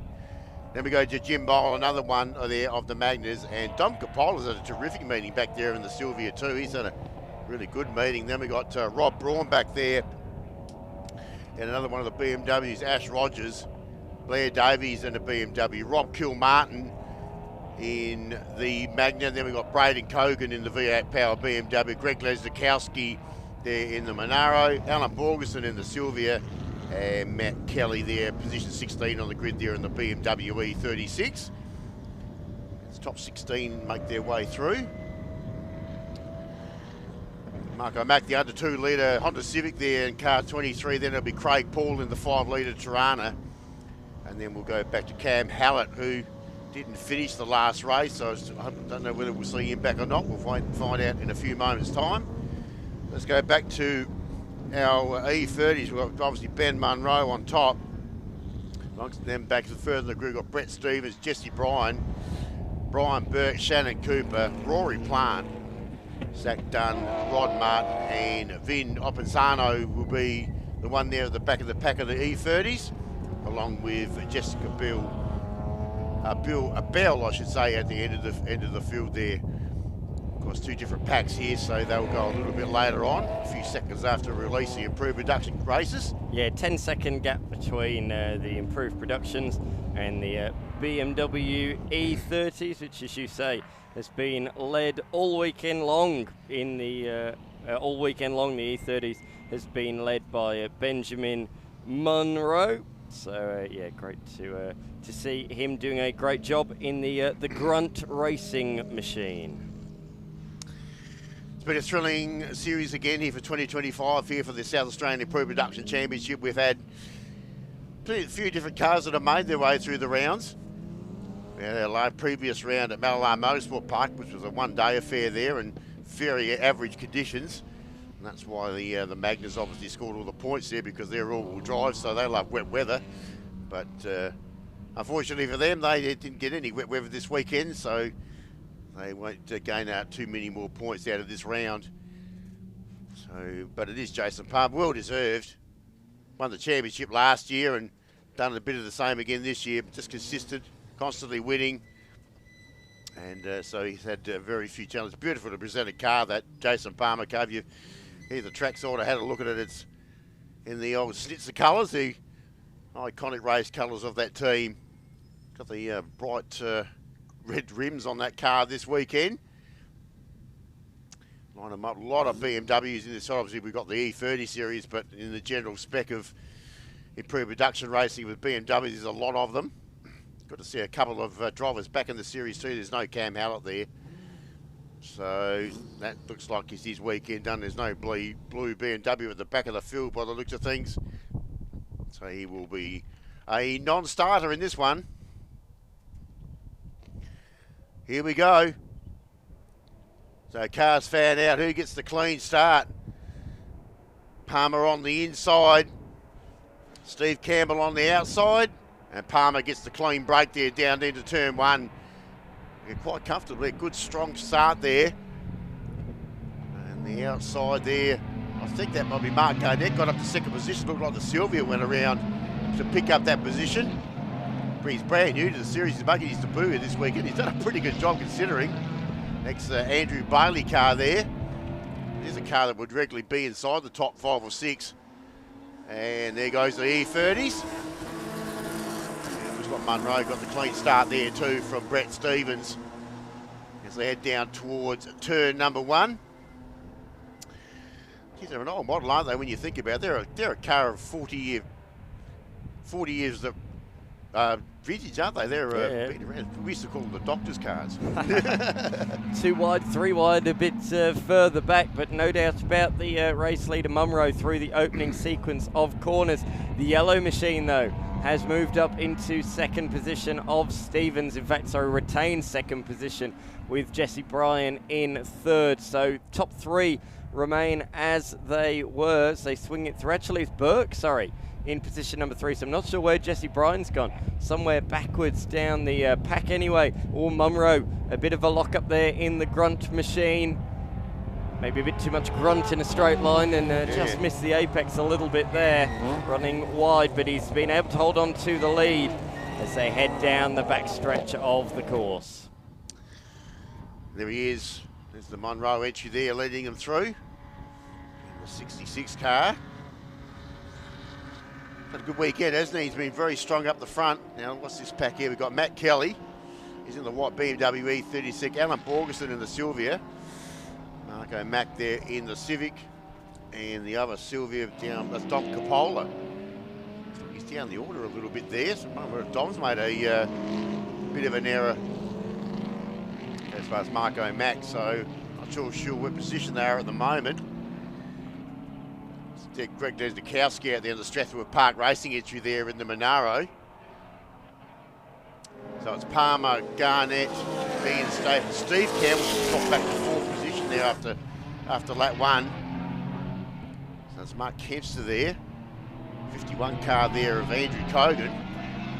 And that's Rob Braun there. We haven't seen too much of that car on the camera this weekend. So Rob Braun there in the BMW, or the hatch there, the M135. Now, there's something that we haven't mentioned yet in this race. We spoke about Palmer already wrapping up the title. However, second place. Coming into the day's racing, Kempster led Cogan by a single point. However, Cogan beat him in the previous race, and he now leads by 1 point for second in the series. So Cogan from Kempster by a single point. Effectively, whoever wins out of those two in this final race will finish second in the series. And after lap 1, currently Cogan down in position number 8, Kempster in position number 5. So he's quite a few places ahead of him there. That's big news there. Cogan bogging down off the line, dropping places, proving costly early on. So if he wants to finish second, he's going to have to come back through the order. As we look at the fight in the lead for the E30s between the number 66 and Munro, who's dominated the weekend up to this point. He dominated last round as well, but for the first time in several races, he is being challenged by the 117 machine of Stevens. Sticking to his guns there, Stevens. Haven't seen too much of him in this series, but I think he did take the pole from qualifying yesterday too, if my memory serves me correctly. So he's got a car certainly with plenty of pace. In fact, talk about pace. He's right on the hammer there of Munro at the moment. So just heading down towards us again, down towards turn 13. He's got to try and get himself up on the inside there. And on the wrong side of the track there, so that'll work in the favour of Munro there heading into the next corner. But certainly Stevens has got some pace, no doubt about that. You just have to stick behind him for a little while. Plenty of time still left in this race. In fact, only 5.5 minutes. He's all over the car that's got tie downs all over it, which is what Grunt make, which is the sponsor of that car. That's what. I wonder what the stripes were. Yes, it makes sense now. They're tie downs. If you have a look closely, you can just about see on the Blendline TV images. So those two are really starting to get away in the E30 class, and back a little bit further to, I think that's a Burke down in third position. But he's much further back. Well, Stevens has still got his chance here to pick up a race victory in this class. Certainly does. He is right there. Right there as they come across the line. The official margin, half a second as they go through turn number 1. The Mansfield Hire sponsored machine is certainly looking strong at the moment. We sort of mentioned it's been a bit of a changing of the guard in this series in the last couple of years. Last year, dominated by Royce Line, who's moved on to race in the 86s, and as well as that, one of the other contenders, one of the leaders in the series. It was actually a tie between Royce Line and Brian Burke a couple of years ago, but Burke at the moment is in position number 3. He's being forced to settle for third, with these two continuing to pull away out in front of the field. So there the battle continues there. Stevens still not letting Munro get too far in front of him. Sticking to his guns, just tailing around. Jason Palmer's just set a fast time too. I've been informed, we were just trying to find Jesse Bryan. Dave Stillwell has sent me a text message, thanks to Dave Stillwell, for all the work he does in the E30s. Paddock, he informs me that car 19 is withdrawn due to a technical issue. So that's why Jesse Bryan is not on the circuit, a technical issue, ruling him out of this one, sadly. A bit closer this time, Stevens, down through that stadium section. So just sticking to his guns here at the moment. Over the crest there at 16 they come. Oh, geez, he's much closer. Will he have a dive here? Will he have a big look? Really? I think he has. Has he done it? Oh, it tightens up there. You've really got to back off there. And that's exactly what Stevens did.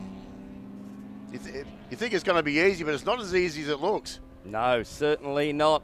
He's not cracking under pressure though, is he, Munro? He's doing a good job, despite being hounded left, right and centre at the moment from Stevens. He's keeping his wits about him, but I'm not sure he can do much about this latest onslaught. The 17 slides up the inside. He'll be late under brakes to try and take the position. Munro goes back to the racing line.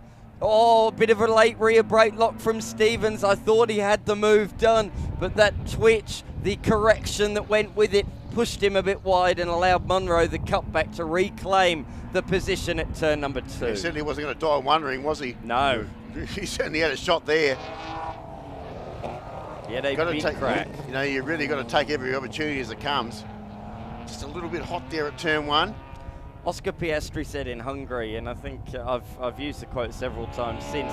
Oscar Piastri said, you got to go for a move when you can, because you don't know if you'll ever have another shot at a move. So that's exactly what we saw there. He went for it. Yes, it didn't work, but it's better to have had a crack and it not pay off than not have a crack at all. That's right. Dead right there, B. Still no change there at the moment. A bit of concrete bordering going over the outer circuit there. So a bit of construction work. It's Jim Myhill there. And the 68 car, is it? Yes. Blair Davies. Yeah.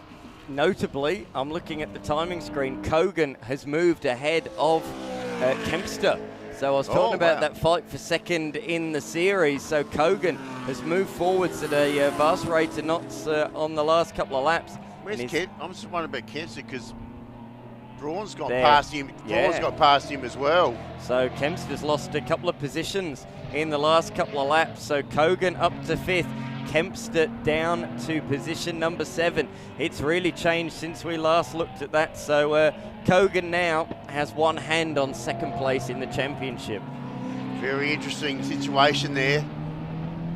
Phil Martin goes through there. Alan Borgeson. Matt Kelly having his first run for the series this year. Like we said before, not too many under 2 litre cars. Marco Mack, the only one remaining in the improved reduction section. He's, been very much the dominant force this year in the 2 litres, the under 2 litres, I should say. Oh, a bit of a dribble off the road there for one of the BMWs. Couldn't quite see who it was. I think it might have been Martin. Oh, Stevens. Oh, it's copy-paste, a replica of what we saw last lap, almost exactly.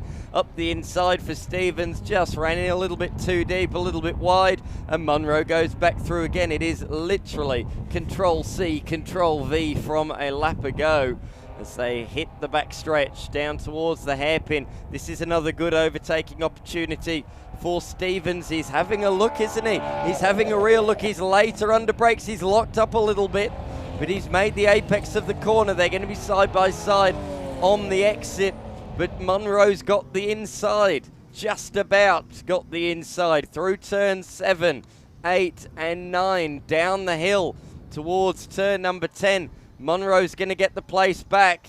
Brilliant clean race in between these two. Yeah, unfortunately there for Steve's had to back out there. You can't go too wide through that section there. It's just tightens up too much. Otherwise you're going to end up out in the weeds there. Well, he's not going to die of wonder in here, Brett Stevens, is he? No. He's had a shot at every opportunity. It was a good pass there of the hairpin, but unfortunately, as you said, it's pushed him on the wrong side of the track to the next lot of corners. So he still tails him down through this section again. And that's turn number 14. Coming up once again inside the stadium section. Maybe not quite close enough this time, heading down towards 17. So these E30s. Not sure they're dominating, aren't they? Here we go again. Stevens not close this time. It's been a barnstormer of a race, hasn't it? Yes.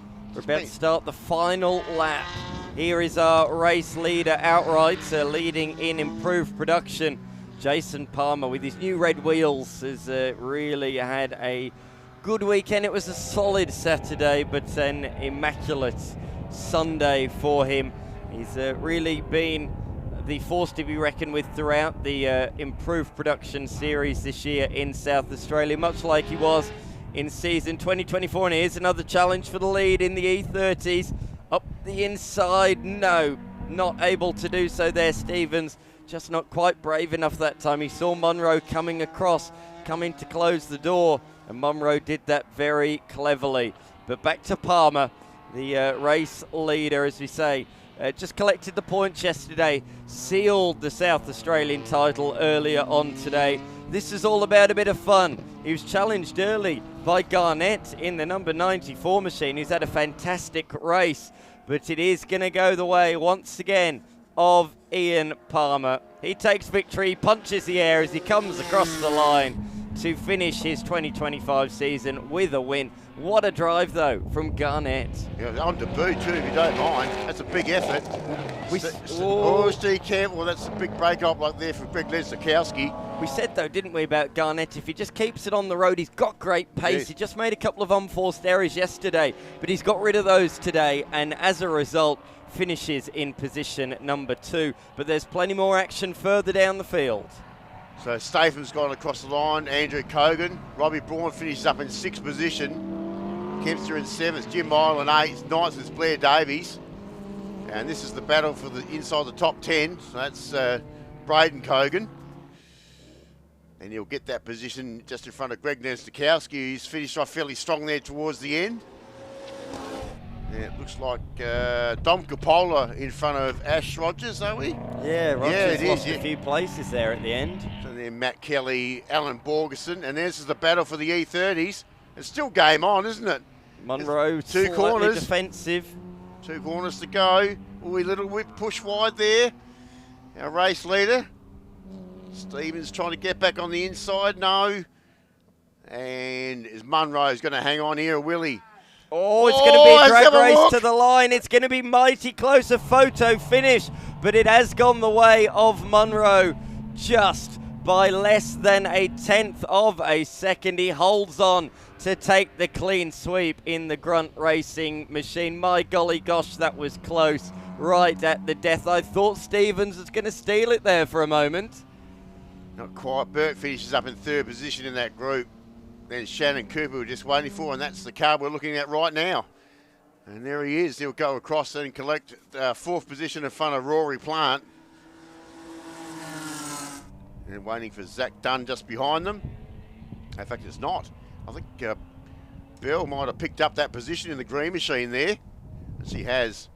In fact, it's Opensano just behind Bell, and we've lost Zach Dunn, have we? Where is he? Certainly not appearing on the screens in front of us. He wasn't amongst that group, so not too sure where he is, but so that possibly could be it. Bit of late race drama then in the E30s as well.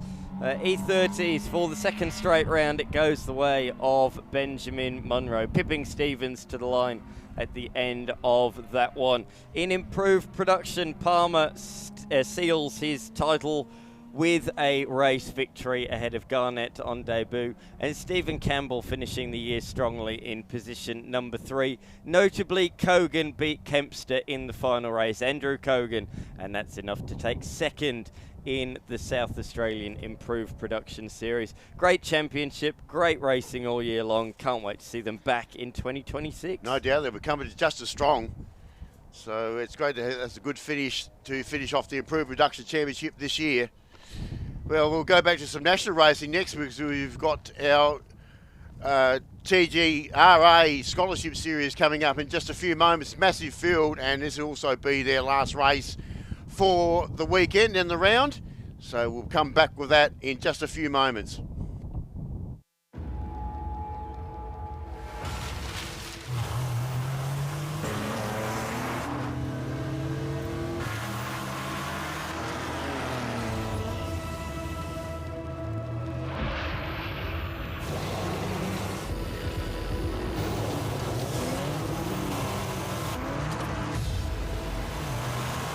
Gazoo Racing. Search made untamed. Toyota.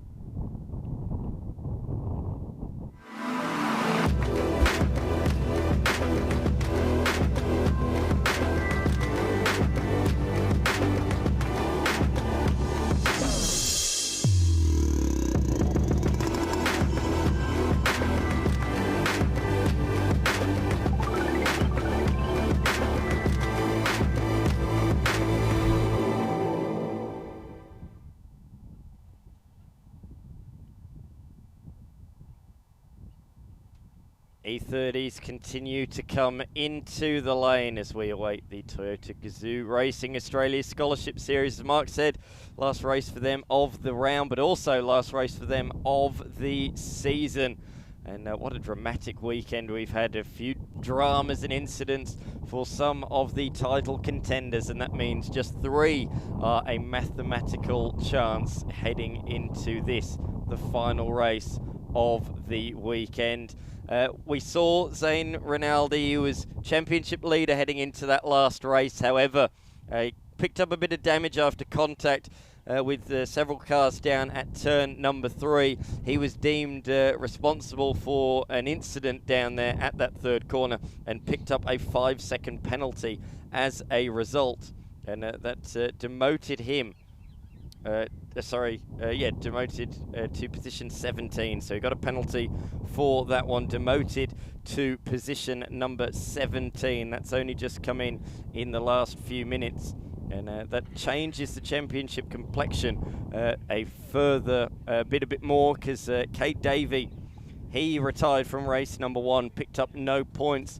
Rinaldi finished in position number 12, but demoted to 17th. That means he gets just 48 points from that last race, and that means that Alice Buckley has a 22-point advantage going into this final race. So there she is. She's just inside the front row, so she'll start from position number 2 on the front row of the grid, alongside the man who's dominated the weekend so far, Jordan Freestone. Sorry about that, I was doing the maths on the fly because that penalty has only just come in the last few minutes. So it's Freestone from Alice Buckley who leads the championship. Romeo Nasser in 3rd, Liam Jurges in position number 4, Darcy Heine in 5th, Tyler Casiella in 6th, Caleb Heffron and Ben Holiday rounding out the top 8. Then we've got Pip Casabene, Kate Davey, a brilliant performance to come from the very back in the last race to finish in 10th position. He'll start ahead of two XL graduates in Will Longmore and Tyler Collins. Beyond that, Max Walton, Ashton Cedars, Will Thompson and Otis Sands from position number 16. There is Zane Rinaldi. He's got a fair bit of work to do in this one from 17th on the grid. He'll start ahead of Bryce Lane, Salvatore Imbrogno, Robbie McAfee, Jed Murphy, Craig Thornton, Buster Bailey and Ruben Dan in position number 24. Don't worry, the field's still coming through. We got Emily Casiavello, Miley Miller, Matt Shilan, Ashton Kadich was a push down the field earlier on to finish in 28th. I expect him to move forwards.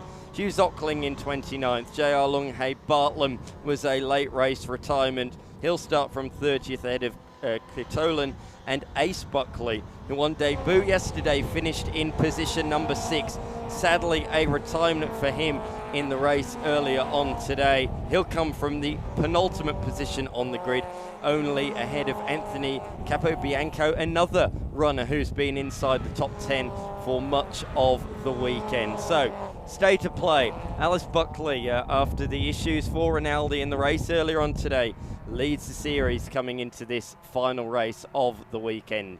She needs to beat Rinaldi and Davey to seal the deal in this one. At the Shell V-Power Motorsport Park, I'm Dan McCarthy. Martin Ancaro remains alongside me for this national racing affair, the Toyota 86 Scholarship Series. Well done there, Dan. That's a big list to get through, and obviously the points are now just about sorted out. We're about to find out inside this last race. There's some really hard charges from that previous race, as you did mention there, Dan, that made their way through the field. Tyler Collins was certainly one of them, and Kay Davey again from the back of the pack. So that gives themselves some sort of chance to get up near the pointy end of the field here with that sort of pace. Tyler Collins at one stage was inside the top 10, but late on he was shuffled back and finished in position number 12. But really good performance from the Dunlop Destiny program winner in the bright yellow and black machine, the 999. And there he is actually on the screens just as we're talking about him. Davey, race number 1 of the weekend. He got caught up in an incident and got steering damage and retired from the race. So what a comeback drive that was earlier on, from 31st to position number 10 from him. He needs something much the same in this one if he wants to stop Alice Buckley, who starts on the front row of the grid in the AC Delco and Castrol sponsored 86. There it is, the red, green and white one, and she'll be starting directly behind Freestone, Jordan Freestone, son of Paul Freestone, a regular national competitor. Final couple of cars are just slotting into their grid positions. Green flag at the back. We await the lights to go out here, and they are out. Very equal jump on the front row of the grid.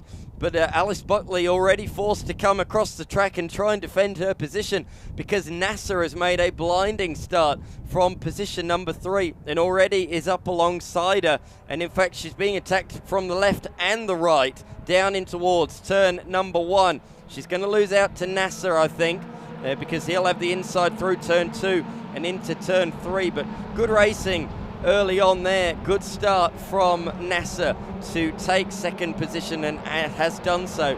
And now Darcy Heine is trying to attack as well in the number 83 machine, sponsored by High Speed Evacuations.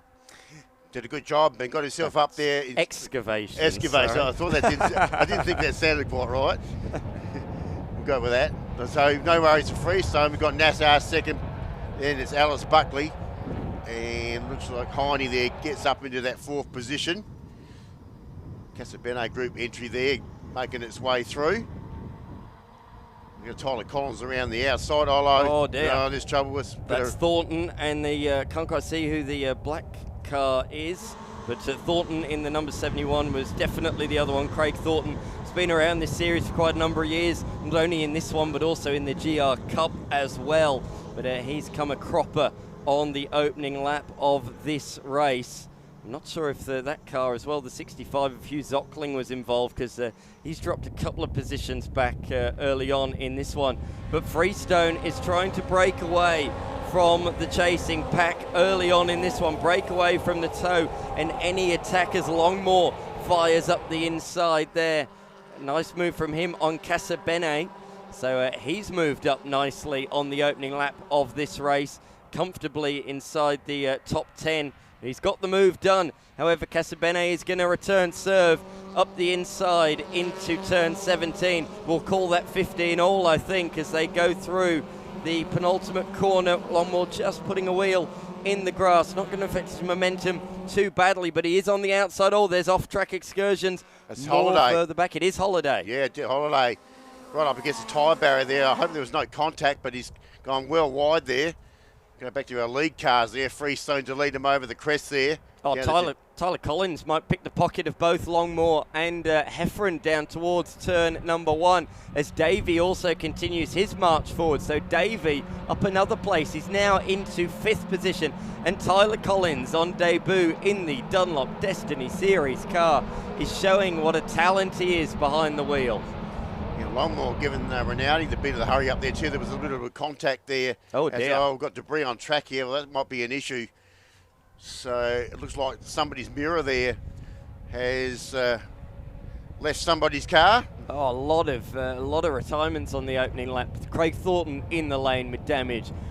Sands in the lane with damage, and Holiday as well. And we've seen Walton running slowly out there as well. He's got damage on the front left wheel arch, the rear left wheel arch. That is a battered and bruised 86 out there. The number 68 machine running slowly, of that there is no doubt. Catch your breath. Lap 1 is complete. We've still got 12 minutes to go. Oh, it's a long way to go yet. 66 car there at Bailey and behind Blaine there. Another battle in the mid-pack. A few of them developing at the moment. So they make their way down through the pack there. Someone else is trying to put a pass there. That was, I'm trying to think, it was in the back of the black car there. Oh, there's contact. There was contact there. I just caught that.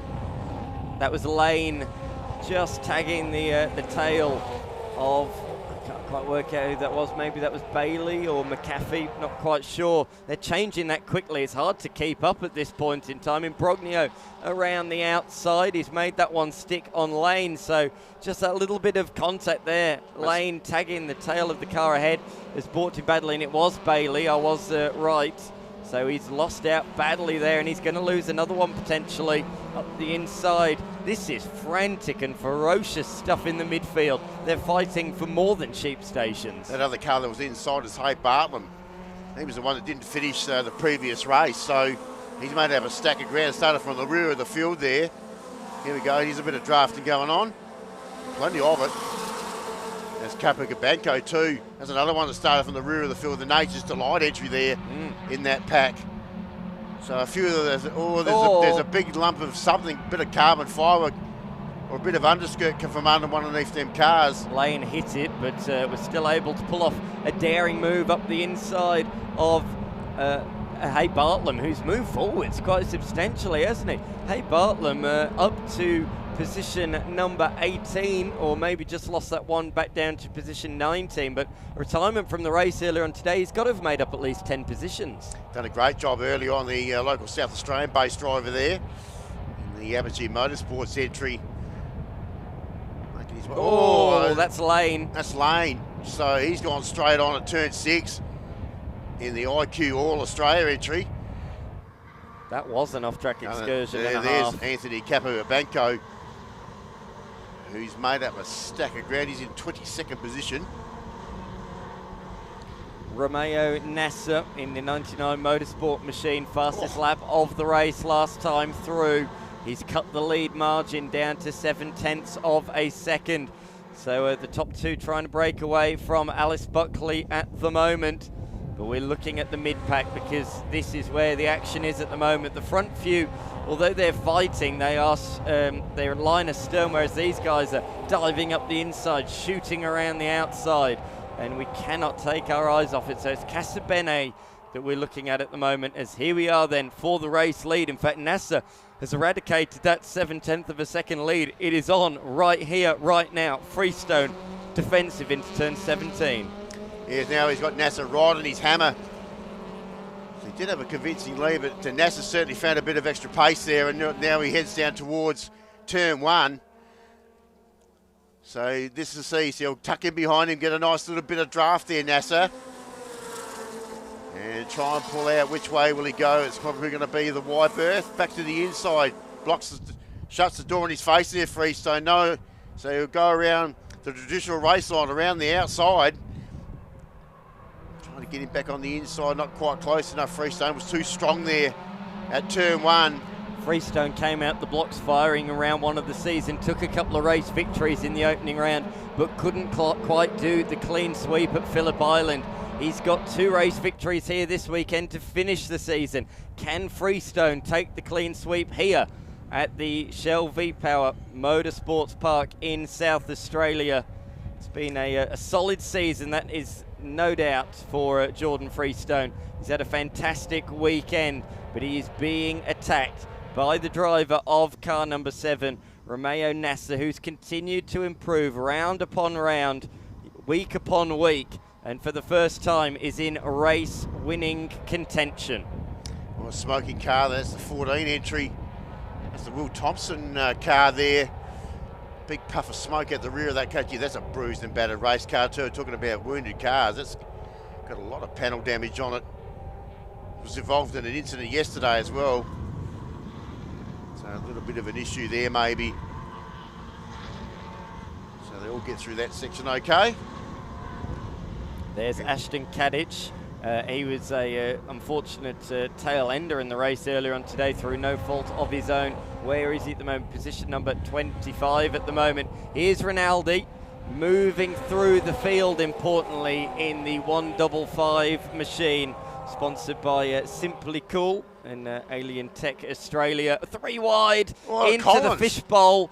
Good stuff, good racing. Collins picking the pocket of not 1 but 2 drivers, past Casabene and also passing the machine of Heffron. So good stuff there from Tyler Collins, making that one stick. And that's allowed Rinaldi just to break clear. So Rinaldi has moved through several cars on this lap comfortably now, back inside of the top 10. Oh, tyres are protesting down there into turn 17. I could hear some screeching in my headset as they come across the line. Then Rinaldi into 8th position, Collins 9th, Casabene 10th, and Heffron in position number 11, just ahead of Will Longmore. That's the pack that we were looking at on the screen before, but this is the one for the race lead. And despite the duel, they are actually slightly pulling away from Alice Buckley at the moment. The margin now out to 1.5 seconds. But I feel that Nasser's going to launch an attack sooner rather than later with 5 minutes to go. Yeah, it's got to happen sooner or later. Certainly much closer this time. They've already, here we go, this might be the challenge. Going to try and do it the long way there. That's not the easy way. Got to get himself on the inside there of that exit of that corner. But geez, Freestone's too smart. He's blocked the racing line there again, so no chance given. They certainly got away from Alice Buckley. I think she's got a problem with her own. I think Heine might be an issue too behind her. There we are. You can see the yellow headlights just behind that Castrol AC Delco entry. Keep a close eye on these 2 lead cars at the moment. Oh, Freestone's had a terrific weekend, but he's certainly got his challenges at the moment with Nassar just behind him. So down underneath braking they come again. Down towards turn 13, the blind corner here. Bring him back towards us. And once, oh, a little wide there, Freestone. That might have been too wide. Yeah, he's going to have to go defensive into turn 14. And he's got to try and get back across to the inside of the track, not to leave the door open through the fishbowl. Turn number 15 and back over the rise down towards turn 17. This is a great overtaking opportunity. Freestone knows it, pulls all the way to the inside of the circuit and says to Nasser, if you want to get by, you're going to have to go the long way here. But Nasser has really nailed that corner. Got a lovely exit, a lovely run out of there. But again, Freestone closing the door shut at turn number 18. This is the closest Nasser's been, though, coming onto the straight. And look who's joined them. Ring-a-ding-ding-ding. Alice Buckley is there now. She's knocking on the front door, ringing the doorbell as they go down towards turn number 1. Buckley actually applying the brakes there. I don't think she wants to launch a move. Is she thinking championship at this point in time? I would think so. Get towards this latter part of this motor race of the AC Delco entry there at Buckley. Oh no, she's got a lovely run. She's going to go up the inside of Nasser into turn 3. So I think she was biding her time. She thought, I'm not going to go for a half move up the inside or a half move around the outside. I'm going to wait until my opportunity gets presented in front of me. And she picks it up hook, line and sinker. Very nicely done from Buckley up to second. Heine looking for the challenge on Nassar now. So that's another possible move. He's gone the long way around the white car. Gee, this might be going. Buckley's certainly got some pace now. She's taking the bit between the teeth. So this could be the championship pivotal moment. We're about to find out. Oh, Nassar's put 2 wheels through the grass, and off he goes. That was just trying to go too wide through turns 8, 9, and 10. How many times have we said, Mark, this weekend you just can't do it? And that's exactly why. Just in the dirt on the outside of the circuit, washed out a little bit wide with oversteer, 2 wheels in the grass, and from there he was a passenger sliding out wide and plummeting down the order. What a shame for Nassar. The first race victory in this series was just there, just in front of him for a couple of laps. Davey, but sadly, it's gone now by the wayside. Yeah, Davey on the inside of Heine there. Man, he's come from the clouds. He's another one that's found a bit of serious pace too. Yeah, come from 10th on the grid in this one, just recovering after picking up that damage in the opener yesterday. So from 31st to 10th, and now from 10th to position number 3, and there's still 2 minutes plus a lap to go. It's going to be an exciting finish here. It looks like it's going to be out of that top 3. Still anybody's race there. Hey, Bartlam there trying to pick up another position. Where is he at the moment? He's up to 20th position. He's started with the rear of the field as well. So he's got, is that the Bailey car in front of him? So he'll be looking for a pass there as well. His top, wide out there as well. I wasn't sure who that was, but might be Capobianco wasn't there at the back of the field. And there they go down the main straight. Penultimate lap of the race. Somebody's out really wide at the final corner. Lots of dust and debris being flicked up through the grass out there, but we're looking at Collins and Casabene through turn number 3. This is for 9th position on the road at the moment. Casabene losing a bit of ground there on the exit of the corner. I'm not sure if there was a bit of a missed gear. I think there must have been. Of course, the old school H-pattern gearbox. This is a proper old school racing series in that sense. No aids or anything, no aids in that sense. No flappy paddles, no automatic gearbox. It's old school H-pattern manual, just the way we like it. Exactly right. Good old school racing. Couple that are heading up towards the back. That's the 99 car of McPhee there. And Will Longmore right on his tail. Will Longmore from New South Wales, just recently graduating in the last couple of years out of XLs. Still hops in them every now and then, is always up the front, a very good driver in XLs, but like many, has made the move into the rear-wheel drive 86s. Some people find the transition quite challenging. Some take to it like a duck to water. Longmore's been in and around the top 10 in the championship all season long, and he's going to try and move up. Oh, nice move. A place lovely, beautifully executed. Done that brilliantly. Just about the pass of the weekend there. Makes a change to the commentator, gives the driver a wrap, and then he goes and pulls off a nice move. Normally we do that and they spear off the road backwards. Don't say that. Don't say that. Well, here we go. Now Davey is right on the hammer there, or the back there of Buckley, so this is game on. Final lap final of the lap race as well, so can Jordan Freestone hang on here? We're about to find out. We've got a lap to find out. Buckley up alongside of him. And look at Davey trying to do a bit of the same. Yeah. They're 3 abreast here down to turn 1 on the final lap. And Buckley's Davey on the inside. Oh, he got the pass done. He's certainly been eating his Weet-Bix, no worries about that. The racing together entry there. Oh, Buckley's lost out another position, but to be honest, I think at the moment she won't be too phased about that. No. Importantly, she's ahead of Rinaldi, but she is a racer, and racing drivers don't like normally settling for second, let alone fourth, but she's going to try and come back, I'm sure, on this final lap into turn 6. Heine showing the nose up the inside of Davey, and in fact, Davey running a little bit wide there on the exit of the corner. in the Racing Together machine all the way from Queensland. A great program that is put together as Buckley slides up the inside. Great opportunistic move. There was literally an 86 widths room and not a millimetre more, but she slotted up the inside and takes the place. Yes, gets back to her third position there. So half a lap remaining here. Freestone with Davey still behind him. Is he close enough? There will be some passing opportunities in a couple of corners time here. If he's close enough, Freestone has certainly held off all the challenges. Oh, gets a bit wide there over the curbing again. Good defensive driving though. He knew exactly what Davey was up to.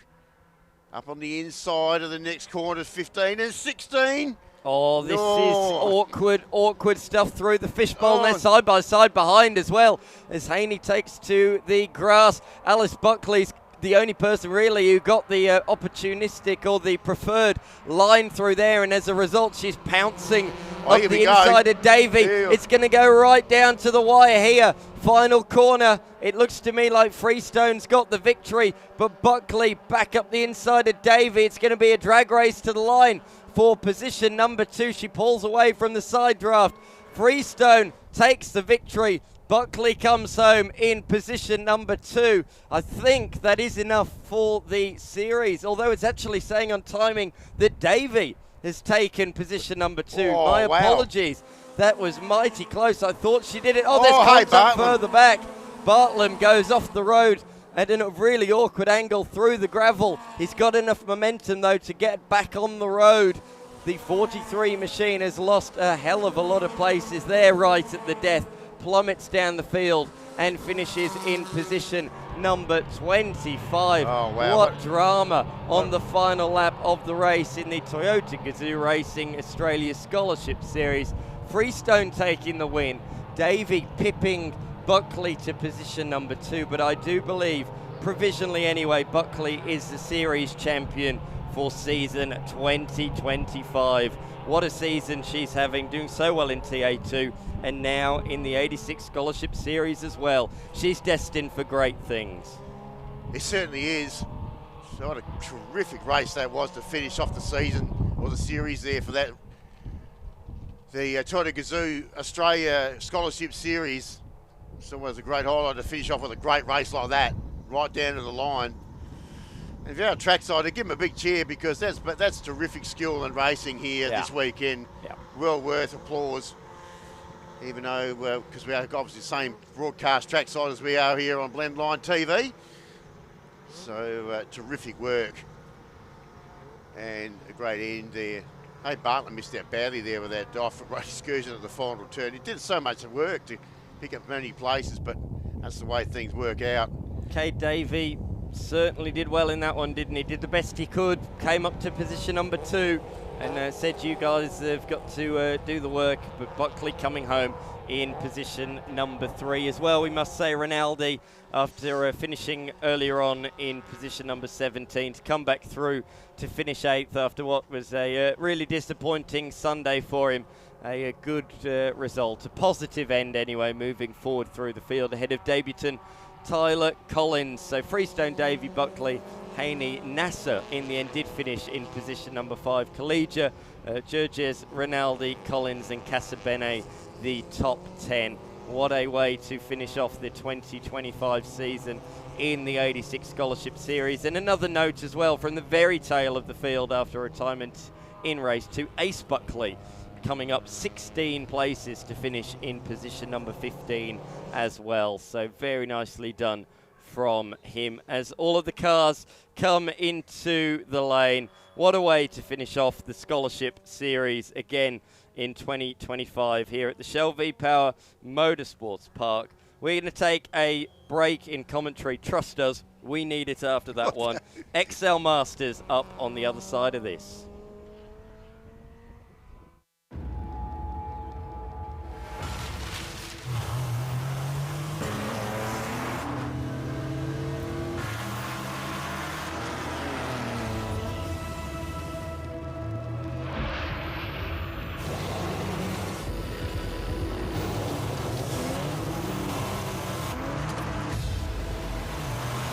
Toyota Gazoo Racing. Search made untamed. Toyota.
Bit of celebrations going on down there in the pit lane after the final race of the 2025 season in the Toyota Gazoo Racing Australia Scholarship Series.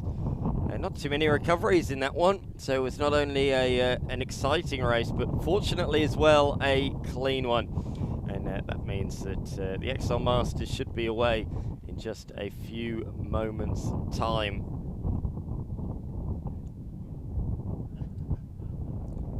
Just got that one recovery to make. The number 61 BMW just being towed onto the truck before we get the Masters underway, so not too far away at all. We've got several categories still to come. We've got XL Masters, SA Aussie Racing Cars, Australian Prototypes, SA Sports Sedans, and we'll finish with another XL race, the Youngsters in XL Trophies. Looking forward to that one. It was a belter earlier on today, much like that 86 race was, but there's been some great racing this weekend, but I think that race just before was probably the highlight of the lot. That was a real cracker. And here is the schedule. All of the remaining races, 22 minutes plus 1 lap. We're going to take a quick break, though, in the commentary for just a couple of minutes while that car continues to be recovered. We'll be back shortly.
Welcome back to the Shell V-Power Motorsports Park. Very much a motorsports park, as that package shows from karting to drag racing to off-roading. There's something to see and do for everybody here at the heart of motorsport in South Australia. We are going XL Masters Racing, the category for the over 35ers. And on pole position is Brian Smith alongside Vaughan Colwell.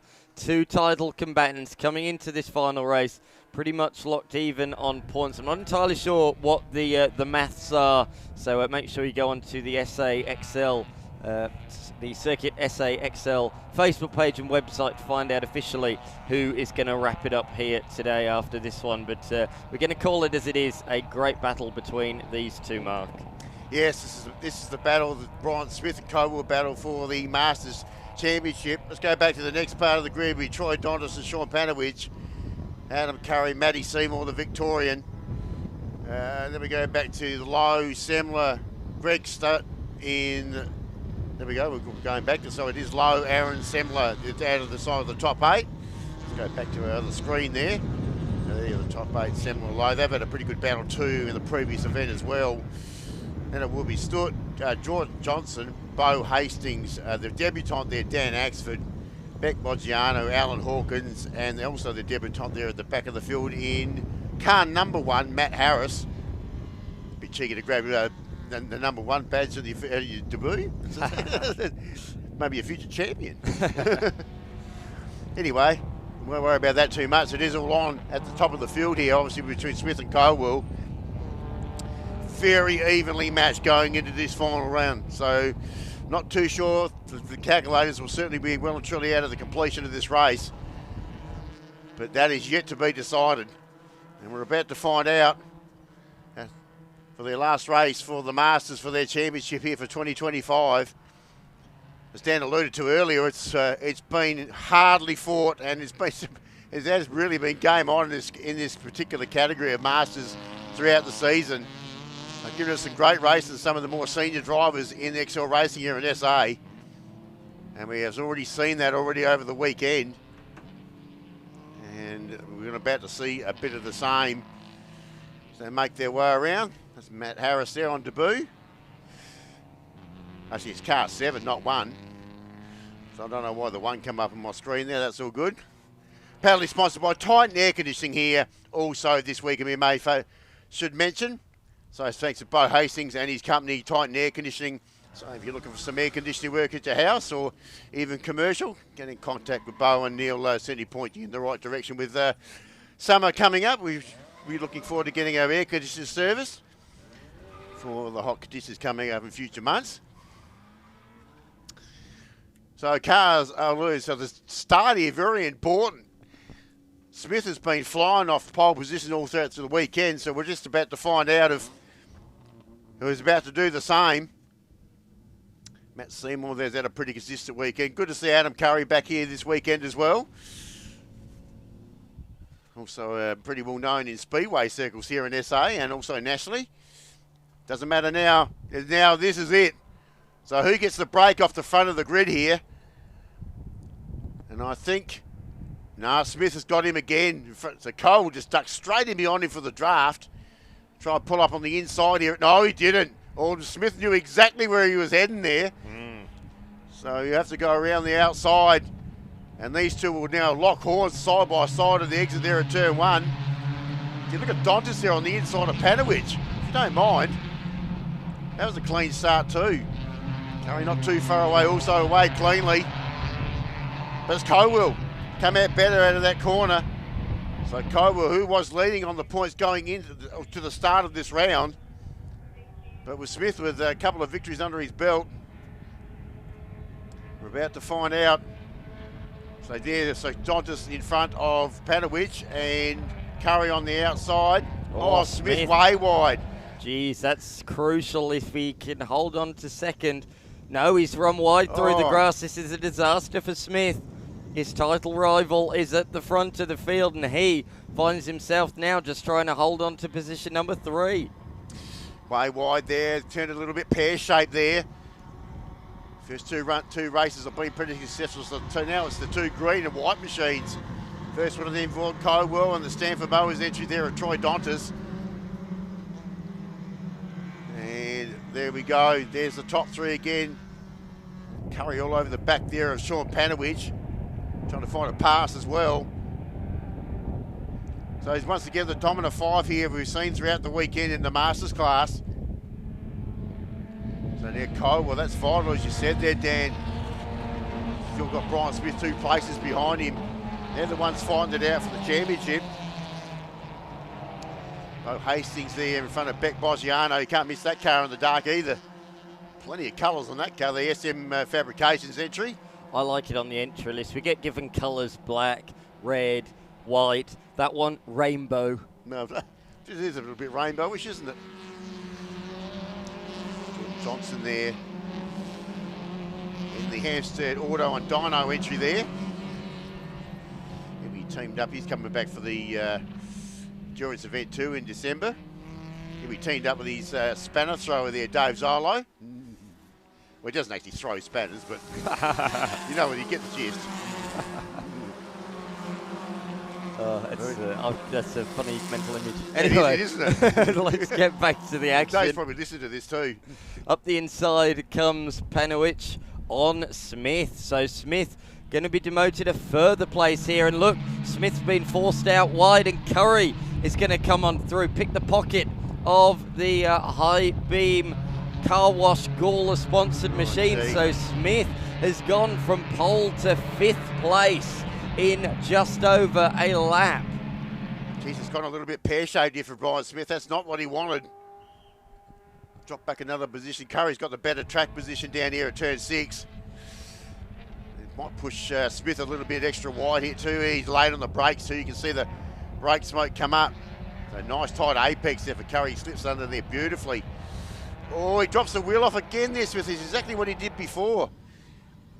And that's hurt him badly. I think he was trying to hold the move around the outside of the hairpin, but I think, he's shown the grass there, which he just tried to keep the nose in. It's not a normal move that you'd expect Brian Smith to make. It was sort of a half-hearted one. He thought, oh, I've got a bit of momentum. I'll try and stick it around the outside. I think he's a bit frustrated behind the wheel of that car at the moment. You can see his title rival leading the way, and he's trying different moves, odd moves at the moment, trying to reclaim those places. He's got the pace. He just needs to relax, calm himself down, reset and go. He's got time and he's got the pace to try and take this championship back. Looking for his 2nd championship in this series. Was the inaugural winner back 2 years ago. See him pushing out. Yeah, he's from wide again. Yeah, you can see how late he is on the brake pedal there. That little bit of brake smoke there. So he's just locking up the... He's over-trying. Yeah, he is over-trying. That's the exact word I was trying to find there, Dan. So that's Haste. Oh, no, it's a Semler car there. He's under attack there from car there of Andrew Lowe. And the Anguston Motors entry there. Previously driven by Brad Vaughan. We're not too sure whether he's actually sold the car or he's leased the car out for the round. Certainly was on the market. Anyway, he's doing a good job of this well-proven car too, that car, so should have a bit of fun driving that car next season. Across the line they come. He's moving up the inside of Semler and makes it look easy. Meanwhile, the two similar-looking cars, one's a little bit more yellow, one's a little bit more green. Colwell forced to defend into turn 1, but look at the gap between 1st, 2nd and 3rd and the rest of the field. Curry 2 seconds now behind Panowich.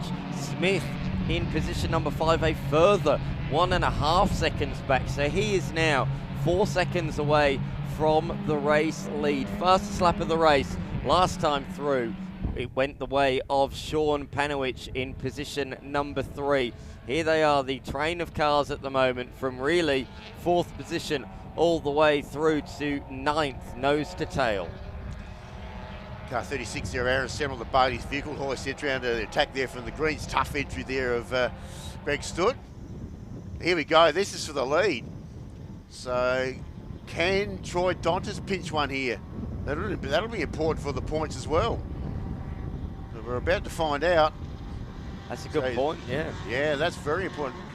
Obviously, Colwell will be looking for the win here to make sure he does stamp his authority on the championship. got Smith back into 5th position. He's going to lose a stack of points in this race if that's the case. It's probably going to give Coble the championship victory, but we haven't finished yet. We've still got 11 minutes to go, so anything's possible, touch wood. How cool is it here in the Sam Champs final round, the South Australian Motor Racing Championship? So many categories have gone to the final race of the year. They certainly have. It's been terrific. It's what we come to expect, isn't it? Back in the old days, when we ran this previous series by a different promoter, we actually ran the last round under lights at Mallala Motorsport Park in November and twilight. It was always a great highlight of the season. Now we start with that, don't we? The night's event at Mallala. In the dark, in the summer months.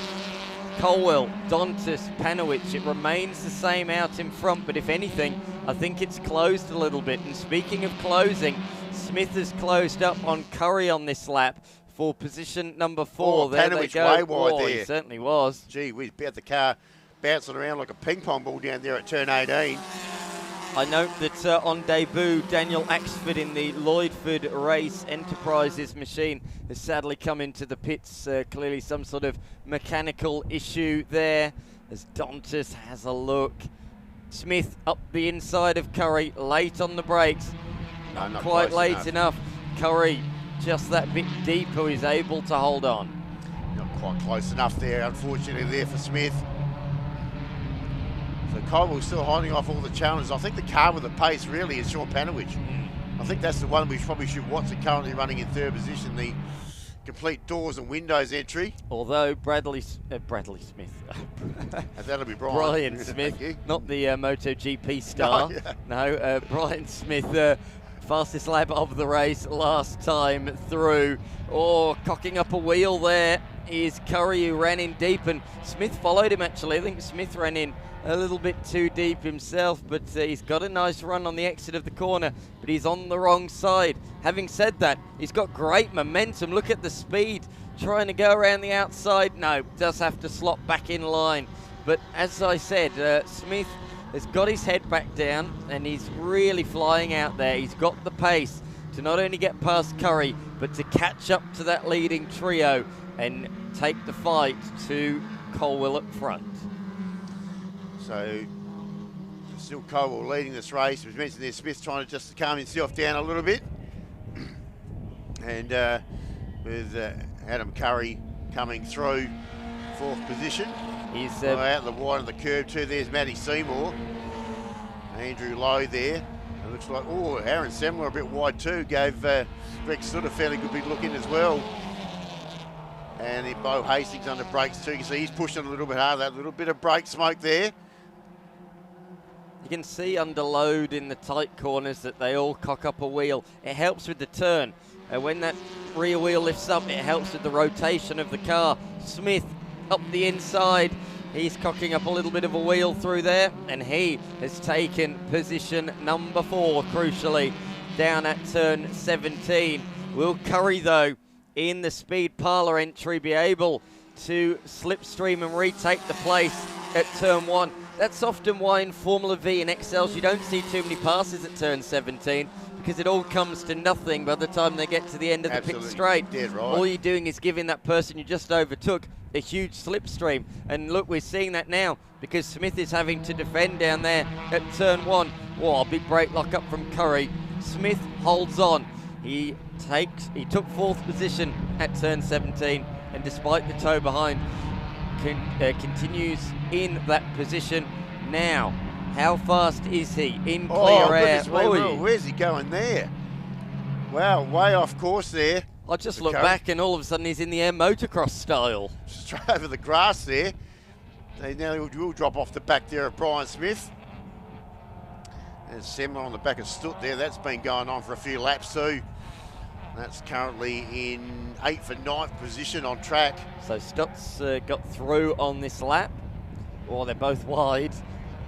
That's often the case, isn't it, there at the hairpin? You want to try and outbrake your opponent, but if your opponent's head goes in deep, you end up going in even deeper. As you follow him through. Yeah. It's pretty much the case. Still Colwell leading this race at the moment. Donna's still sticking to his guns up the front of the field. It's Bailey, the Bailey vehicle horse entry there, Aaron Semler. There's the other similar colour car, Bo Hastings, He's got Jordan Johnson behind him. The next lot of pairing. Oh, we got a little bit untidy there under brakes here, Johnson. Just unsettled the car a little bit. Now, Semler's big chance. Can he get a pass down on the Dick Johnson Tribute liveried XL there? Got lucky 13. Oh, they both went off. Oh, goodness me. That's exactly what I was just talking about. He ended up following Scott off. He's just about held on. He's got back on the road. The same cannot be said for the Greens Tough Machine that's fallen down the order. They were both in, so committed through the rise at turn 13, and both off the road. There's dirt all over the tyres on the Semler car, and as a result he's going to be attacked by Hastings, who with the nice clean rubber is going to try and attack around the outside. It's hard to do there. He's going to be shown a door, and as a result, look up the inside from the car directly behind of Johnston now, who's inside the top 10. Good to see Semler did recover from that Stutt, not so much. But he's under the hammer, isn't he? Have a look at Bo Hastings. He's had enough of this. So I'm trying to get himself up on the outside there at turn 1. In fact, he's gone straight past Semler there. Done that as clean as a whistle. Didn't even need to do it under brakes. So nice work there from Bo Hastings. Now, can he hold on? Yes, comfortably. Now Johnson around the outside of Semler, trying to pick up another position. He's got himself around the long way there. Down there at turn 4. And then it's flat to the floor down there towards the sweeper. It's a very fast part of the track here.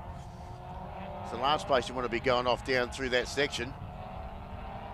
Very fast speed of the track down through there. And then they hit the anchors right about this marker here. Head down towards turn 6. Oh, Johnson, he got on full lock there. Pushed him out way wide. Still nearly got it back underneath in there under that braking. And there's the two orange and black cars there, so still Hastings and Semler.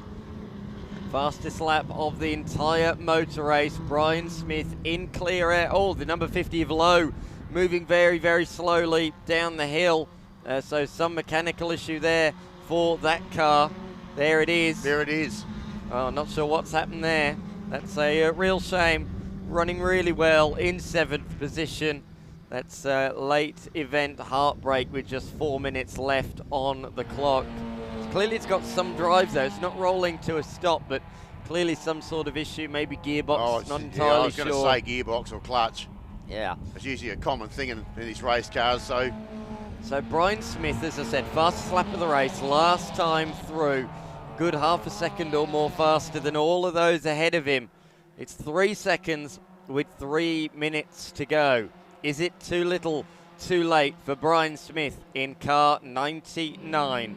The high beam car wash Gawler entry. Oh no, more drama. That's a puncture. Front left, I think it is. Puncture, certainly down on the one side towards turn number 1. He was in around with Lowe. They were both near each other. Is it a coincidence? I'm not too sure. Definitely got a puncture on the front left there. You see the car leaning down to one side. So here we go. This is the Hastings and Semler combination. In fact, Hastings, Semler and Johnson. So that's still trying to sort out. This is 6th, 7th and 8th position, and Stutt's back there at 9th. That's the green machine. Yeah, they've all moved up. Three wide here. All moved up 2 places in the space of a lap. Hastings, the full defence. Semler says, no problem, I'll go around the long way, and does so successfully. Johnston's now going to try up the inside into 3. Oh, a bit of an overlap, but nowhere near far enough up the inside to warrant any track position there. What do they always say? You got to get up to the B pillar, haven't you? Up alongside at least the passenger door. And there is the number 90 machine coming to a halt out there of Seymour, so maybe more than a puncture. Yeah, that's not going to make it to the pits, so there must be some more issues with that car. If you can't get that back to the pits under 3 wheels. So Johnson around the outside there, Greg Stutt there on camera. So that's picks, so that's still 8th and 9th position, so no change there. Beck Boggiano's just behind that pairing too. So they come. Oh, no. Oh, that's not where you want to be. too committed, 2 wheels through the grass, and again another victim of the turn 8, 9, 10 section of road. We've said it before, we'll say it again, if you just get a couple of wheels wide, you're in the marbles, in the dirty stuff, and from that moment on, you're a passenger. Here's the front two again, so still Troy Dontis, still on the tail here of Vaughan Kylewell. He's done a great job, Kylewell. He's had a great season. They're looking to take out the championship, but I think he really needs to take this win to make sure he does stamp that. Smith back there, there he is at 4, so very important between those two. It gives him a massive advantage in points if he does take out this win. And he'll gain quite a number of points, obviously a lot more than what Smith, and that's checkered flag. Yeah, checkered flag coming out a little bit earlier than expected, so Colwell takes the win ahead of Dontis and Panowicz. 4th position for Brian Smith ahead of Adam Curry, rounding out the top 5. Here is the drag race to the line for 6th. It's going to be Semler from Hastings and Johnston, rounding out the top 8. Beck Boggiano, great result from her to finish in position number 9 ahead of Stutt late on in the piece, rounding out the top 10. And then a bit of a gap back to the next car of Alan Hawkins. It's Matt Seymour there, he's got some drive there, so that's good news. That might be the reason why we went checkered early as well. Yeah, rather than trying to pull out the safety car just in those inside the last minute there. He's in one of the runoffs there. I don't know where that turn is. That's the final corner. The final corner. Thanks, Dan.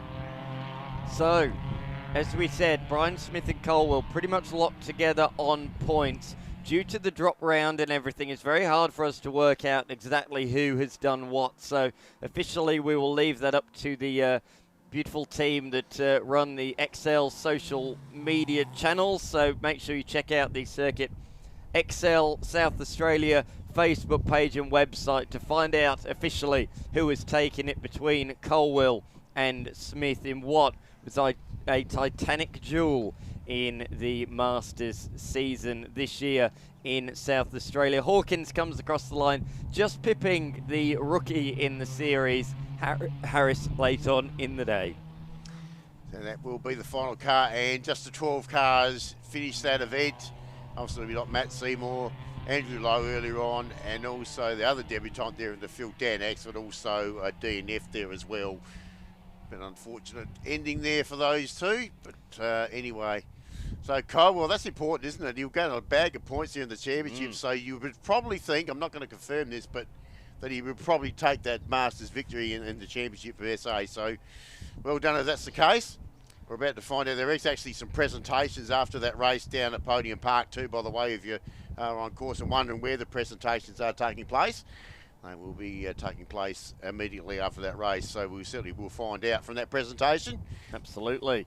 Plenty more still to come here at the Shell V-Power Motorsports Park here in South Australia. South Australian Aussie racing cars together with the Australian Prototype Series. They're up next, followed by SA Sports Sedans and then Circuit XL Trophy to round out the season. We'll be back in a couple of moments' time.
ultra fast turnaround as the cars hit the track. There's John Paul Drake in the prototype, and then the first of the Aussie racing cars, which will be led by Shane Mann. Then we've got Mikulik, Glenn Boyd, Greg Edwards, Jackson Hill, Ruth Bowler, and then the other hill, and then McKerney at the tail of the field. But here are the prototypes at the front of the field. Ian Eldridge took that victory earlier on today. He was hounding Mark Lauke all through the race, but he just didn't have the straight line speed to get through until the very end. He snuck through in the middle sector and pulled a comfortable margin to take his first win of the year. Lauke came home in second ahead of Tim Cook. Cook himself pinched third position late on from Paul Trengove. Beyond that, Andrew McKee, Sam Rashid, John Paul Drake from position number 7 ahead of Phil Hughes in car number 1. Although I think he's in car number 2, actually. Then we got Tom Hughes in position number 9 ahead of Dyson Song, Mark Haig, Sam Milton and Jason Macris. The championship leader coming into the round, or sorry, I should say, a 6-time race winner. Second in the championship coming into this round. Unfortunately, a mechanical issue in the race earlier on today sees him start from position number 13 on the grid. And then, Mark, we got our Aussie racing cars. We do, and on pole position there will be Shane Mann, Dean Mikulik, Glenn Boyd, the top 3 in the Stonkin Docks entry. And we go back to Greg Edwards, Jackson Hill, Ruth Bowler and Glenn Hill. Don't know if we're going to see Leighton McKechnie here. But he's at the back of the pack anyway.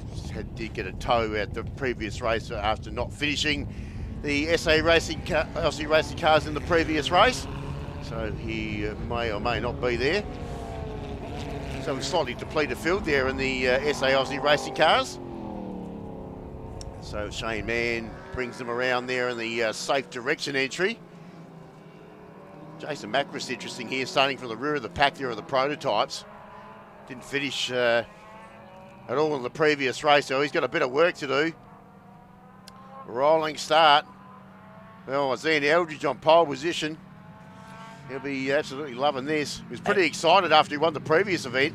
If race 2 is anything to go by, though, judging by the straight line speed of Eldridge's vehicle, I think despite what start he makes, it's going to be hard for him to lead into turn 1. Yeah, you're probably dead right. Lauke has been pretty strong off the front all weekend. Cars making their way through. Got Trengrove there tucked in behind. Tim Cook also, and he's much closer this time, Cook. That could be the smoky in the race.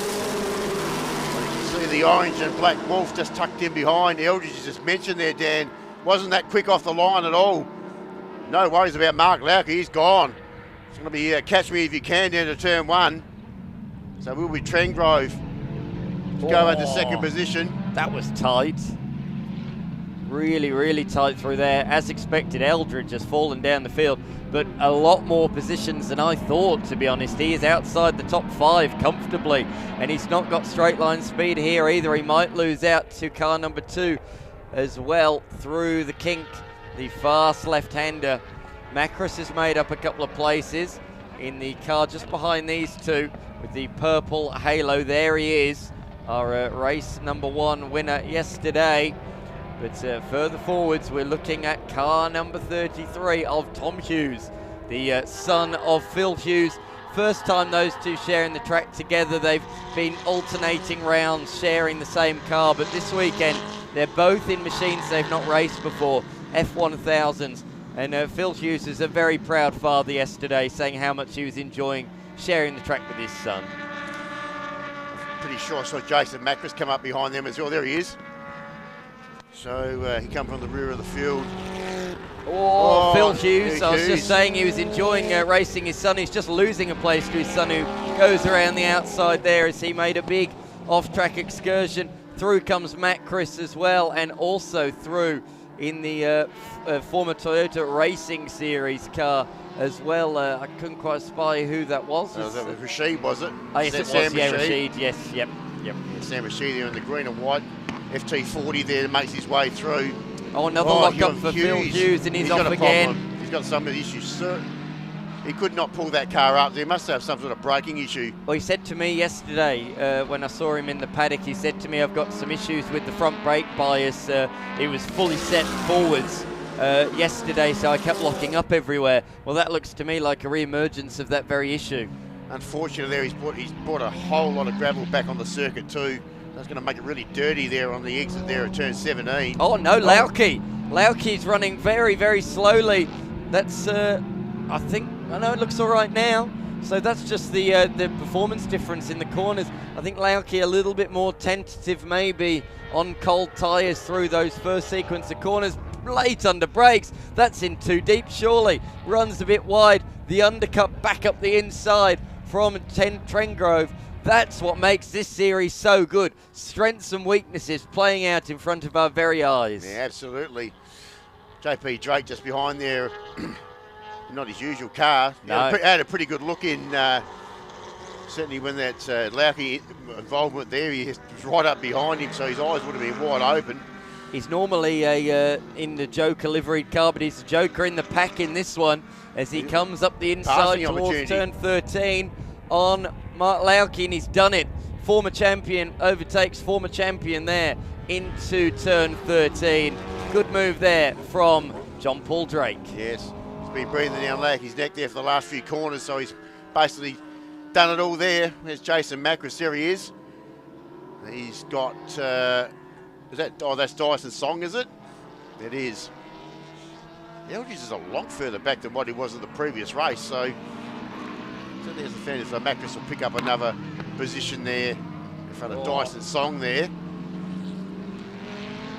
But they're both wide, so Eldridge could pick up the pieces here. I think he's going to get Song and has done. Good pass. Done it quite cleanly there. But here's the straight line speed. Look already. He's looking in the mirror. Is Eldridge frightened of what might come down at turn number 1? But I think he's got just about enough of a margin. Trengove leads John Paul Drake across the line. Oh, up the inside. Song had a good look, but not quite close enough. Sadly, in the Aussie racing cars, Ruth Bowler has come into the pitch. You might be able to see at the bottom of the timing sheet. So she is out of this race in the old Ford-bodied machine.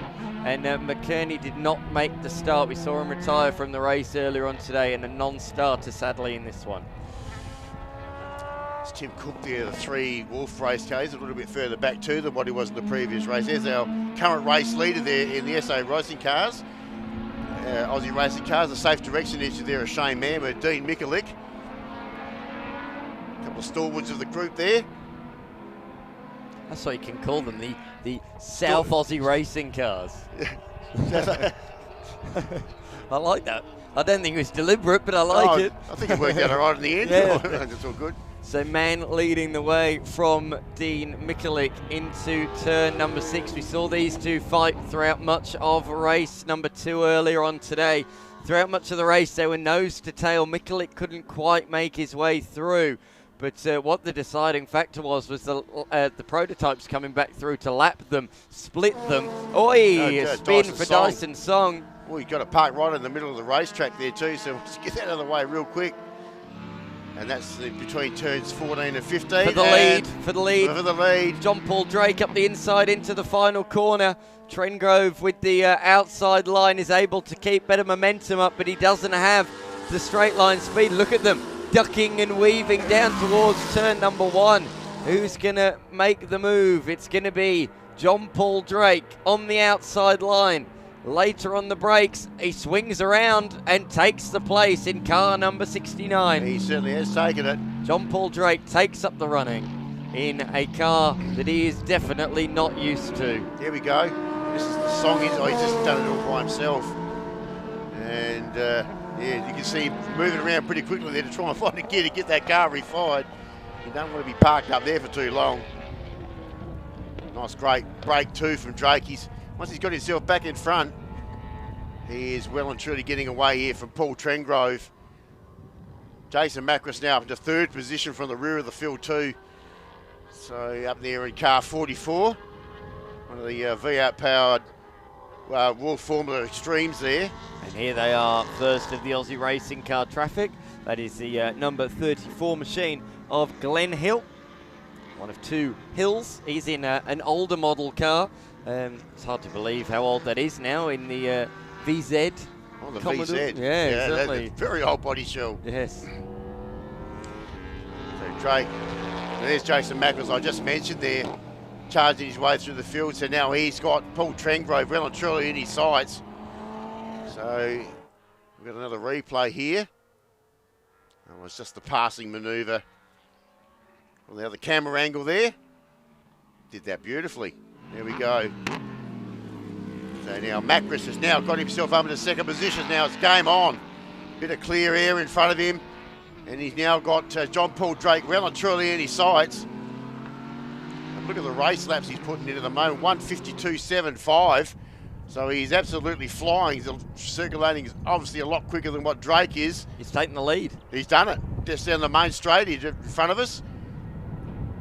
Got a nice run out of the final corner, as you can see on timing. Drake led them across the line, but by the time they got to turn one, Macris miles in front. So change of the lead in the Australian Prototype Series. And look, it's on as well for the lead in the Aussie Racing Car Series, with Mikulik closing in on man in the last lap or so. Oh, a return to serve from John Paul Drake, who takes the place back. I thought he was in too deep, but no, he is not. Good move from him to retake that one. John Paul Drake doesn't like being overtaken. I don't think Macris really handled that section really well at all. Just seemed to be a little bit wide down through that section. No problems with Drake, he loves it there. That's where he did passes before, so yeah, I'm not too sure where Macris was there. Let him go through quite comfortably. And what are we looking at here? So here we go. He was on the brake pedal really early there, Macris. Or did he miss a gear? Just seemed a bit odd while he just backed off there down into that braking zone down there at 6. So he certainly found a bit more pace again. So whether that's a missed gear issue, I'm not too sure, but he certainly backed off real early, well before the braking marker. I thought he lost momentum through turn 5. I think he ran a bit wide through turn 5, and as a result had to come off the throttle not to go off the track. Meanwhile, behind him, John Paul Drake has absolutely nailed the corner and got the run through and into the hairpin. That was my take on it anyway. Well, now they're going to be down the straight again. This is where Macris will come into his own here. A couple more cylinders involved. Oh. And there he goes. You can hear it from our commentary position, the angry rumble there of the V8 there of the Wolf Extreme. Oh, I think that's my tummy rumbling. Oh, no, is that what it was? It was the prototypes. It was the prototypes. I told you to eat lunch.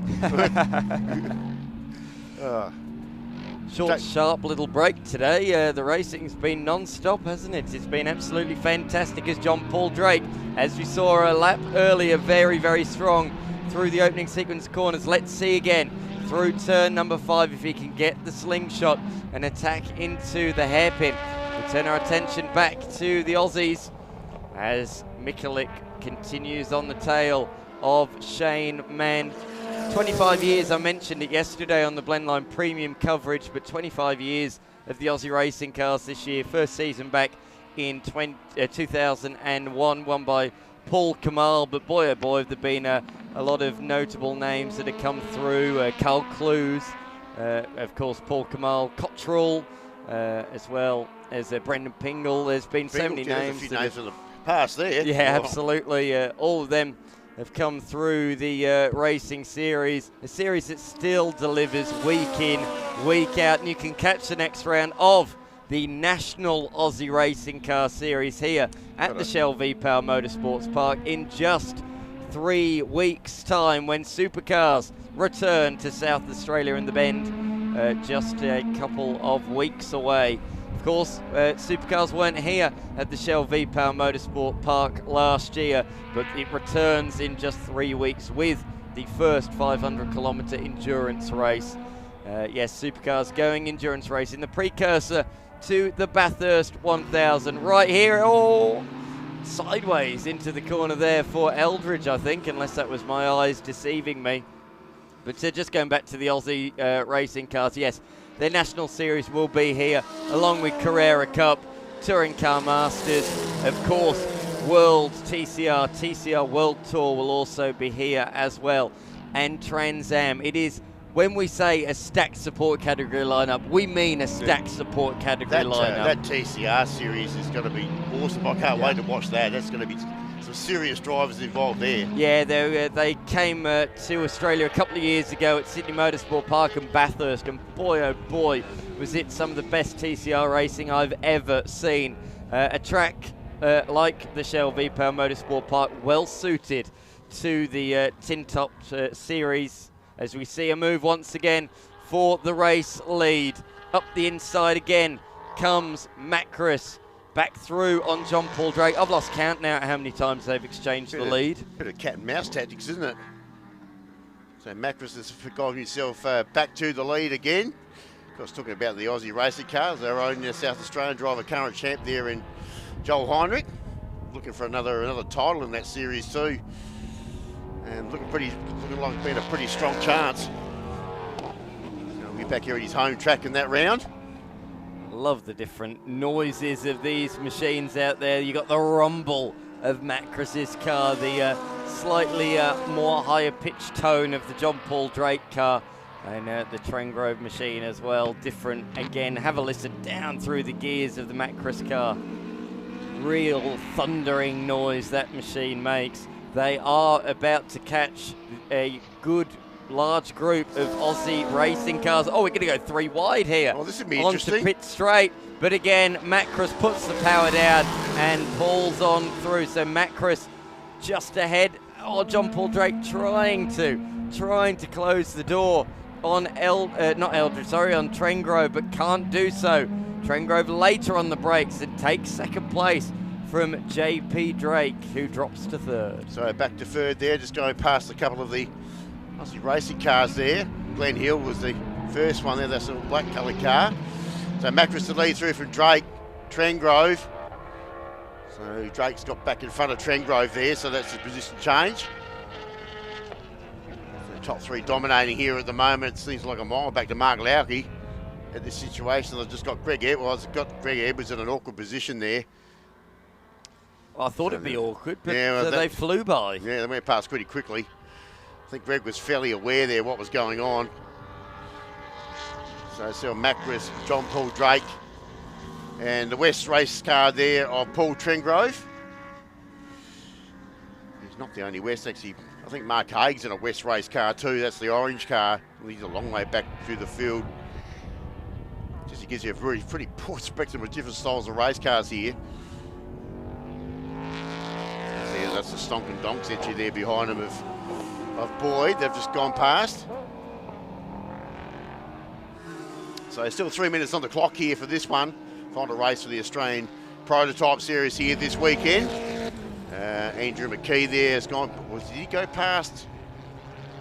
Or was he already in front of Ian Eldridge? Well, McKee's made up a fair bit of ground. He's come back a bit further in the pack as well. In fact, he's right up behind Mark Lauke. Haven't seen too much of Andrew McKee this weekend. Didn't start off too good. He had a spin in the warm-up lap at race 1 yesterday. So, well, it's been up from there then, hasn't it? yeah, it certainly has. So that's Mark Lauke, that's for 5th and 6th position there on our Blendline TV screen. And they're heading down the main straight. The other three are in a world of their own at the moment.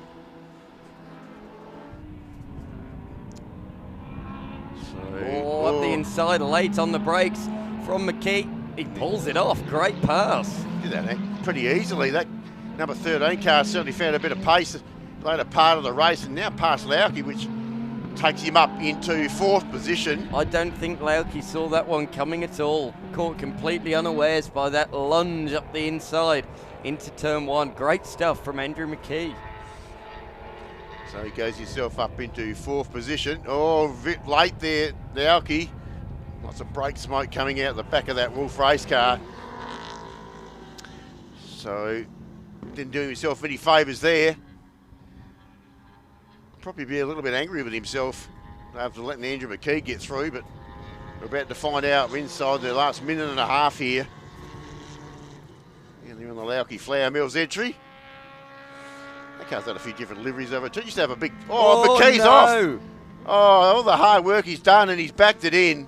I think that's both of us. I think we've both given him the curse there. He was destined to spin around when we're both singing his praises. So that's all over.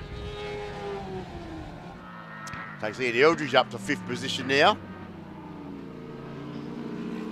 So there we go. So it's still Macris, Drake, Trengrove in that order.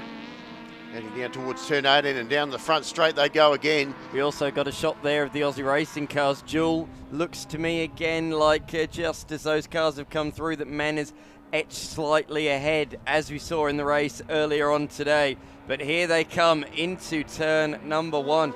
Oh, he's gone again. Second spin for McKee. So we dirt all over his tyres. He's got no grip, no downforce out there. And he's gone around again at turn number 14. He might lose further places potentially to Phil Hughes and maybe as well to Tom Hughes and potentially Cook as well. So a disaster for him late on in this one. Here we are, a couple of different machines fighting further back. This is Cook in the number 3 car. And then directly behind him, the number 46 of Milton. Yeah, Sam Milton there. Haven't seen too much of him on the weekend. So 2 Wolf race cars there at it at the moment. Cook's a little bit further back in the pack than probably would he would like this weekend. He hasn't really been up inside the top 5 too often, so not showing so much pace at the moment. So where is McKee? So he lost out to Eljan Hughes, so he slipped down to position number 7. Sadly for him, number 13, unlucky in the final race of the day. And speaking of numbers, number 46, of course, you associate him heavily with a bloke who used to race 2 wheels, but these days doing all right on 4 wheels as well, Valentino Rossi, number 46. There's a lot of numbers like that. Of course, Macris supporting number 44, well known to be Lewis Hamilton's number. That's right. You've done your research well there. It's ingrained in my brain. I don't know much else, sadly. Sam Milton, of course, 2nd generation racer as well. His father, Chris, of course, was a well-known Formula 5000 pilot back in the day. Almost an iconic South Australian race car driver. Sadly, no longer with us, but in fact, that's the Hughes entry. Yeah. And that's Tom, so that car is not progressing very quickly at all. That's a shame for Tom. He was having a solid weekend inside the top 10, moving forwards race upon race, but his weekend is going to come to an early conclusion. Just as he was right on the tail of McKee, his weekend has come to an early, and he just saw 6th there, but that's been snatched away from him as we look at John Paul Drake. That margin in the race lead is just pulled out on this lap. It was half a second. I think it's more than that now. So John Paul Drake on what is the final lap of the race, I believe anyway, might have to settle for position number 2. Having said that, the middle sector is where he comes into his own, and he is closed right back in again. Again, we talk about strengths and weaknesses. Look at that. He was like 12 or 13 car lengths behind 4 corners ago, and now he's right there again. Just gone past the lap car there of Mark Haig. So yeah, still got a bit of lap traffic to contend with here. Go past the hill car again. Oh, gee, that got a little bit too close for comfort there. I don't think he had any idea that 2 were coming, let alone 3 as well. Trengrove has closed up in the last couple of corners as well to make it a 3-car scrap. Here comes John Paul Drake. Had a look, but just towards the end of the straight, Macris is able to pull a bit more of a margin. Oh, nice exit though from John Paul Drake. He's absolutely nailed that up the inside into the final corner, and Trengrove's got a nice exit as well. John Paul Drake, a final corner steal. He pinches the race victory ahead of Macris. I did not see that one coming. Nailed the exit out of turn 17. Full commitment up the inside. He punches the air with delight. He is chuffed to pieces with that one, and why wouldn't he be? A real surprise late on in the piece. Macris not quite so pleased, I imagine, to come home in position number 2 ahead of Trengrove. In the Aussie racing cars, though, Shane Mann is going to take out the honours in this, the final race. It's been a very good weekend for him, and he takes race number 3 of the weekend ahead of, the wounded Tom Hughes and Dean Mikulik. In fact, where is Tom Hughes? Nowhere in the shot. So it's men from Mikulik once again. Certainly is. Greg Edwards there coming through as well. You're behind Glenn Boyd, so 4th in track position there for Edwards. And then we've got the rest. That's Cook and Milton fighting it out for position. Tom Hughes brought his car into the lane, sadly, as they come across the line. And moving up a position each, of course, because of Tom Hughes' demise late on in that one. So Cook from Milton, 8th and 9th on the road. Well, they left it late for a bit of drama, but my goodness me, how many times did the lead change in that race? It must have been at least a dozen times, I think. It certainly was. There's certainly lots of changes. And of course, the most important change was the last corner. And that gave Drake the win right on the death knock there. So it will be Drake, Macris, Paul Trangrove, Mark Lauke, Ian Eldridge, the top 5. Andrew McKee, Phil Hughes, Tim Cook and Sam Milton. And Dyson Song ran out the top 10 there in our prototype series. And as we mentioned there, Shane Mann, Dean Mikulik and Glenn Boyd, the top 3 in the Aussie racing cars. Great to have a couple of national categories with us this weekend, and they really did show their real draw card nature just with the racing that we had. It was fantastic throughout in both the Australian Prototype Series and as well the Toyota Gazoo Racing Australia 86 Series. Some barnstorming races. If you missed them earlier on, make sure you go back. You can tune in and scroll back and watch all of the action throughout not only today's action but also on Blendline TV Premium if you want to watch what you missed yesterday. There's some great races yesterday as well. We're going to take a break in commentary, 2 national categories to finish off the program here in South Australia for season 2025. In the SEM Champs we have the SA Sports Sedans and Circuit XL Trophy on the other side of this.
Perfect timing, cars just heading out onto the track.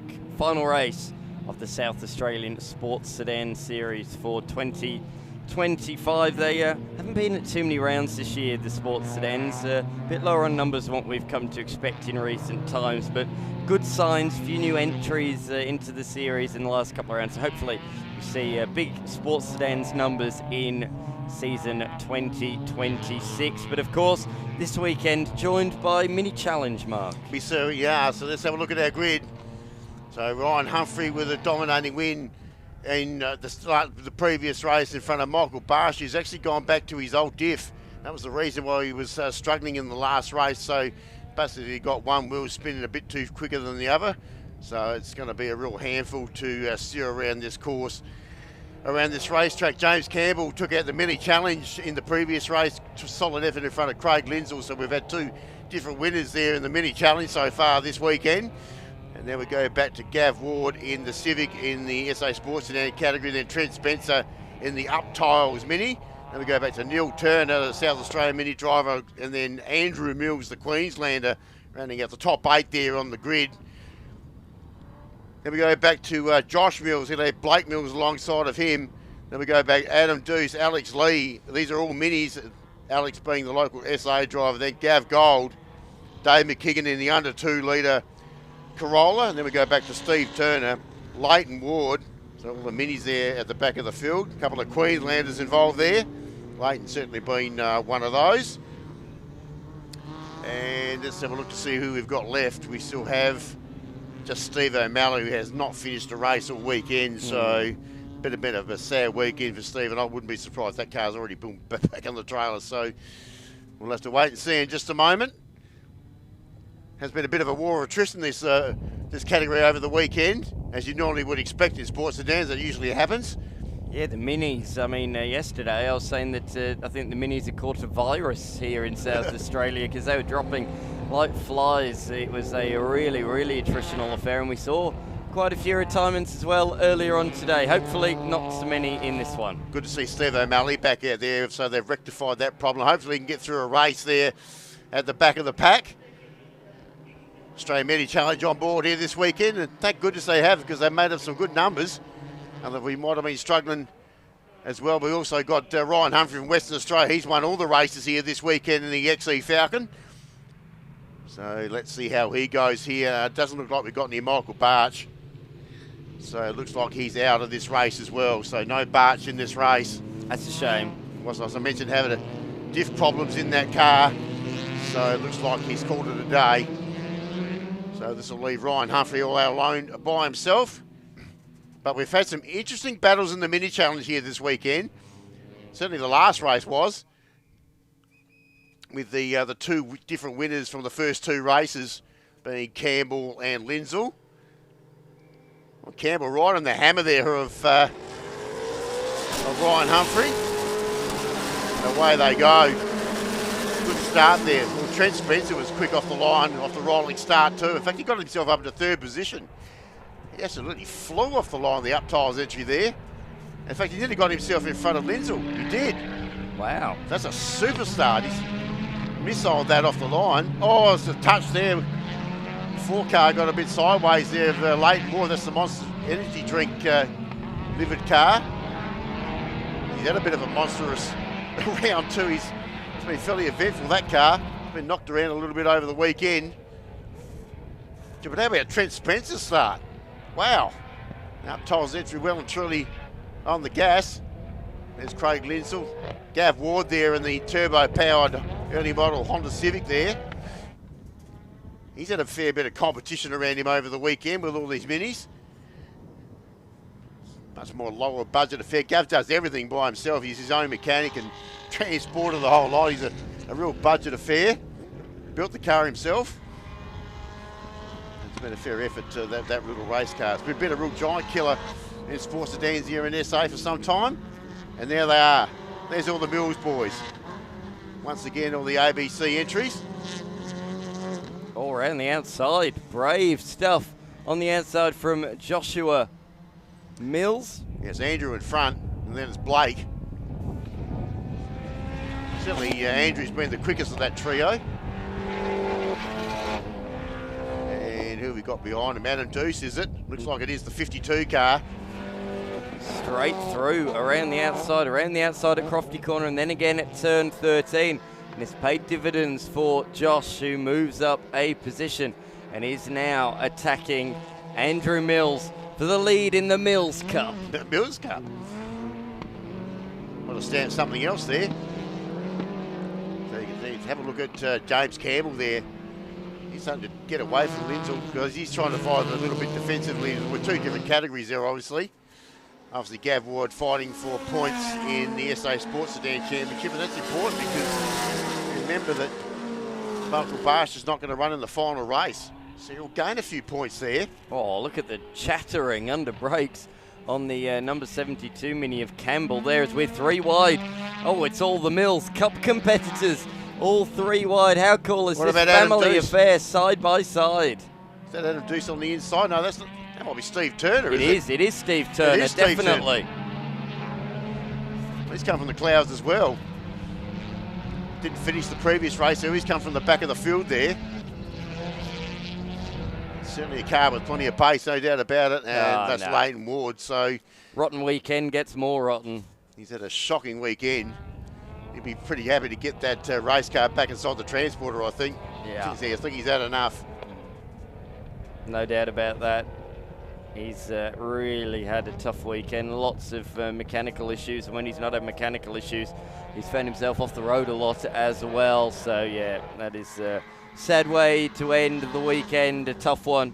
But there are some highs in motorsport. Sometimes you just got to be patient until those come around. So fingers crossed next round is better for Ward. Non-starter Dave McKigan too in the Corolla was a non-starter in this race. Not too sure what the issue was there. He was the only under 2 litre sports sedan, or SA sports sedan categorised car in this field. So I think Dave has taken enough points and put the car back on the trailer. So there's the 84, that's Andrew Mills. He's got a challenger though, the local SA driver there is Steve Turner. Oh no. Oh, that was Trent Spencer. What's happening there? He's had a really good weekend up to here, right now. I'm not too sure where that is, but it was on the outlap. He never took to the start of the race. Look, he never started a lap, so he's somewhere out of harm's way anyway. But nevertheless, he is out of this race before it's even got underway. So he didn't even get a lap in. So I don't know where he's parked that thing up to. We'll have a look in a moment. I also note that McKigan's not made the start in this one. Yeah, in the I just mentioned Corolla. that. Yeah, I just mentioned that. Sorry. Probably happy with the points he's got. I would have suggested probably headed for home a little bit earlier. Yeah, I was looking through my notes when you were discussing before, so my apologies there. As we see the number 3 of Joshua Mills going backwards down to turn 1. He's lost not 1 but 2 places because not only has he lost out to one of the Mills, but also gold around the outside. Or not quite, no. Fights back into turn 1. Gav Gold still fighting it out there for the Gold Boys there. Unfortunately for Matt was an early retirement yesterday. So he has not made the rest of the field for the weekend. In fact, that car's already well and truly loaded onto the trailer. So yeah, so Gav's doing a great job. That's a full spec sports sedan Mini as well. So the 3 car just in front of there of Josh Mills. He's going to put a pass down on there on Blake. Two Mills boys locked together again. We've seen a bit of this over the weekend. But we've got the local SA driver there, Gav Gold, just tucked in behind them there. Just dropped a wheel off there, just out of the camera shot. And the yellow car behind him is the other local SA driver. That's Steve O'Malley. So he's made up a stack of ground as well, starting from the rear of the field. Has not finished a race all weekend. It's a bit of a state of origin in the minis, isn't it? Queensland versus SA. Never thought of it like that. I never thought we had state of origin between SA and Queensland. There you do, in mini challenge of all things. So still Josh Mills, Blake Mills, Gav Gold, they're the 3 there in front with Steve O'Malley. Just behind him, and Adam Deuce, the other Queenslander there in the 52 car just behind them.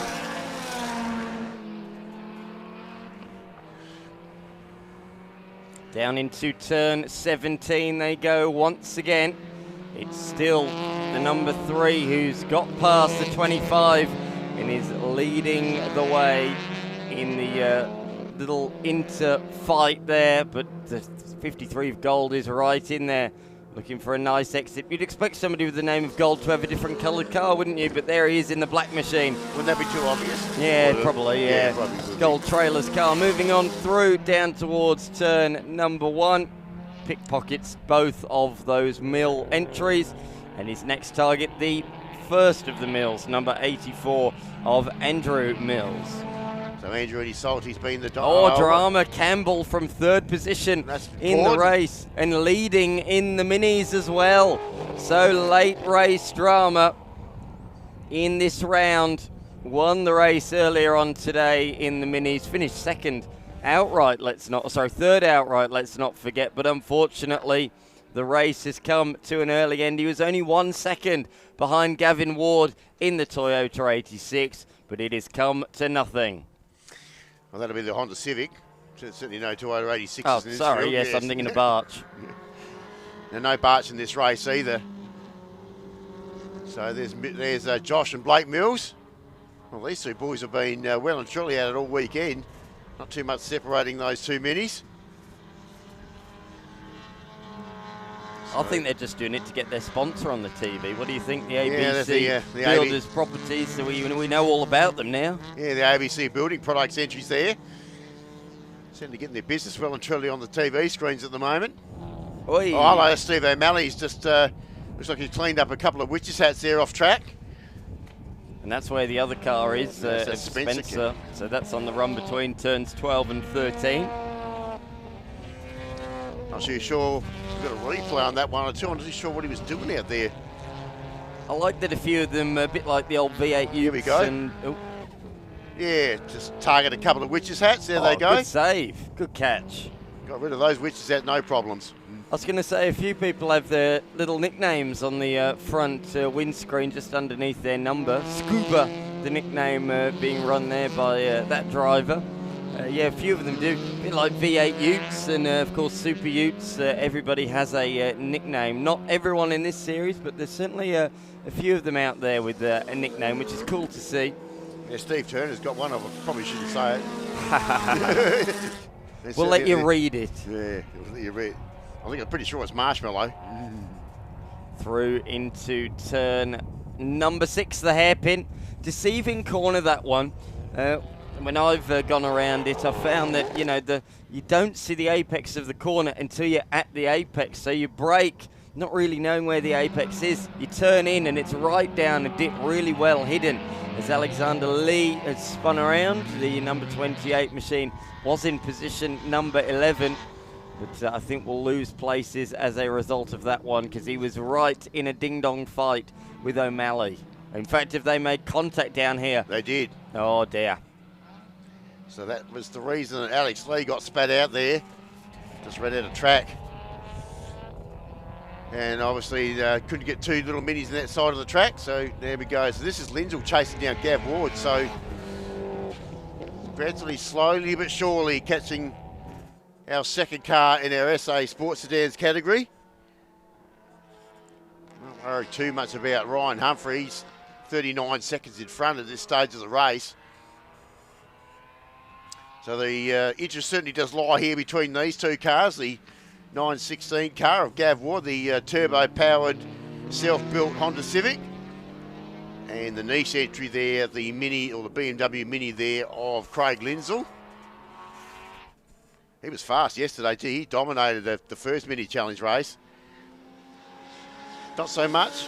He's lost his other counterpart that was up near him there, James Campbell. He's already parked that up down there on the exit of turn 6.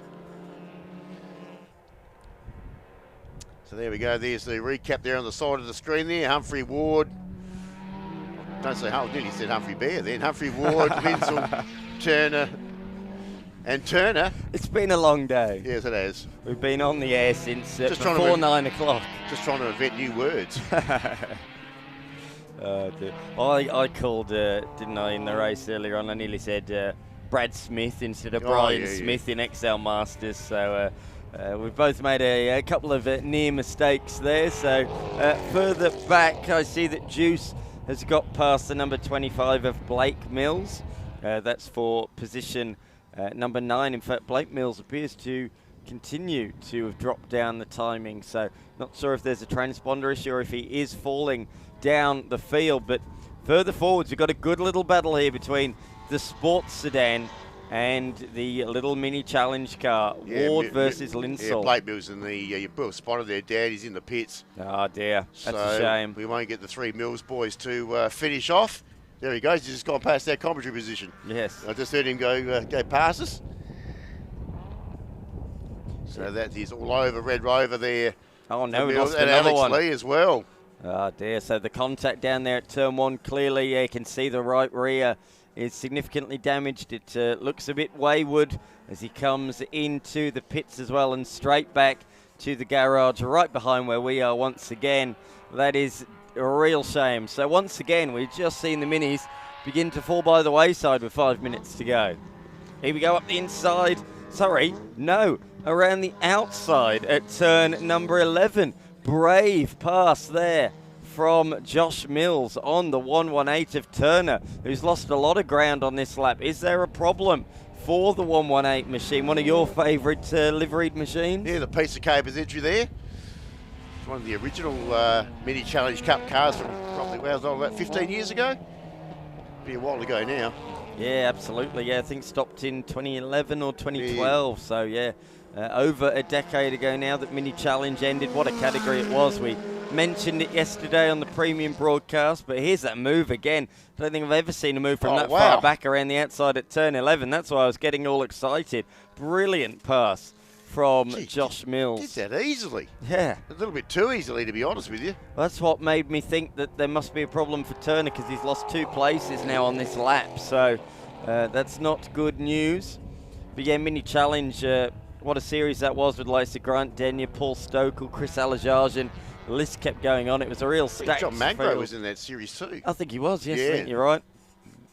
Dave Stillwell, who was giving me notes on their BMW E30s, his family ran many Mini Challenge cars back in the day. It was a real popular category, huge grids at one point as well.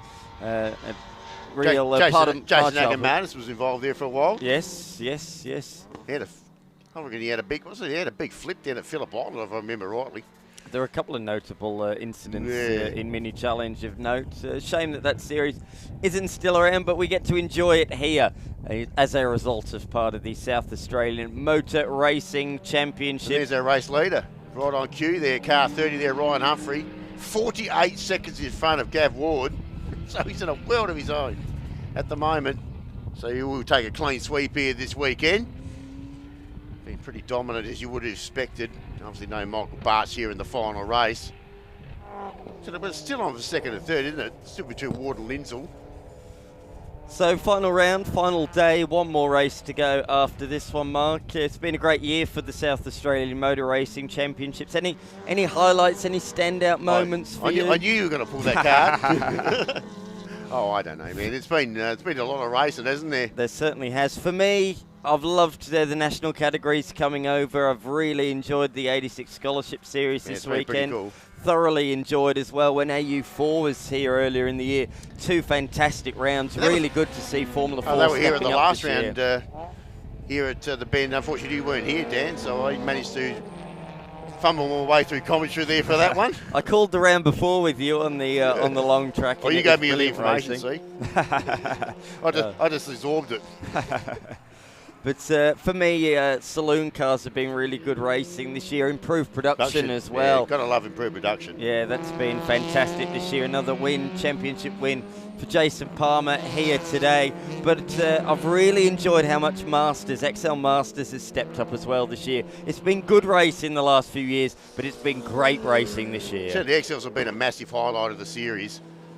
Huge numbers, and obviously with Joel Johnson taking out yet another championship, but wow, it's been pretty exciting. There's been a lot of incidents too. I'm sure we're going to go out on a high with Circuit XL trophies. They've had 2 barnstorming races so far this weekend. I'm sure they'll go out with a bang as well later on, or in just a few minutes' time, because we are closing down towards the finish of this one. That's a position change there. That's Adam Deuce there in front of Neil Turner. That's so I'm thinking that you might be right there, Dan. Maybe Neil's got a bit of an issue at the moment, just lacking in pace a little bit. Yeah, he's lapping at the moment consistently 6 or 7 seconds off the pace, so that is why he is falling down the order at a, I wouldn't say a vast rate of knots, but a notable rate of knots anyway. Fight for the Queenslander. Here we go, hasn't changed at all. Still Gav Ward and Craig Lindsell there. They're the second and third cars on track. Lindsell was his nearest opponent in the mini challenge. Actually, Steve Turner in second position in that class. So he's done a terrific job. Humphrey continues to lead the way. His margin well over 50 seconds. In fact, just shy of a minute, 59.5 seconds ahead of these two. Of course, the first runner is a sports sedan competitor, whereas the second is effectively an invited car this weekend in mini challenge. Lindsell won the race yesterday, had to settle for second, didn't he, earlier on today. Campbell getting the better of him, but he's back to the front now in this one and trying to fight Ward. Set his PB lap last time through, a 2 minutes 9 dead, 0.6 of a second faster than Ward. That means that the gap has been halved on this particular lap, so that's pretty notable. Humphrey hasn't quite had the speed in this one as he has in other races. Yes, his outright lap fast lap a 1:57.2 has been, but in the last couple of laps he's just pulled it back a fraction, driving at 9/10 rather than 10/10 as he starts the final lap of the race. And away he goes, gets past a few of our mini challenge cars there. 84 car there of Andrew Mills. He's currently third in class. He's certainly dominated whether the Braggy rides of the Mills did a table tonight, wherever that may be. Yeah, he's done well, hasn't he? He's third in the mini class now is Andrew Mills. Set his PB lap last time by as well, 2 minutes 16 flat. He's got a 5-second buffer over car 53, Gavin Gold in the Gold Trailers car. And that rounds out our top 4 of the mini challenge there for their final race. Just looking, that's our race leader, Ryan Humphrey, all the way from West Australia, and he'll come over and steal all our SA Sports Sedan points. His next objective is to get back into the final round of the National Sports Sedan Series. So that's where we'll be heading to next. Obviously, he missed the round at Sandown this weekend. Another Blendline broadcast that's taking place this weekend.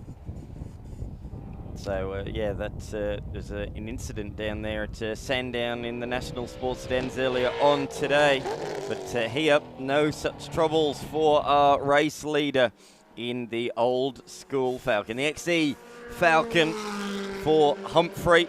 It's been a dominant weekend. Nobody has come close to him in all 3 races. He goes in to the final couple of corners in the Cauldron Wines entry, just kicking out the rear just a little bit into the final corner for the final time for our race victor. Ryan Humphrey comes around the final corner and dominates the round in the South Australian Sports Sedans. He certainly has. So that's a couple of the lap cars involved there. This is second and third on track, even though 2 different classes. This is good for Gav Ward because with no Barsh finishing, he'll gain a few points there in that championship. And I think it makes you put him up into second position, if my memory serves me correctly. I'm not sure. No Longhurst at this meeting either. So no Matty Longhurst at this meeting. missed a couple of rounds as well. Coming into the weekend, it's actually Turner that was leading the way. Okay. So, yeah, Stephen Turner has been Mr. Consistency this weekend, and as a result, it might be good enough to steal it. No barnstorming finishes, no victories or anything, but just being consistent, picking up the pieces in that Mini, and he might just take the title. So he led O'Malley and Ward coming into the round. Okay, so that's a surprise, yeah. it's going to be interesting. Make sure you check out the South Australian Sports Sedans to find out officially who is going to take the honours in the Sports Sedans as Ward comes around the final corner. Has he done enough to pinch the title away from Turner? You'll have to wait and see, but he comes across the line to finish in position number 2, just ahead of Linsell. Both PB laps on that final run to the finish, 2:08.6 for Ward, and for Linsell a 2:08.8. Separated in the end by 1.1 seconds at the line. Further back here is Turner coming around the final corner now to come across the line in position number 4. About half a minute behind those two ahead. And that's it. That's all of the finishes. 4 on the lead lap, 6 a lap down. All the rest, unfortunately, not making it to the finish. Ryan Humphrey taking the win. Ward second, Linsell third, and the winner of the Mini Challenge. Further back in the Mills Cup, it went the way of Andrew Mills once again in car number 84. Good racing there in that one, Mark. Yeah, obviously non-finishes there, quite a few of them. No Blake Mills, no Alex Lee. James Campbell was an early retirement. Even early retirement there, Leighton Ward. Trent Spencer, another one that didn't give a lap in, and Dave McKigan was a non-starter there. So really, that's a race of attrition in there. That last race, that's lost quite a few off the back of the pack there. Certainly did. One more to come here at the Shell V-Power Motorsport Park this weekend. We have XL Trophy in a matter of moments. That'll be on the other side of this. We'll be back shortly.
the relentless action continues. Final race of the XLs for this weekend and this season. It's the final round of the 2025 South Australian Circuit Racing Championships, and we're about to wrap it up here in just a few minutes' time.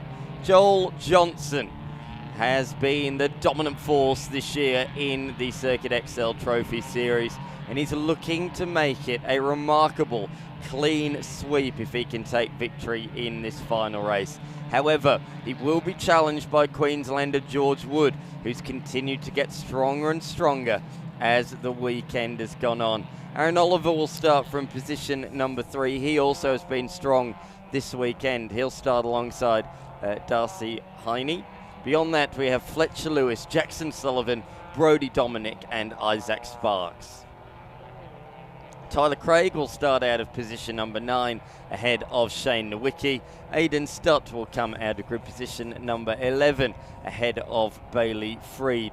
Youngster Jet Zirk from 13th alongside Corey Brand. Then we have Magnus Paul and Matthew Seymour rounding out the top 16.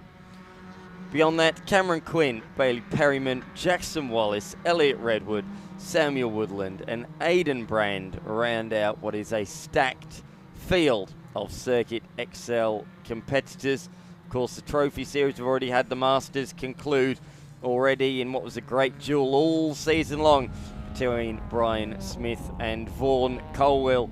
But this one very much decided even before the weekend began, with Joel Johnson being as dominant as he is. He'd already wrapped it up before the final round mark. Yeah, but he had to work for the last race, that's for sure. Last heat out, this is the finale for Circuit XL SA here for season 2025. You can expect anything here. All these young hot shots out there and these race cars ready to get absolutely stuck in it for the last time here this season. So 22 minutes plus one lap here, as we've seen out through today's program. Much longer races here to finish off the season. But I tell you what, the last one was pretty exciting, and it really took a few laps for Johnson to sort himself out there towards the end to take down yet another victory. Still undefeated in the series. Can he make it a clean sweep? We're about to find out. He won the series in 2023. He won it in 2024, but nothing's been as emphatic as it has this year. Yeah, he's absolutely pulled their pants down, to be honest with you. It's been very, very dominating, that's for sure. There's a lot of new talent come through this category, certainly this season. And it's been some very exciting races, but it's not over yet. And we're about to find out. We have to let them loose here for the last time here for this season. Put them all up to, and no doubt next season we'll also see us with some another fresh-faced kids and race cars like we do season after season. We've got another Mrs. XL Garage Star Search coming up in February, so no doubt we'll find another bit of talent out of that as well. Bailey Freed, the winner this year, and he's had a good, solid season, that's for sure. Sitting 5th in the points coming in to this round. We're underway down towards turn number 1. Joel Johnson, as he did in race number 1, he knows the threat from behind early, so he's snaking, weaving from side to side down to turn 1. The top 4 nose to tail. However, they're 3 wide behind that, with Fletcher Lewis all the way on the inside and Brodie Dominic all locked up under brakes. It's not the first time we've seen him all locked up into turn 1 this weekend, but every time he's been able to make the apex. Yeah, gets a bit hard on the brakes there. Johnson leads and Wood. Now with the clean brakes there from off the start line. Like you said, even though they looked a bit untidy under brakes there for Dominic, he's got himself into a really nice position, in fact, 3rd position at the moment, in front of Darcy Heine there. Well, he's under threat too. He's got Lewis right behind him. Look at Sparks trying to pick an early pass out. Right around the outside there of Jackson Sullivan. And Tyler Craig, who's had to do it tough this weekend from the back of the pack. Slowly but surely been making his way through the field there in the BTR Excavations entry. And Shane Nowicki was a part of this too. The early part of the motor race here at the moment in the Mrs. XL Garage entry there. Just making his way there for Shane Nowicki. Nice Zach Sparks. He's had a bit of a mixed season, hasn't he? He's had a few issues throughout the season. Certainly very consistent throughout when he has had any issues, but certainly there has been a few mechanical problems throughout the season. Yeah, he probably hindered him a fair bit. Finished 8th in the series in 2023, improved to finish 5th last year, but yeah, just this year, some rounds just haven't gone his way, this being one of them. Comes into this round 8th in the points, and I think he might drop a couple of places in this final round. An attack there as Seymour went a little bit wide there, came under a fair bit of pressure. But look at these two. Aaron Oliver went with them in the last race, but they are pulling a little bit of a margin. Top two, trying to break away from the Penrite car. The question is, will Oliver be able to knuckle down and keep with them here? He'll have the toe on pit straight, but behind that looks to me like that's Brody Dominic in position number 4. So very strong start from him from 8th position on the grid up to P4. We saw he was late on the brakes at turn 1. That move has very much paid dividends ahead of Heine. Then we've got Fletcher Lewis and then Sullivan in position number 7. Yeah, Brody Dominic, what we call, went for it there at the start, and it's helped him a lot to get him up to 4th position. Oh, gee, do you reckon Joel Johnson's under the blowtorch at the moment? Look at George Wood behind him. Just went into the camera shot there, down on the exit there at turn 1. Heine on the inside there of Dominic. Another, trying to pick another pass, that's for 4th position. I think Fletcher Lewis wants to buy into this too. Have a look at them. Who's going to give here? Down through the sweeper they go, 2 abreast. Probably not ideal. Oh, nobody gave an inch there. So you've got Dominic on the inside, in better track position. Oh, he went in hot there, Heine. And that's going to give Dominic the advantage there on the inside. And he managed to hold it. That's a great job from young Darcy there. Only 17 years of age too, I may add. Not even legal age at the moment. He's probably just got his L plates. Frightening, isn't it? Frightening. What were you doing at the age of 17? I guarantee it wasn't Circuit XL racing. It's on the L plates. Oh dear me. Through they go, down the back section of the course, through Crofty Corner. The top 3 have broken away, haven't they? So now it's a big train of cars from the leader, car number 83. And then all the way back, I'm just looking at the tail of the queue to see who is at the tail of it. So we're past Sparks, past Nowicki, and it is the 458 machine of Tyler Craig in position 10. So 4 through to 10 as Zerk runs wide through turn 13. A little bit wide there for Jet. So he recovered fairly quickly as well. Good to see Matt Seymour back. Oh, there's another. That's one of the brand cars, and I think that back a little bit further. That's Corey. It's the second of the B-Sport entries there. I'll save you in this one, Mark. Corey's the only one out there, sadly. The 242 machine of Aidan Brand hasn't made the start, so that makes our life a little bit easier. It certainly does. There's Wallace and Perrimel. Well, they were going down at 2 at the previous race. So they're still locked together at the moment. That's back to 17th and 18th position. Speaking a lot together, bumping down the pit straight. George Wood on the attack, down towards turn number 1.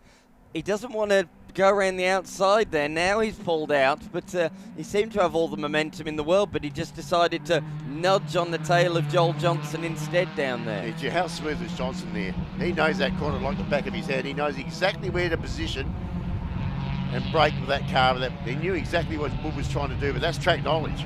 That's what's always impressed me though, Joel Johnson. The word you use there, smooth. Yeah. He never looks like he's ragging the car and that he's out of control.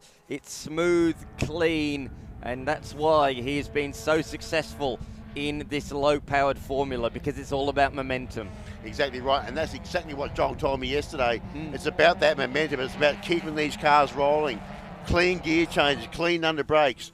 You just get your mindset. It's all about clean rhythm. And that's why he's won all these races. It's just pure concentration and skill. And that's exactly what it comes down to. So, you know, he's got his challenges at the moment, no doubt about it, but we've seen he hasn't been phased at all. Darcy Heine there in the high-speed excavations there. Oh no, engine failure. Engine gone there. Spectacular flames underneath the Fletcher Lewis machine. He's gone off the road. going to the moist grass. That might actually put out the flames. You can see there's just a little bit of a flicker. He's out of there. Yeah, jumping out as quickly as he possibly can. That was a big failure down into the bottom section of the course. He was lucky to keep it facing in the right direction. Now the big problem here is oil. Yeah. That's going to be... No. And there we go. And there's Elliot Redwood upside down. That's going to be safety car. And that'll be as a result. That is exactly where the oil has gone down. So that's a real shame. Yellow flags, of course, have been deployed. We've gone under safety car conditions. Well. Oh, that's a shame. Fletcher Lewis's machine goes up in flames. Well, the engine does anyway. Fortunately, no further damage done to the car. Unfortunately, though, this one has ended up on its roof. The number 97, he's not happy, Redwood, with what's occurred, but Fletcher Lewis couldn't really do much about it. Look how disappointed he is. It's a beautifully presented race car too. He'll be absolutely spewing. And he's shaking his head. I wondered if somebody else was involved with that. He threw his hands in the air there, and I'm not too sure. They don't normally tip over by themselves, so we're about to find out, I would suggest. I imagine it's to do with the oil, though. Yeah, it would be. Like you said, in exactly that track position. Oh, geez, it's all happening there. Yeah, that's not what we expected. Another young teenage driver there with disappointment all written all over him. Nobody else has substantially plummeted through the field of any note that really sticks out for me, that they've also gone off the road. So, reset then with 10 minutes plus a lap to go. Joel Johnson leads the way ahead of George Wood and Aaron Oliver. Those three being the class of the field this weekend. Darcy Heine is best of the rest in position number 4 ahead of Nowicki Dominic Sparks. Tyler Craig, despite a little moment earlier on, is up to position number 8 ahead of Jet Zerk. Bailey Freed's moved up inside the top 10. Beyond that, Sullivan, Poole, Brand, Seymour, Stutt, Wallace, Perryman, Woodland, Quinn, and then our notable mishaps on that last lap. Engine failure for Fletcher Lewis and the roll for Ethan Redwood. This will give us some answers. Let's have a look. That's the Lewis incident. There goes kaboom. There she goes. So she's a big barbecue in the wins entry. She's all over. And that's dropped 5 litres of oil on the circuit there. On a fast part of the circuit as well. Could see that Fletcher is out of the car all okay, and same with Ethan Redwood as well. Cars, they're disposable people. We are always glad to see hop out of the car okay, uninjured, which is the most important thing. And we've gone red flag, everybody. Red flag. So a lot of cleanup that has to take place down there at the bottom end of the circuit. We'll keep you informed over the next 8.5 minutes on whether or not there's my good mate Liam Megan down there with a red flag. Oh, so it is. Good spot. Good old Liam down there. He used to do a bit of co-commentary together back in the Malala days. He's done a bit of safety car driving as well over the years. He always gets his hands dirty no matter what he's doing. And checkered flag I'm seeing on the screen. The session has been officially declared. Sadly, Mark, not the way we wanted to finish the series. No, it's not. Certainly not the way Fletcher Lewis or Elliot Redwood would have wanted to finish the series either. It's a sad end, unfortunately. But that does mean Joel Johnson takes the clean sweep, an entire season of race victories in the Circuit XL Trophy Series. It certainly does, and well done. Of course, that's three in a row. Yep. In the SA State Championships of Joel Johnson in Circuit XL Trophy class. So Wood, unfortunately, didn't get him. So that is the end of that race, and obviously we're not going to run out of time anyway. There was only 7 or 8 minutes left on the clock.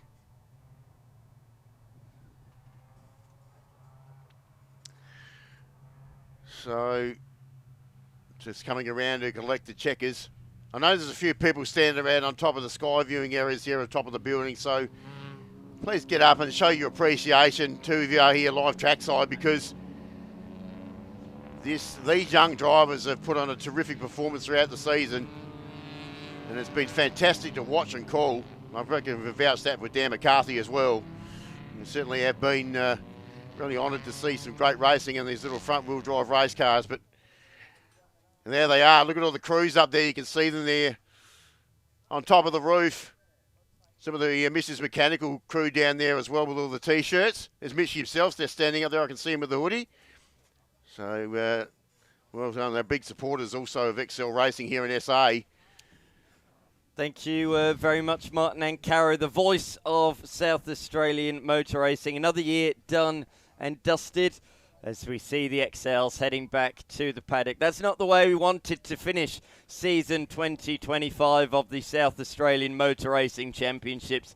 The SEM Champs, as we like to know them. Hope you enjoyed all the action over the 6 rounds, whether you were trackside or watching on Blendline TV. It's been a pleasure for myself, Dan McCarthy, Martin Ancaro, to bring you all of the action from the commentary box. Thank you to all of the volunteers that work behind the scenes tirelessly. No matter what they are doing, every role is just as important as the other.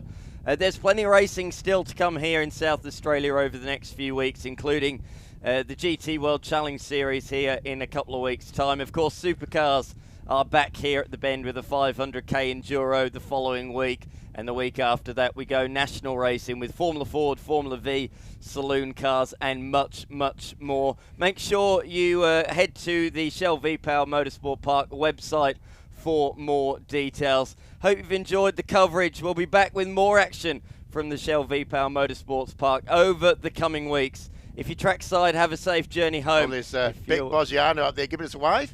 The big pom-pom-beanie up there. Alan Hawkins up there with us, so just being spectators at the moment. A good spot, yes.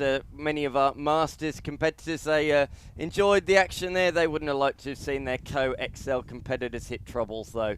But that does conclude proceedings here this season as part of the SEM Champs. We'll see you, though, very soon back here at the Shell V-Power Motorsport Park. Have a great afternoon, everyone.